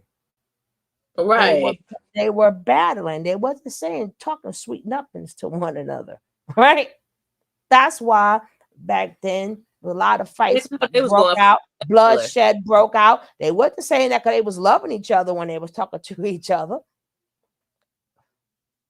What you say? They ready to shoot you? Matter of fact, they used to be on the corner rapping, rolling dice at playing CeeLo at the same damn time. You know, I was no more than knee high, but I still have my memories. Yes, yes. I know my mama pulled me away from. I wasn't grown back. I was a fucking kid. So I know these things. And what you think they was doing at them parties, right? What you think they was doing at them back when they had the red light parties and the blue light parties, right? Right. What do you think they was doing? The music wasn't no beautiful back then. Why they rubbing up on each other? Right. For the same guy, go see the doc. Told us a whole story. Obviously, this is street talk, right? That's how they felt about women, right? He could go hit a woman. You know what I mean? He can hit it, talk about having sex with his goddamn girl. This is cool. But the same guy when you said Marvin Gaye got a whole song called "Sexual Healing." Come on. What are we talking about? It may not have been much on the airway, but the question was, did it exist? And that would be a yes. And that would be a yes. It existed. People got to remember, and I think Lord Jamar said it correct. When you in your mama belly, right, you don't have a name yet. So why this is being done, there is no name for it because we did not see it as an art form. It's just something we did. People need to understand that part. It had to be, the baby had to be given a name. The name of the baby, hip hop. But while it was cooking up, and we had to cook it up first. So that means it was already being done before we gave it a name. And being that it's so close to doo-wop, they called it hip hop.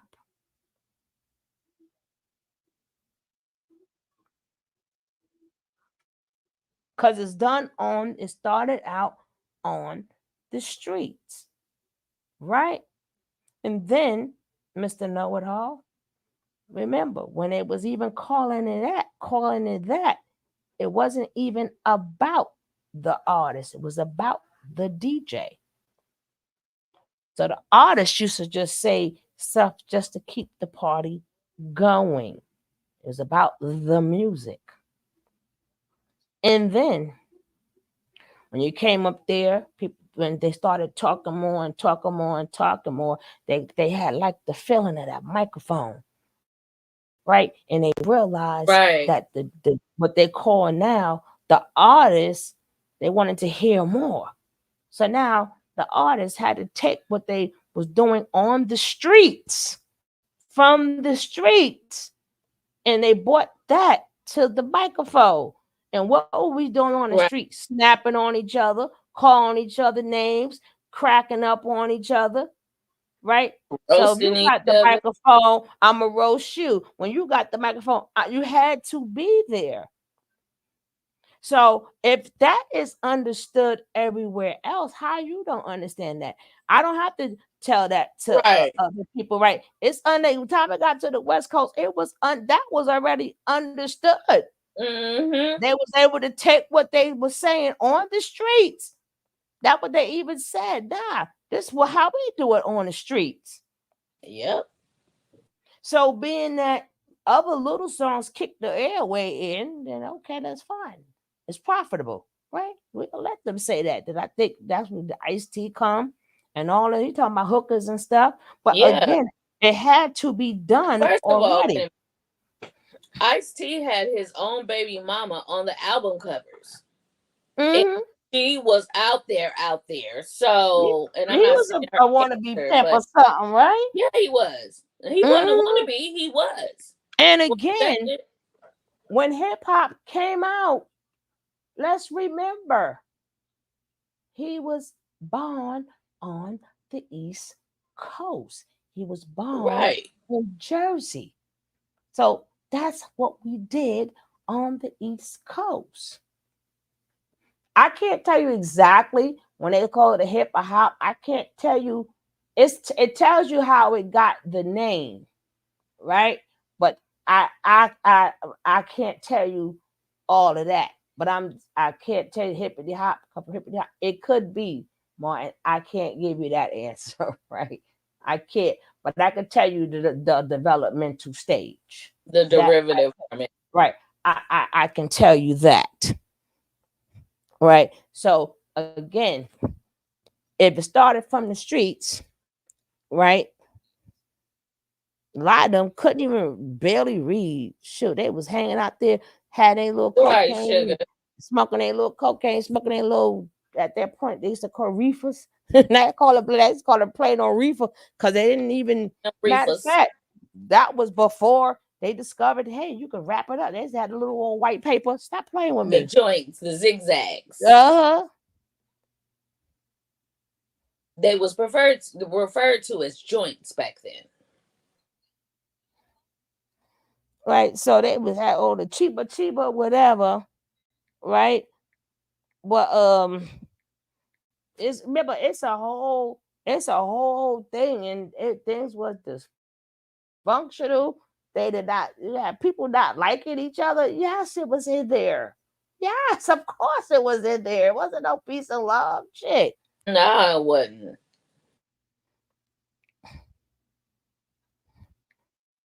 This is come from the streets. Where you get To the point where kumbaya it from? made self-destruction. And they was talking about how we was destructing each other within our own communities, banging each other, right? Wasn't that the point of self-destruction? And to come Not together, according to him. baby. And then we had over here, we're all in the same gang. Yeah, because they was like, yeah, I gotta do something. The East Coast did it. The East Coast did it. Mhm. We all you all need to do it, right? And then, like I tell people, and y'all know for a fact, I do not like to use my brain cells. I keep telling you, stop making me use my brain cells. Thank you kindly. I tell y'all that all the time. I like to keep whatever little brain cells that I have. I hate to use them up. Please don't make me use my brain cells. So when I say leave stuff alone, please just leave it alone and let's carry on. Then I have to use my brain cells and show you I'm a little smart. Maybe not a lot smart, but I'm a little smart. Just a little. But That's why I tell them. It's enough.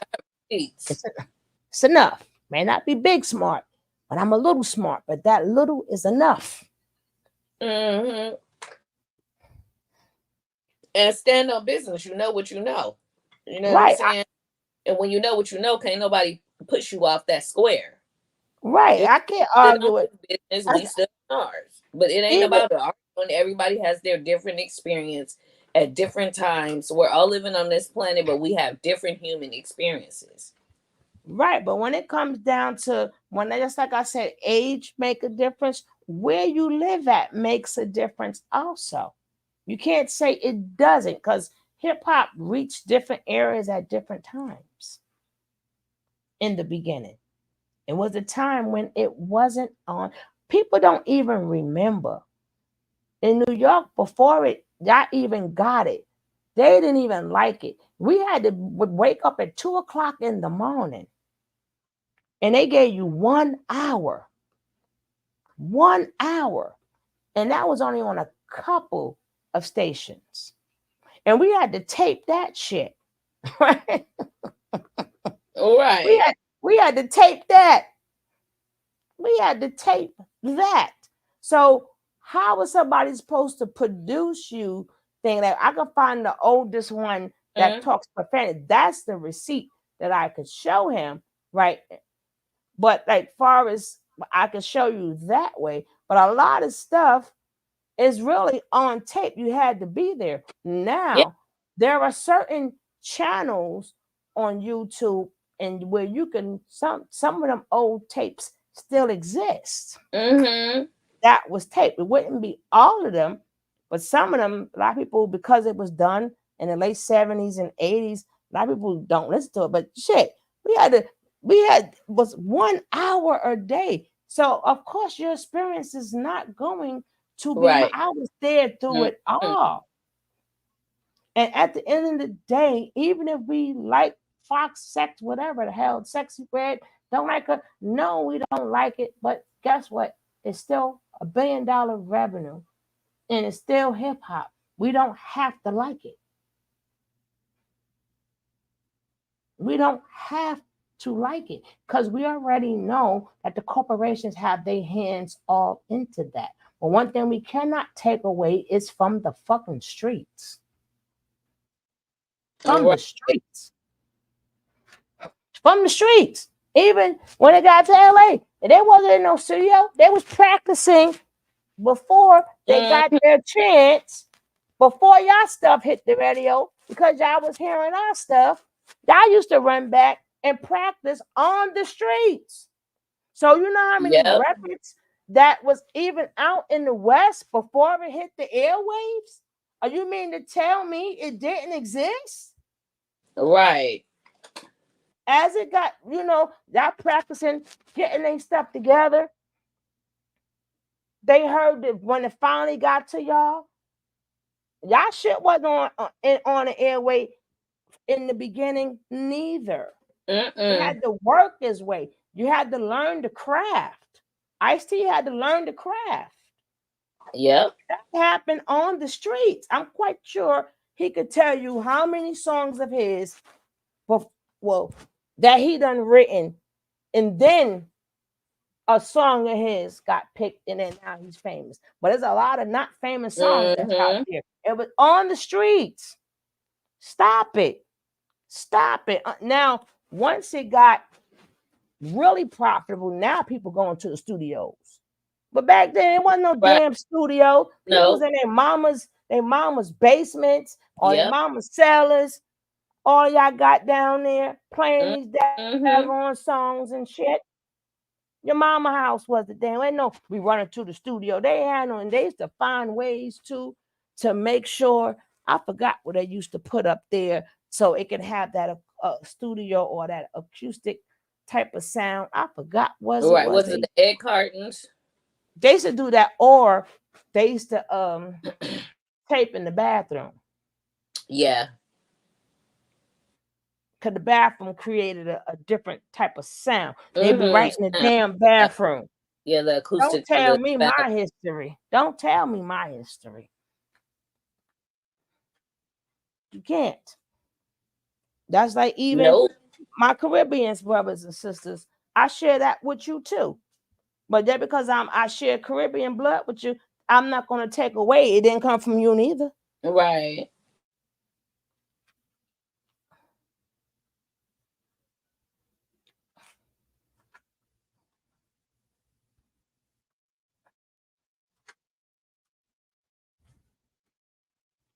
And then you can't tell people. That's why I said leave it alone. You cannot tell people their experience on how they feel about something. No. People are not treated nice when they go over there. No. They're not. They're not. They're called with S-plats. They even got a name for us. They don't even fucking call us family. Fuck out of here.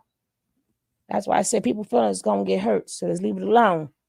The feelings will get hurt. An egg carton and a paper in the bathrooms. And then we could talk about it because all our family leads to the South. Right? That's how we were doing this. Anytime, every dance we did, they're like, nah, but it was called this. How many times they tell us stop copying off them? You ain't doing nothing new. You ain't doing nothing new. And then they get up and show you. And then, sir, ask him if what he is saying is true, right? And it was so positive. Why would our parents tell us to cut it off? Exactly. Why did they confiscate it from us? I mean, it's so positive. Wasn't no curse words. Nothing was going on. Why would they say, oh, what you talk about? No, you would not be singing that. You would not be doing this. You would not be doing. Why would they tell us that? I'll fucking wait. If everything is what he said, why I got in trouble playing Lottie Dottie? I didn't think exactly. I bought it for the show. We bought it for the show. Mama Duke took that record. No, that record had to go. Stop playing with me. Stop playing with me. They heard what they were saying on them streets. They said, We even took, they like, we messed up, fucked up all their records and stuff. Because you couldn't tell all of us that we wasn't the DJ. We ain't know how to scratch nothing. I don't know if y'all went through it, but we did, scratching up them damn parent record of God and all that damn trouble and shit. And tell us we wasn't DJing, boy. When they went to go play their shit and that shit skipped, we done scratched the record. Might as well. That look, that your ass is grass look. Woo, that look on a lot of our parents' face, boy. We like, no, we don't know what happened to your record. I don't know. I didn't do it. It wasn't me. It wasn't good times, boy. Oh man, that shit was funny. You couldn't tell us shit. We all thought he was a DJ. We put that little penny there and shit. So called I started scratching. We just scratched the wrong record. And we didn't care what record it was. We all thought we was DJs and shit. Stop playing with me. But it was so positive. Our parents told us to cut it off. What was they listening to? Why would they tell you to cut off positive music? If it was all good, but it didn't have no street into it, why didn't they like it? Was it because it was new, or the things that was the same thing that we're saying now? We don't like what's being said. I know, right, Jack? We all went through that shit. Shoot. Someone said, with your wrinkle pussy. I said, God damn, she heard it. Right? We was trying to let her just hear the show. We didn't know she heard that shit. Right. She caught it. Because that was the talk of the street. That's why they were like, you that was the first that album my dad bought my sister was the show. The first one I got, I believe, the first album I bought was but of course it was Treacherous 3. But I'm trying to decide, was it the Treacherous 3 or the one before it? But I believe it was the Chasta run that one. That whole Treacherous 3. Oh man, that was my favorite album, right? But again, if it was so good, sir, why did our parents say not to speak like that and not to talk like that? And watch our mouths, because it was so positive. All I said it was there. How do I be getting to this? Right. We talk about Mr. Pop a Balloon, but we're gonna still pop the balloon. We're gonna continue to pop a balloon tomorrow, because that he done changed, and I'm glad he done changed it. People need to stop playing with me. I told him, don't test you. You better move over. It doesn't matter. I'm old enough. What the fuck does that mean? I had my Cali experience. And I wasn't cursing at him. No. I was just cursing. Right. So let me curse back at her, but I technically wasn't cursing at him. If you listen, I wasn't cursing. I was just cursing just to curse, but it wasn't at him in particular. I don't let nobody call me a liar. I know that's right. We all had an experience. Like, I can't take how y'all did it. That's why when I did that show, I said, tell me y'all experience, right? Because I can't tell you y'all experience. I just got done driving down the street past this all boys school that I used to dance. They used to have school dances, and they were our brother's school. I went to Catholic school, and so. Oh yes, we had a little dish in the middle.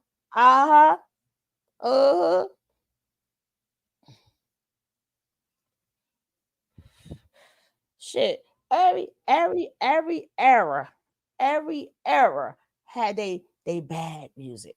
That's what I'm trying to tell her, boy. Every era. Sorry, I got cut matter off. of fact, even with Jody, you didn't hear no fucking Jody on the radio. Right. Oh yeah. Candy Liquor. What radio station you heard Candy Liquor on? I'll wait. My last $2. What you think you're doing with the last $2? Right. Last $2. You not gonna give. That's one of my favorite songs. Cheating. The What's the other one? Stand up, put your foot on it. By Theodorus, whatever. Stand up in it. You didn't hear that shit on the radio, but that doesn't mean it don't exist. A lot of songs we can talk about. What we're talking about was heard from the home. Now, if your mom and them play them records, are you going to argue with people that said they heard these records? It wasn't on the radio. Them records still exist. It just wasn't on the airplay. They exist though. Yes, they do. Same way Millie Jackson. You had to go to a special section back in the days when you went to the record store. For Millie Jackson, Bill Cosby, Red Fox, all of that. Every era had the bad music. Yeah, stand up in it. $3 and hello, Jack. You know what I'm telling Jack. Jack, that's right, Jackie. Stop playing with me. I could think of that man named Theotis. Stop playing. Stand up in it. What the hell? What do you think? Well, hello. Did you hear that? What about Joe Tex, Bump No More with that big fat? No, that was played. But he got another one though. Was that played on the radio? They had a lot of even down the R&B songs was not played on the radio. You had to go out to a party or something, and the DJ even played it. And certain songs, it was okay, grown folks' time music. That's the same thing was in hip hop too. You had some you played and some. Nah, get on up out of here. Certain rap songs, I heard a little. I'm young. I heard little pieces of it.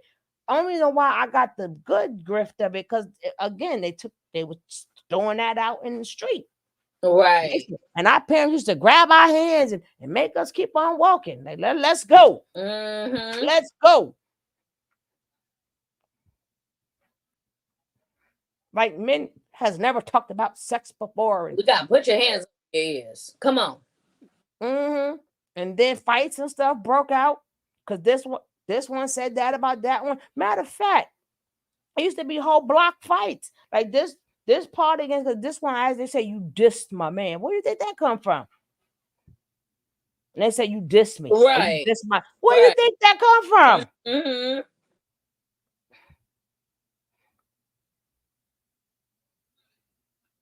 On the street.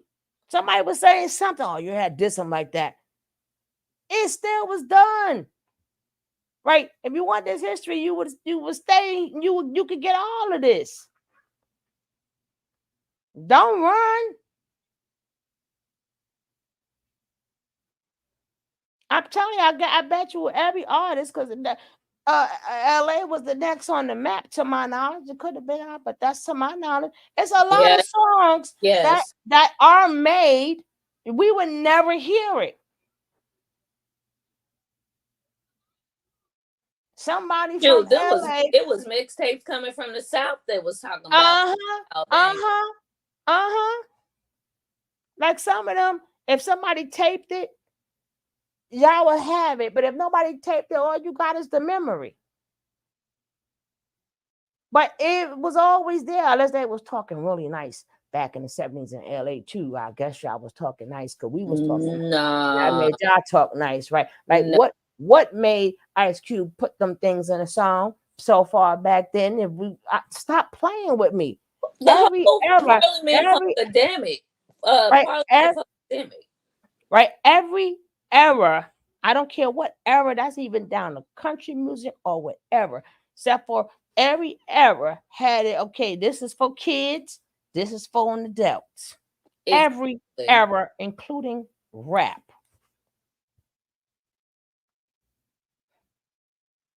Millie Jackson, it hurts so. Ooh, Lord have mercy. Jackie. Yes, Jackie, take me back. Jack. Ooh, child. Baby, my favorite singer was Millie Jackson. Matter of fact, even Biz Markie recreated her album cover. Remember, she sat on the toilet bowl Yeah, she did. And then Biz Markie did this. We get it from our forefathers. He said, Right, and then Millie Jackson even got with the girls back in the day. She used to mentor like the girls and be in the different rap songs and stuff like that too. You know how many people were singing, "Yes, I'm ready." Right. To learn. That's one of my favorite songs ever. But come on. To fall in love. Come on, listen to all the words. Everybody ain't no damn love song. The song about fucking. She's ready to learn how to fall in love. No, listen to the words. God damn it. But they had to make it at that point to hit the radio. That's the only thing I They had to miss. make it radio friendly. Right, but that's what I miss about it. Like back then, you left it to the imagination. If you know, you know. If you don't know, you don't know. When you get older, how they said you get older, you'll find out. Right? A lot of songs I didn't know. Remember this? We knee high. We did not know when we got older. We found out, right? And, Oh shit! That way you thought. Oh, but we sung it. They had it to whereas. And you think it's, I said a lot of times when you were little, you'll be singing a song that you think is innocent that your parents will accept, and they'll be like, "Don't sing that song," and you don't know in your little brain like, "Why they don't want me to sing that song?" Right. But it's because the lyrics is in that song. That's one of my mama's favorite songs. That's one of my mama's favorite ones. Right? Yes, you could pick a year, you could pick an era. You always even from swing to this. You had the juke joint song. They had the ones they only played at the dirty club, at the dirty clubs, at the juke joints. They had songs that never made the airway. So even their parents would don't bring, even when the rock and roll first came out, the stuff they were saying, they like, the world, they were like, the world have changed. You're going to hell. You're going to hell. They was mad when them white folks were sitting up there starting to get that when what's his name with the glass, Ray Charles, and them changed up the rock and roll and they started liking it. They thought the world was going to end. Like, stay away from them black folks. What? Stop playing with me. Every single era. So why would rap be, if it's from the street, be any different? Right. Any different. Name a group. What? Some of these groups don't even freaking exist no more. Don't even exist.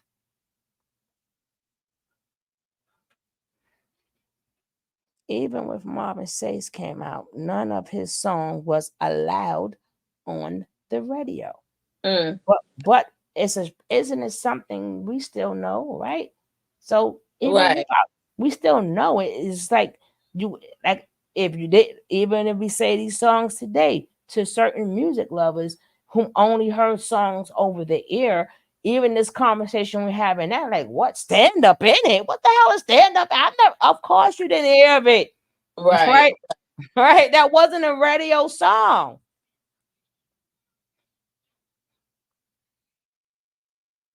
Jesus Christ. And then you want to bring up other people's heritage. You don't even know yours. Right. Tell me what they do in Africa. You can't even tell me what they do in America. Exactly. And then it even got to the point where Luke had to legally go to jail to get that explicit lyrics sticker put on the front of the albums because they kept messing with all of the artists about their lyrics.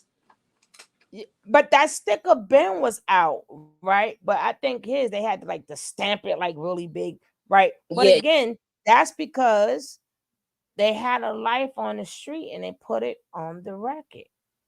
Right. And it was again before then. That's how they lived. That's how they talked. Yeah. There's no way.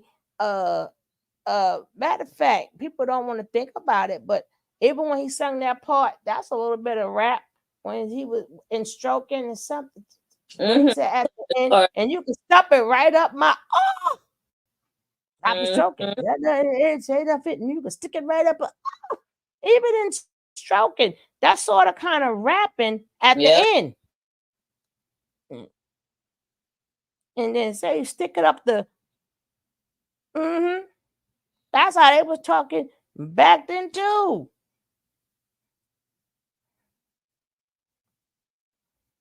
She did. That's why I enjoyed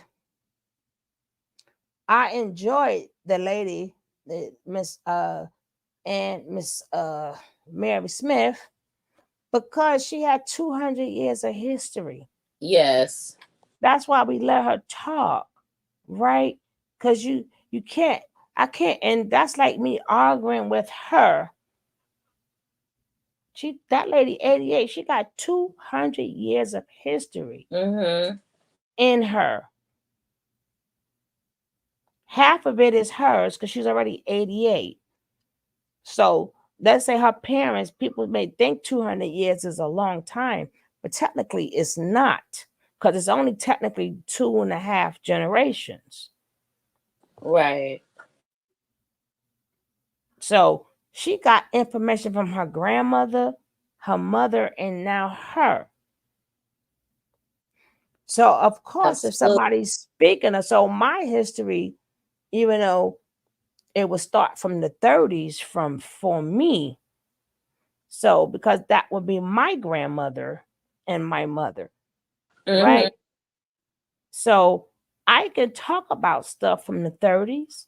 Now I could probably go before that, but I'm talking about information. Whereas I'm under my grandmother at that point back in them days, unlike these days, even though Motown and everything changed, it was still stations for everybody back then.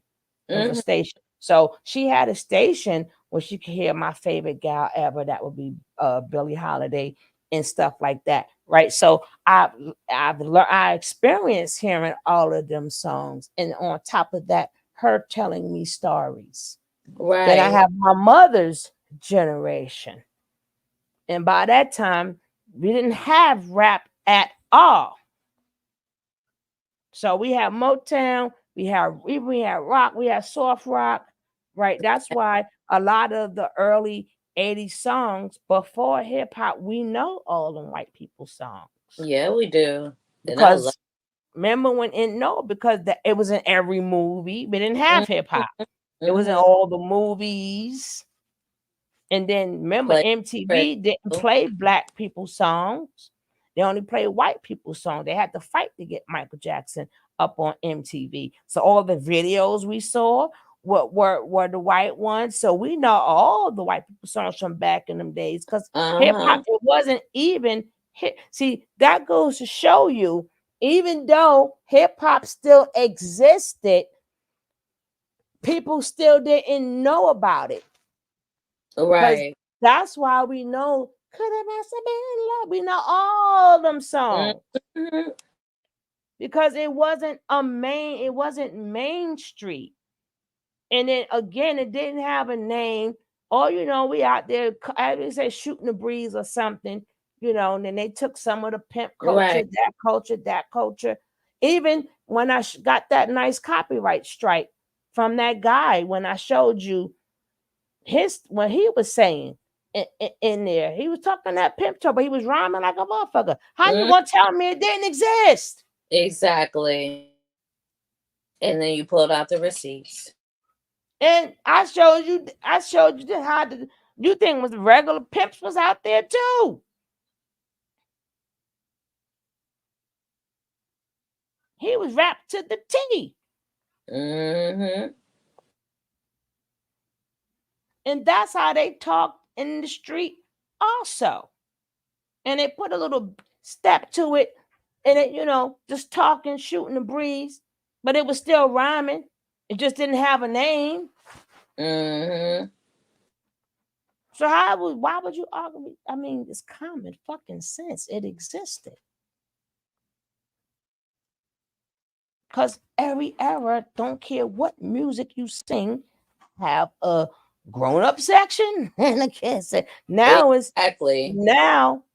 And not to mind you, it's the opposite now, but the same will apply. It's still good songs out here too. But now you just have to look for that. But that exists too. Sexy Red and whomever's on the airway, again, we go about what's on the airway. Even that may exist on the airwaves, but you got to go underground now to get the conscious music and then the good. It still exists though, just not on the airwaves. It's just switched. That's all they did. It was switch. Well, we can't say ain't no good music out there, ain't no good hip hop. That's because you're not looking. You're not looking. Exactly. We may not like some of that music, but just like you said, we can't negate that there is some good music out there. Yeah. Well, you get, but it was always there. So just like it wasn't videos. Girls ain't just started shaking their ass when Sexy Red came into town. They've been shaking their ass. Matter of fact, grandma was shaking too, and flips and everything. Yeah. My sister's grandmother, you know how they used to flip all over the men, go between their legs. She had awards at their house, like awards after awards that her and my papa used to win for doing that kind of dancing. And they were showing they bloomers and everything. So sit down. Until Soul Train started playing our real music. Oh, I remember Casey Kasem, American Bandstand played. Yes. I mean, now that I'm old, I did not realize how racist American Bandstand was. Right? I had no idea. My feelings are so hurt, right? My feelings are so hurt. You know, even our culture, why should we trying to save our history, and even why we gotta sit up there and yelling at us, they took our fucking music too. They address why we gotta find people that's following us. Right. And then you can't tell the people don't understand. Maybe African people don't understand this. Again, we raised in different places and they will never know that feeling, but it's a hurtful feeling. And this is where Americans, I get it, but this is maybe what Africans don't get. Matter of fact, I'm gonna do all my scam videos. You can see where the money going, right? You may didn't like it, but hey, it's the truth. How about I show you the receipts, how they sit up there and go to work every day, but them a scam centers. How about we show that? Sitting in the fucking offices, taking people for their money. When they tracked it down to Nigeria and Ghana. I'm telling you, stop playing with my right, sugar. Stop playing with how matter of fact, I'm gonna show it. I'm gonna show you some shit. But as an American person, right? And you've been told Africa all your life, you're African, and then you come to that conclusion. That's why we don't say African American no more, because the way we was treated. But I'm just saying, imagine feeling like, oh, I have people, right? And they're from Africa, right? And everybody longs to want to know if I'm just gonna say who they mother. Let's say we was adopted. Let's say we was adopted, or we was given away as a child, just like any other adoptee, right? So we was given away, and somebody adopted us, and they was really mean to us. And only thing we can think about is, oh, I can't wait to find my real mother. Can't wait to find my real mother.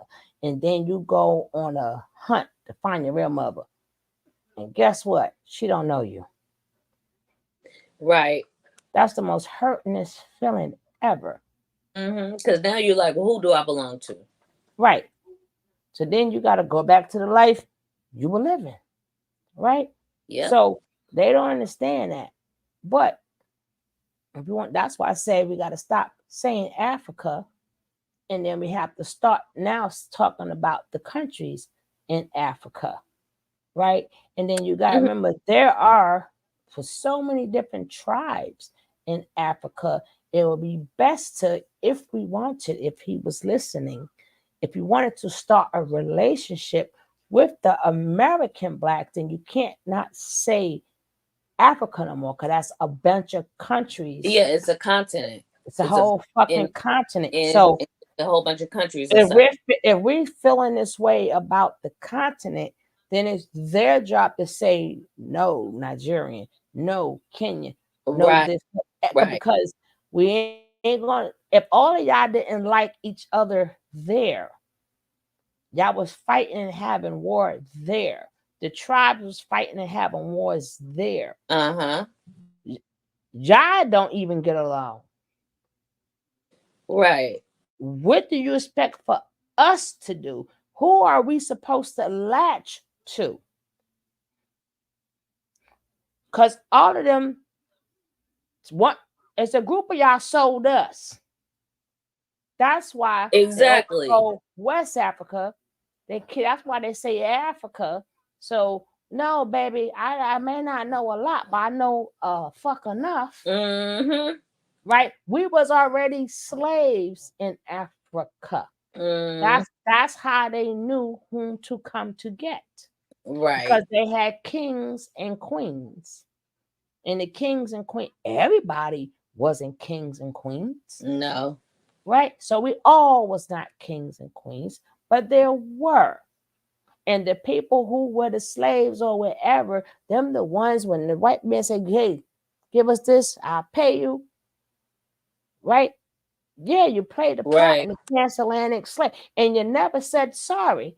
You never said, hey, and then you act like that what hurts us even more is when you act everybody and now nobody don't know nothing. We wasn't taught this. Exactly. Okay, so if you wasn't taught this, if our history starts before America, then you should fill in the fucking gaps. So if it's not your history, then we're not your people. Pick a fucking struggle. Right. There's no way they erased from all of y'all heads that y'all lost your family. None of y'all never longed for your family that they took. Nobody just like stuff that lady had 200 years of history. So then y'all, that would be your history also. That would not be American history. That would be Africans' history. Because it started there. So now nobody knows the fuck nothing. You're gonna take us to Ghana. You're gonna show us where that goddamn place is at. Right. But y'all didn't do it though. But this is where they set up. Fuck out of here. That's why I said I ain't going there to see that shit. You can't, because you owe us, and if you want us to claim you. And you talking about depend, then you owe us some fucking answers. Like, how did this shit go down? That's how you clear it up. We are left with question marks. So if you don't want to give it to us, then being that we made our own culture here, and we have generated more money without a culture, we don't have to submit to you. Right. Y'all are still building. We're in 2024. America built like a motherfucker. Right. Y'all country's been there way longer and still not built. Yeah. So, and then the same people y'all gave away, everybody is following. Yep. So you cannot say, oh, get together. No, the same way a child wants answers from their parent, we want some fucking answers. But if y'all keep saying we wasn't taught that, what the fuck you mean you wasn't taught that? That's your history. The grandma didn't tell you? Right. Great grandma didn't tell you? Exactly. You got to go to school to learn that? Fuck out of here. If I were here, well, who was you before you came to America? That's for them motherfuckers to tell us. So and keep asking us that. Ask them that. I ain't got nothing against them, but I'm saying we're gonna speak. If we're gonna talk, we're gonna talk. Or we're not going to talk. So how about let's not talk? Exactly. Somebody wants to say, and those are facts, Jackie. It's video after video after video how we treat it when we go to fucking Africa. It's enough. And you think, and especially in New York, it's not a but. Stop it. Stop it. So y'all don't know nothing. So if y'all all, majority of them spoke different languages their damn selves. So I was so what? Y'all don't know, or we don't know. And they thinking, well, Americans, we can think whatever we want to think about each other. We this in-house. Same way we don't go, if y'all don't go tell them to get it before you tell us to get it, tell them motherfuckers get along. In Africa right now, the first thing they ask people, well, I'm Igbo, I'm this, I'm that. They say that. Right. I see shows where I get their country wrong. And then sometimes, and then a lot of times too, even though they got the government, but besides having the government, they also have people that still call themselves chiefs, where they got their little land there. Yeah, it is undeveloped, but that's their land. They still, well, you got to talk to the chief about that, and they hold him in high regard, but not according to the whole entire. I'm just gonna say state, but you know what I mean. The whole section, I'm gonna call it a state. Goddamn it, y'all know what I mean, right? Because they have a government, but they also they spread it out, and they still have like this culture still gonna do what their culture do. They still keep their cultures going. It's not one government. And you go to Nigeria, it's like all different sets of people, and they still practice whatever their culture practice. So it's a bunch of different cultures. But as long as you keep saying the word Africa, you will include the whole continent. So we don't know who we like. No, they do. So you say that to throw us off. And then you want us to, how are we supposed to learn y'all ways when y'all can't even tell us y'all name? Africa's not y'all name. That's not your name. Y'all accepted a whole entire name from a Caucasian man, and you want to talk about us? Right. We tried the Pan-African. We always was Pan-African because we always used to wear the African clothes. We did everything that we could to connect. Stop. Stop. We did everything we could to connect. Everything. Put the little, as people put the wraps on their head. Just wear the shirts. Even wear the clothes, the unks, all that shit. The dashikis were really big. We did everything. Even homeboy picture right here. He wants to connect. Look at the picture in the back. Exactly. And he's in London. Even right here, he wants to connect. Exactly. Everybody, majority of everybody got like an African picture in there. We got something. Everybody in their house got something with African culture in it.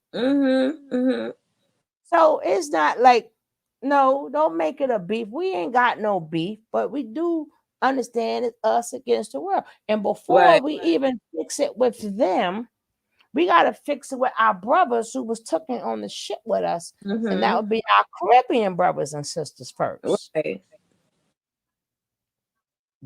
Because they were, remember, that boat dropped them different places. We will have to even connect with them first before we connect with you. But you can't have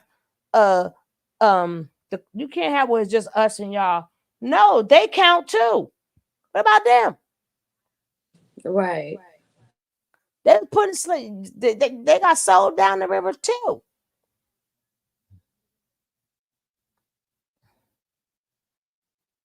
And guess what? I tried to tell y'all about the reparations, and it's so crazy. This same guy, which I'm gonna do tomorrow. But remember, my hours are gonna be a little bit different tomorrow. I'm only giving y'all this time tonight because I'm gonna be busy.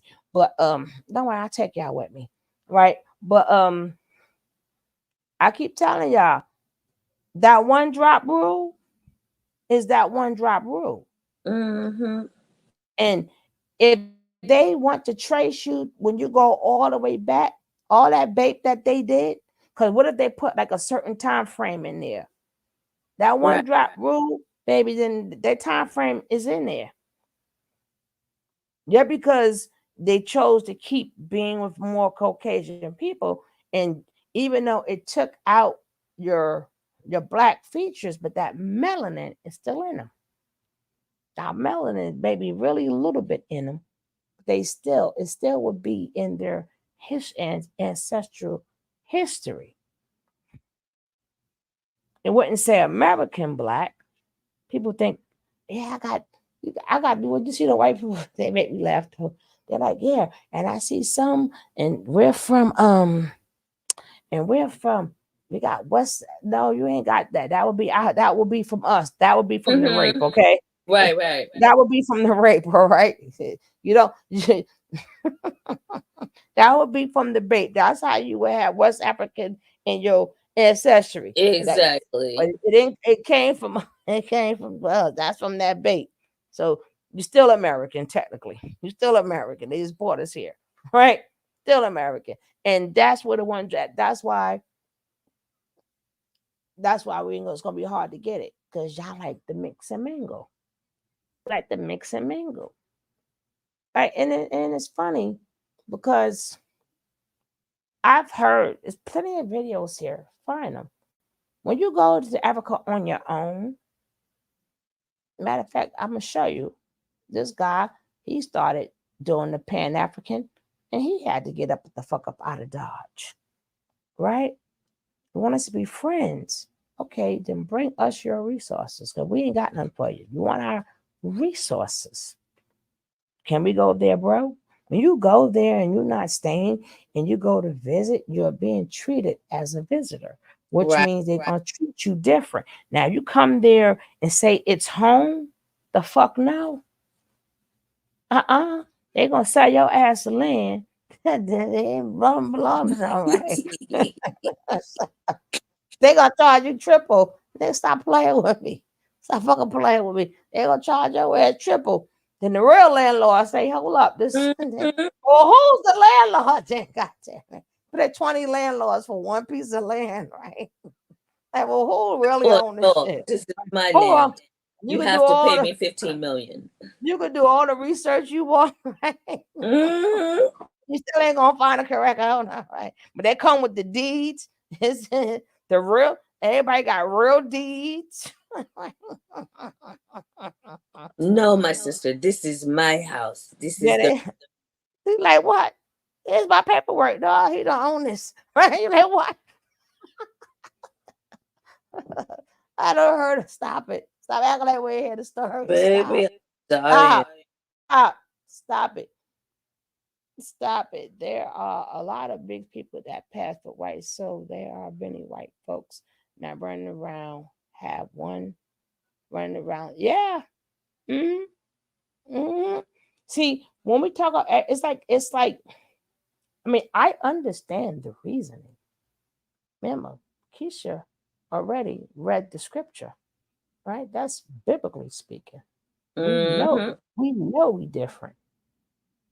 We know that. That's how they knew who to choose.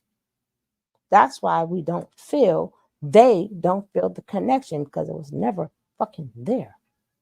We was from parts of Africa, but it wasn't called Africa. Right? When they took us, it wasn't called Africa. And we ain't even mad at that. We ain't mad at that, baby. We ain't even got no beef with them. Not at all. Because you ain't nobody on this earth ever gonna make me feel they better than I. I know that's right. I wouldn't give a damn. I'm a bub on this bitch, but as long as we both human, the fuck is you better than I? Because clothes don't make nobody. Nope. That's somebody else's name. If you put value, that's your business. You can't take it with you're educated, because educated means you work for somebody. People in the ghetto out there getting it. People in the ghetto out there getting it. Every majority of all the stories that you hear from millionaires and billionaires, I was born with nothing. That's where the creativity comes from. Yep. The innovativeness comes from.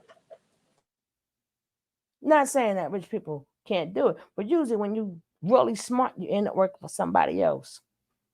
All of them schools, they train, they send you to these schools to get education. Oh, God, Carter. Oh, Jesus. God. Oh, I can't. Carter, I don't know what you're eating, but you're going to have to stop. Ooh, Gucci gonna be the same. Yeah. Barbecue brisket bone. He over here snacking on. Oh, his butt stink. That's a stink. Oh, you gonna stop me and everything. But again, we don't have beef with nobody. But when it comes down to this set of chosen people, we hate it everywhere, right? Yo, we can't fucking win. Everywhere you go. It's just something about us set of people. It's just something about us. But we know. As soon as us and our Caribbean brothers get it, we'll get it. But we're not going to change the system. I was trying to explain. We always talking about that system wasn't designed. But that's a lock-clad system. It's padlocked. You ain't gonna change it. It's not designed for us to change because it's been in place since the damn Bible. Said the wicked shall rule this motherfucker. They ain't say the good. They ain't say no. They said the wicked. If we ain't wicked, we ain't ruling it. Nope. Can we find ways to live better as a people? Hell yeah. Of course. As we should. But far as changing the system, you will not. That'll never happen. Far as thinking you're gonna go independent. Now, if you don't mind living off like singing on the streets or the subways or wherever, then you good. But if you want to go independent, that system doesn't belong to us.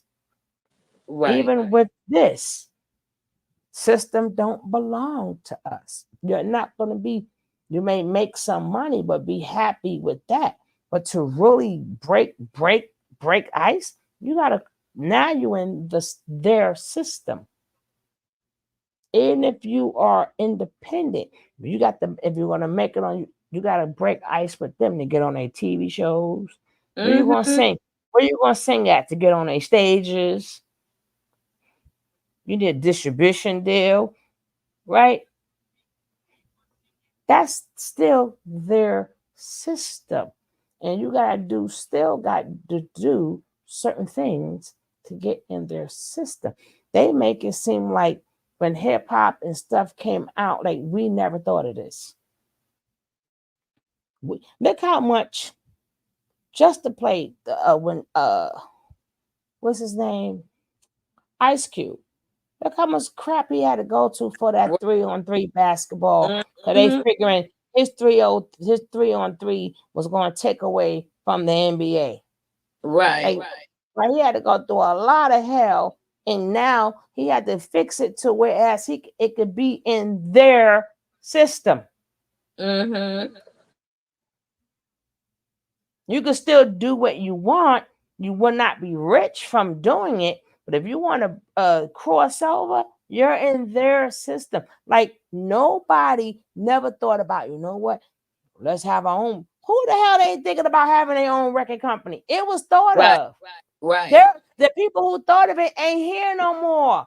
Sam Cooke. Sam Cooke thought ain't here no more. Ain't here no more. Right.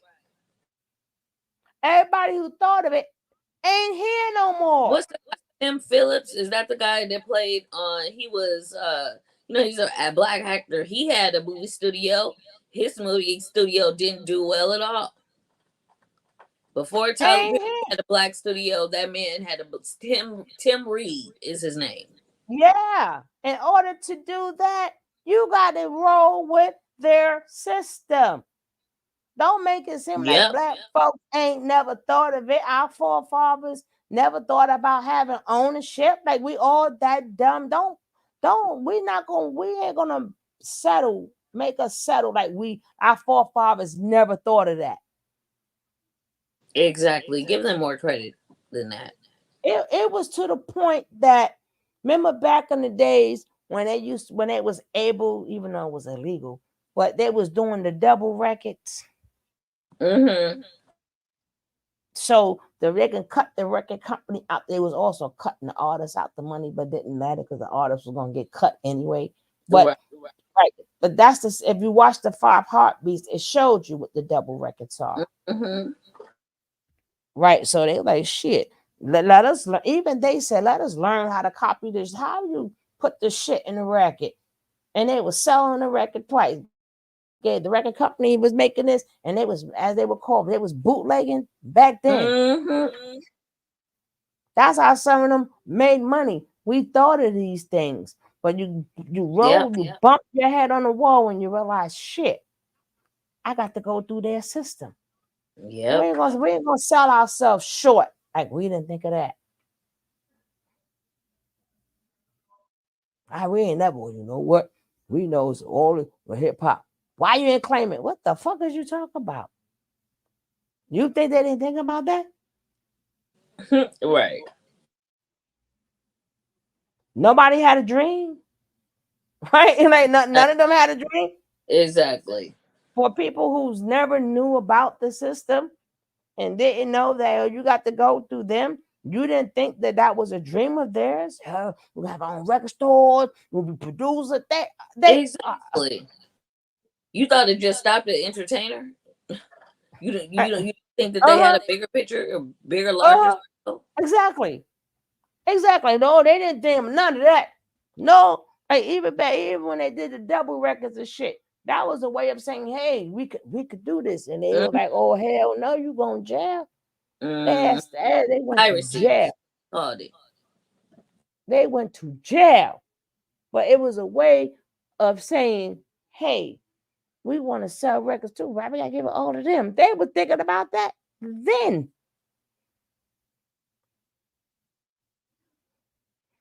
Now, in order to get on air, the air doesn't even belong to us. It belongs, the airwaves belong to them. Well, how you get your radio station? The air belongs to the how you get talking about we had supposed to have what record stations you talk about? That's their airwaves. I don't care what station. You got to go through a bunch of stuff to have a radio station. And then that radio station, you also have to have connections with people to get their commercials on your radio station. So you gotta have, it's not easy to have a radio station. What do you think? The early hip hop was able to do that? They can't do that shit now. They now got like a Cyrus or whatever you call that and Rock the Bells and shit like that. But far as getting a whole entire station, the fuck you could not. Who was paying for it? We didn't have no businesses. People say stuff, but they don't think about it. You could have did this. Stop telling my forefathers what they could have done. Like they did not think of. They didn't try and think of every way which they could when they realized, oh, this the real world. No, you cannot. Well, where you get the commercials from? Exactly. Sir? Where are you gonna get the advertisement from? Sir? Who's gonna press your records? Sir? And where's the station supposed to be? And who's building? Who's gonna be your manufacturer? And then you gotta have relationship with the record companies to get the record to even play. Yep.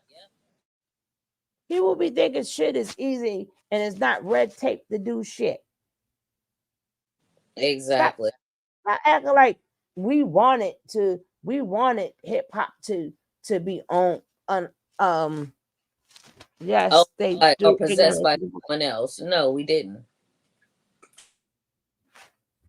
Like they didn't even Run DMC tried it when it was like when it was what they said. They told him to shut up. When he was like, "Well, Calvin Klein, no friend of mine, don't want nobody's name on my behind." Right then and there, they were like, "Well, they were like, you now you gonna advertise this shit? You better get in this right commercial. Stop fucking playing with me. Go advertise. Go advertise. Fuck we say. What you mean? You don't want nobody's name on your behind? Oh, even when they didn't even catch on. Remember back in the days, they used to make sure and then they realized how many people was getting rich off it. That's when we wanted in. And that's when they was giving the artist them clothes, but the artist didn't really know you're putting our name out there, right? They didn't realize that. No, and they then didn't. that's when the black artists like, well, hold up. It's like Timberlands and stuff. Until we started wearing they stuff, they stock went sky high. A lot of those alcohol companies were tanking until black artists start putting and wearing their clothing, and then their stock went sky high. Polo went sky fucking high. Yep. Esco went sky fucking high. Stop playing with me. Adidas. Matter of fact, Levi's. Forget Adidas was the Adidas. Especially when you had the concert, everybody had them shell toes. Yep. And then they used to stop it. They were like, "This is the clothes you're going to wear, and we're going to give you." As sad that they did sell out, but even who they wasn't letting you wear your name. Only person, the first artist that was able to wear his clothes out, that was Fat Farm, right? And everybody else sell clothes, even till today, don't wear their own shit. Right. That's why Beyonce and them, being that they so rich. But the thing is, you too rich for your own name that you want us to buy your shit while you wear their name. Exactly. That's why it don't really connect with us. Because you ain't even wearing your shit.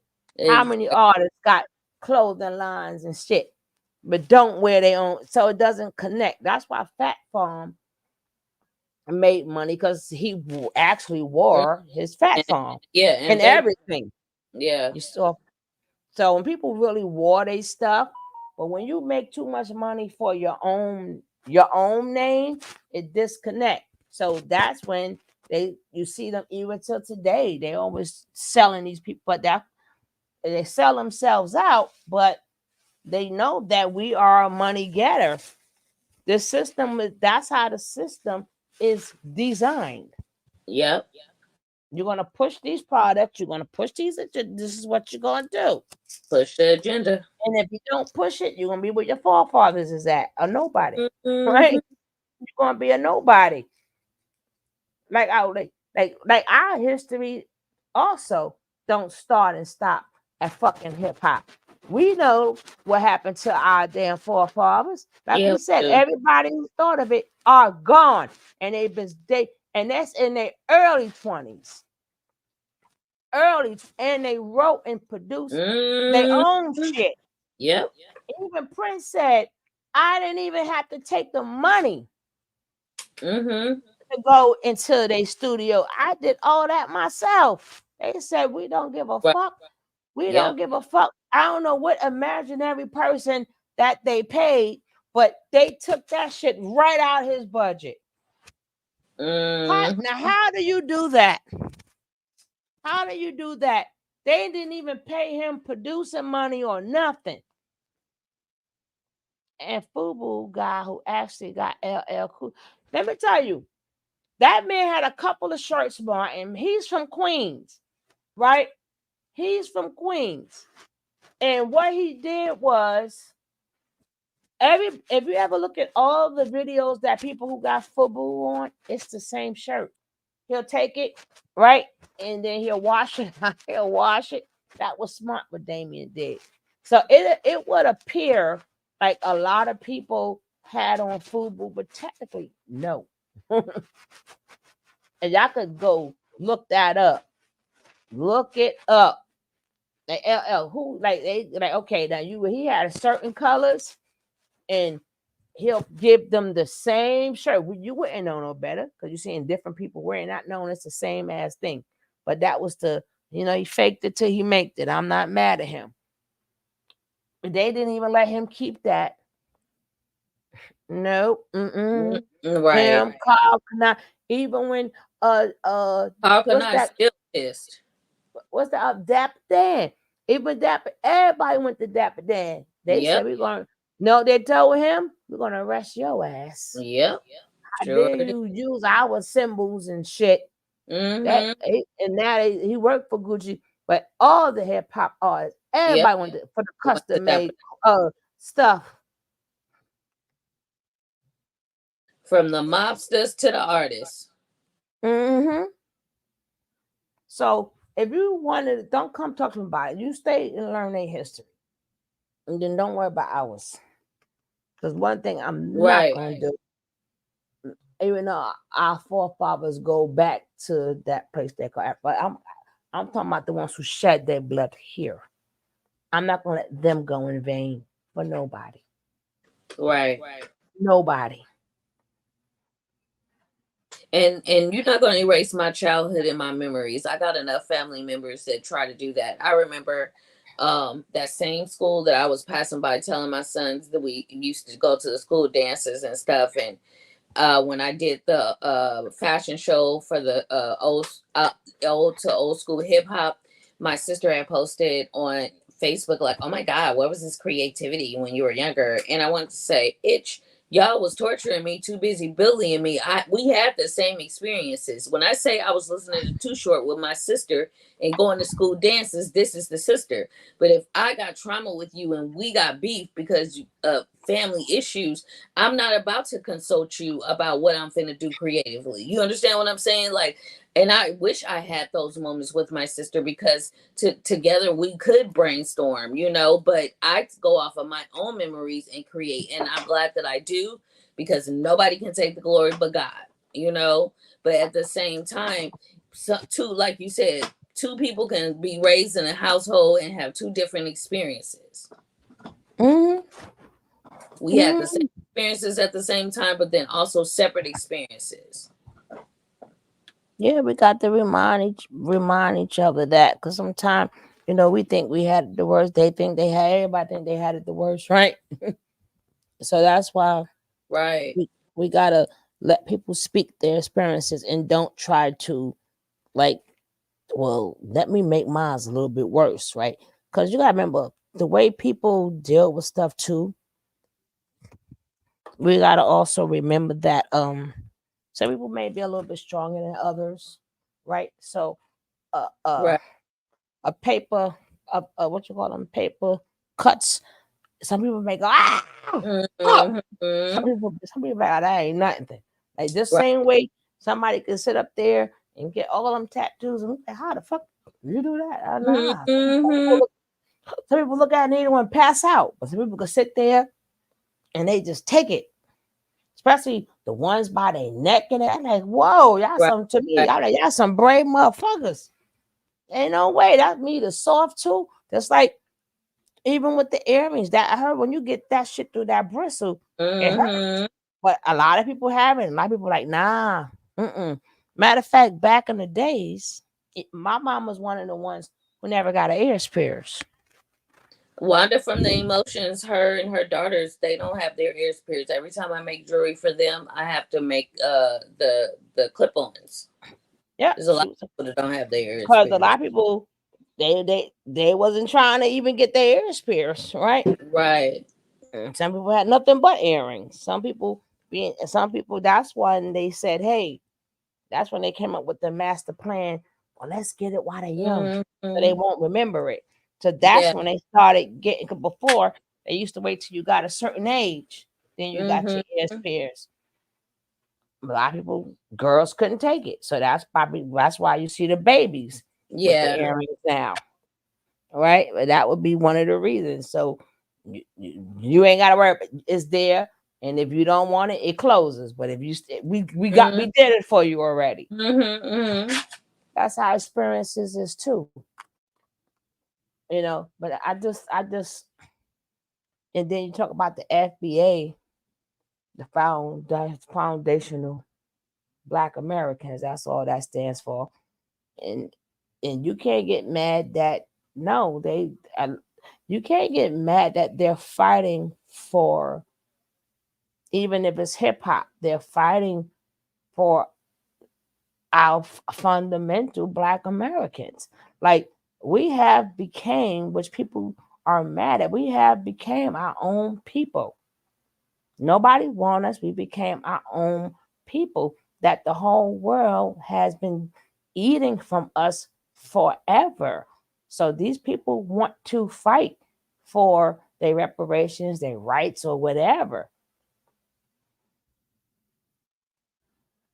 You can't be mad at even the ADOS. You can't be mad at them. You don't have to join them, but you can't be mad at them. That's that. If they want to continue from their grandmother, their great grandmother, they want to continue that, how they said, that long ass walk. You can't be mad at them. Right. You trying to explain hip hop don't mean that's $1 trillion business since it started. What do you mean that we can't worry about that? You know what the hip hop money would do to a lot of places out there in Africa? That money alone?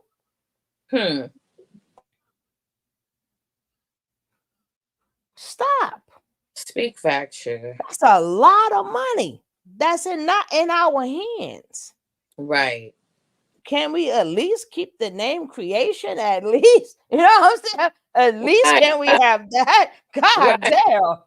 We can't get the money, but can we at least say, can we get the credit as creation? The fuck? Right. If that's the least we can we at least have that in the history books? God damn. It's like help writing a record, and then you don't get no credit on the. You don't get no recognition on the credits, which means you ain't getting no royalties.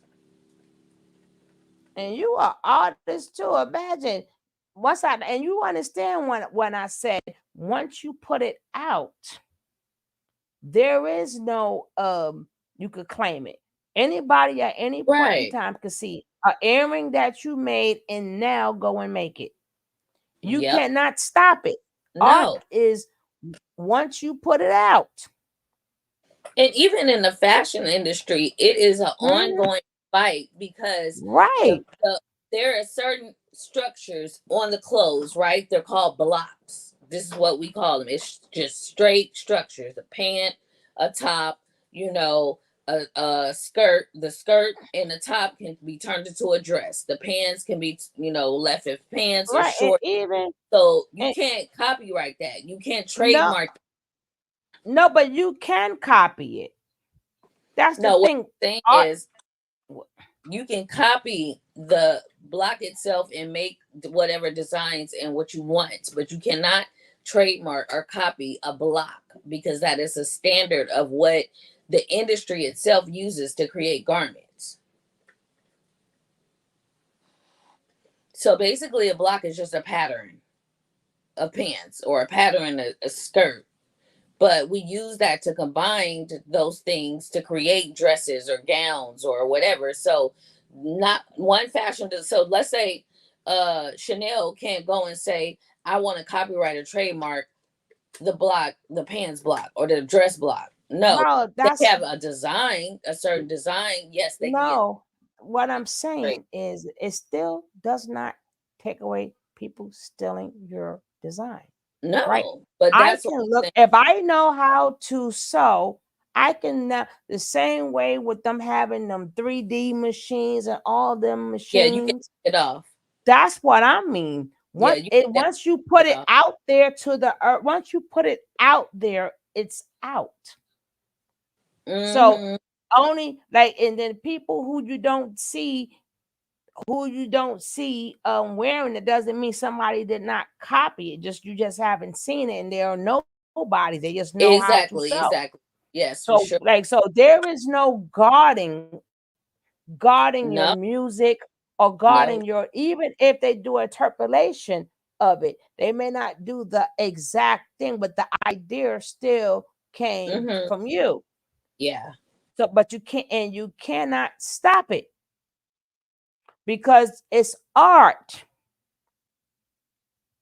So you can't. No, once you have something, you truly, once you put yourself out there, you cannot stop it. You can't stop people's eyes. You can't stop what they hear. And to the point that people draw up their own stuff. Okay, I'll even with the little, they got the shirts now, they got all the little sayings on it. Yeah. People don't have to buy that no more from anybody. They Right. can make their own. Yeah. That's when these little companies, I mean, they may change, but that's all I'm saying. So B did copy a lot of, yeah, she did. And even if you sit up there and say, well, this artist did it first, or this artist had it, Jackie. it doesn't take away. Somebody had to see it to copy, or they had to hear it. Right? You may change it around, but there is no you have that's going to stay in your culture and culture only. That is fucking impossible. No, and I will say, I'm gonna let you know this. As a fashion designer a couple of years ago, my classmates and I had to block a lot of these big name brand companies because they were going onto our Instagram posts and they were stealing our designs. And one guy, I met him, he had a fashion show during LA Fashion Week, and Gucci turned right around and stole his design. You have a lot of people stealing your design. It is more than that. Yeah, definitely. That's what you would, as they would say a knock, as they will call a knockoff, right? As they would call a knockoff, right? But at the end of the day, once you put it out there, you cannot say, I'm speaking upon it as in the culture, it's impossible. It's on the radio, it's on the videos, right? Somebody somebody else is going to do it. It may not be your exact song, right? May not be. I'm talking about far as it as a whole culture. You cannot keep it culturally black. It's not possible. Same way when we did the rap, Beastie Boys liked it, right? Beastie Boys liked it. So you couldn't stop them. You put it out. It's out. That's why they always ask you, like, is you ready? You ready now? Right? And they be telling you stay on your game, right? Because even come on, that's even in hip hop itself. Beat by the don't stop taking, right? You can't stop it. And even your cadence, people pick up on your cadence. People pick on your wording, right? So either who, once you put it out there, it's out there. There's nothing that you can do about it, because it might not be your song. It just may be rap, right? Could just be rap. It ain't gotta be none of y'all song. They're gonna make their own rap song, but they still got it from us. You can't say nope. You are not allowed to do that. That belongs to the black culture. It don't go like that. That's not life. It doesn't go like that. Even when R&B, my girl slayed it though. Tina, her name Tina Marie. She slayed it. Yeah, she right? did. She heard it. She slayed it, but it's out there. Or even the right, it's the you can't stop once it's out, it's out, and it's even worse now because you on the fucking internet. They may not take your design and make it the same way, but they get, oh man, I like how she did the buttons. Maybe I'll make me something. I put little buttons on the side now, right? It wouldn't be yours no more. Maybe you have big buttons on the side. it wouldn't be yours, but the idea still came from you. And those are the rules. You have to, those are actually, Sugar, you are absolutely correct. The rules in fashion is they have to modify it at least 7 times. And that's what I'm saying. But I wasn't speaking upon one particular person. I'm just speaking upon fashion into total, right? They're gonna have to modify it, but it's still they would never had the thought if you never put it Created. out there. That's part of life. That's art. That is art for you. That's how art works. Even some songs, shit, you ever been? I'll never forget back in our days when they really had that thing called elevator music, right? When they really had that doctor's office with the sound like, and then that ain't got nothing to do with us. But you ever see when it's really quiet, you hear that shit in your head, right? Man, what the hell? Like, because it's stuck in your head, you know, but it was really elevator music. She knows what I meant. Ask her. Well, hold up.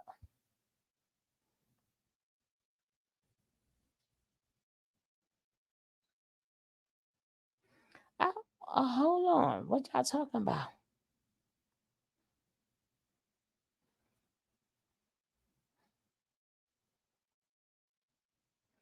But let's play a couple of songs here. Today is Sunday. I didn't play our Sunday song. I got a couple of minutes to play it. Sitting in the darkness, feeling all alone. I can't find the strength to carry on, but I won't give in to this doubt and despair. I know deep inside that there's someone who cares. Sometimes the weight of the world feels too much to bear, but I know that with faith I can go anywhere. I won't let these troubles bring me down. I'll rise above and turn my life around. No weapon formed against me will prosper. Overcome every obstacle, every hurdle with God by my side. I cannot be defeated. I'll wipe away my tears and face my fears undefeated.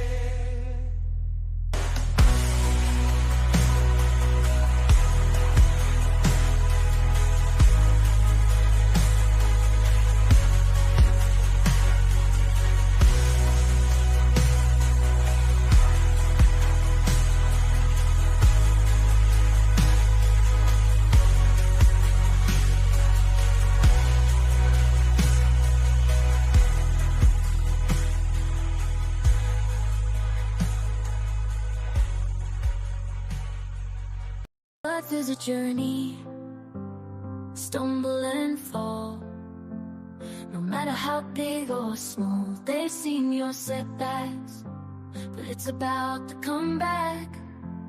Feels like the end, but it's just a jump start.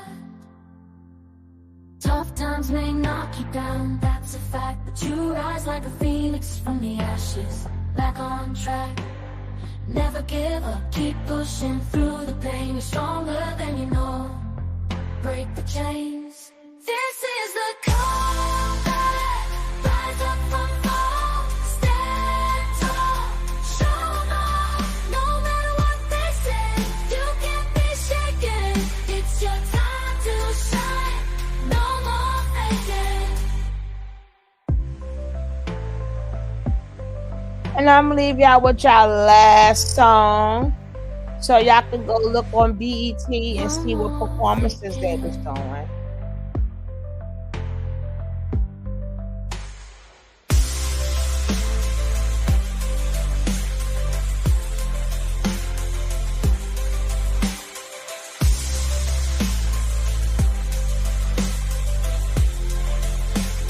And all of y'all have a beautiful night.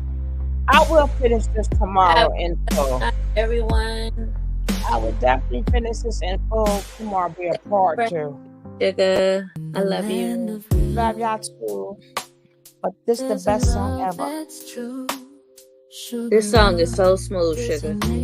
Spreading sweetness too. Her voice like velvet, smooth as a summer breeze. A podcast, the soundtrack to everybody's ears. Sugar love, she's the queen of soul. Ooh, yeah. A podcast, the place where the stories unfold. Ooh, yeah. News and entertainment with a touch so sweet. She's the heartbeat of the community's beat. She brings the news with flavor like a cup of hot tea. Uncovering stories, bringing light to what we see. With her infectious laughter, she uplifts every soul. Sugar love, she's the one who makes us feel whole. She's the one who makes us feel whole. In the land of real, there's a love.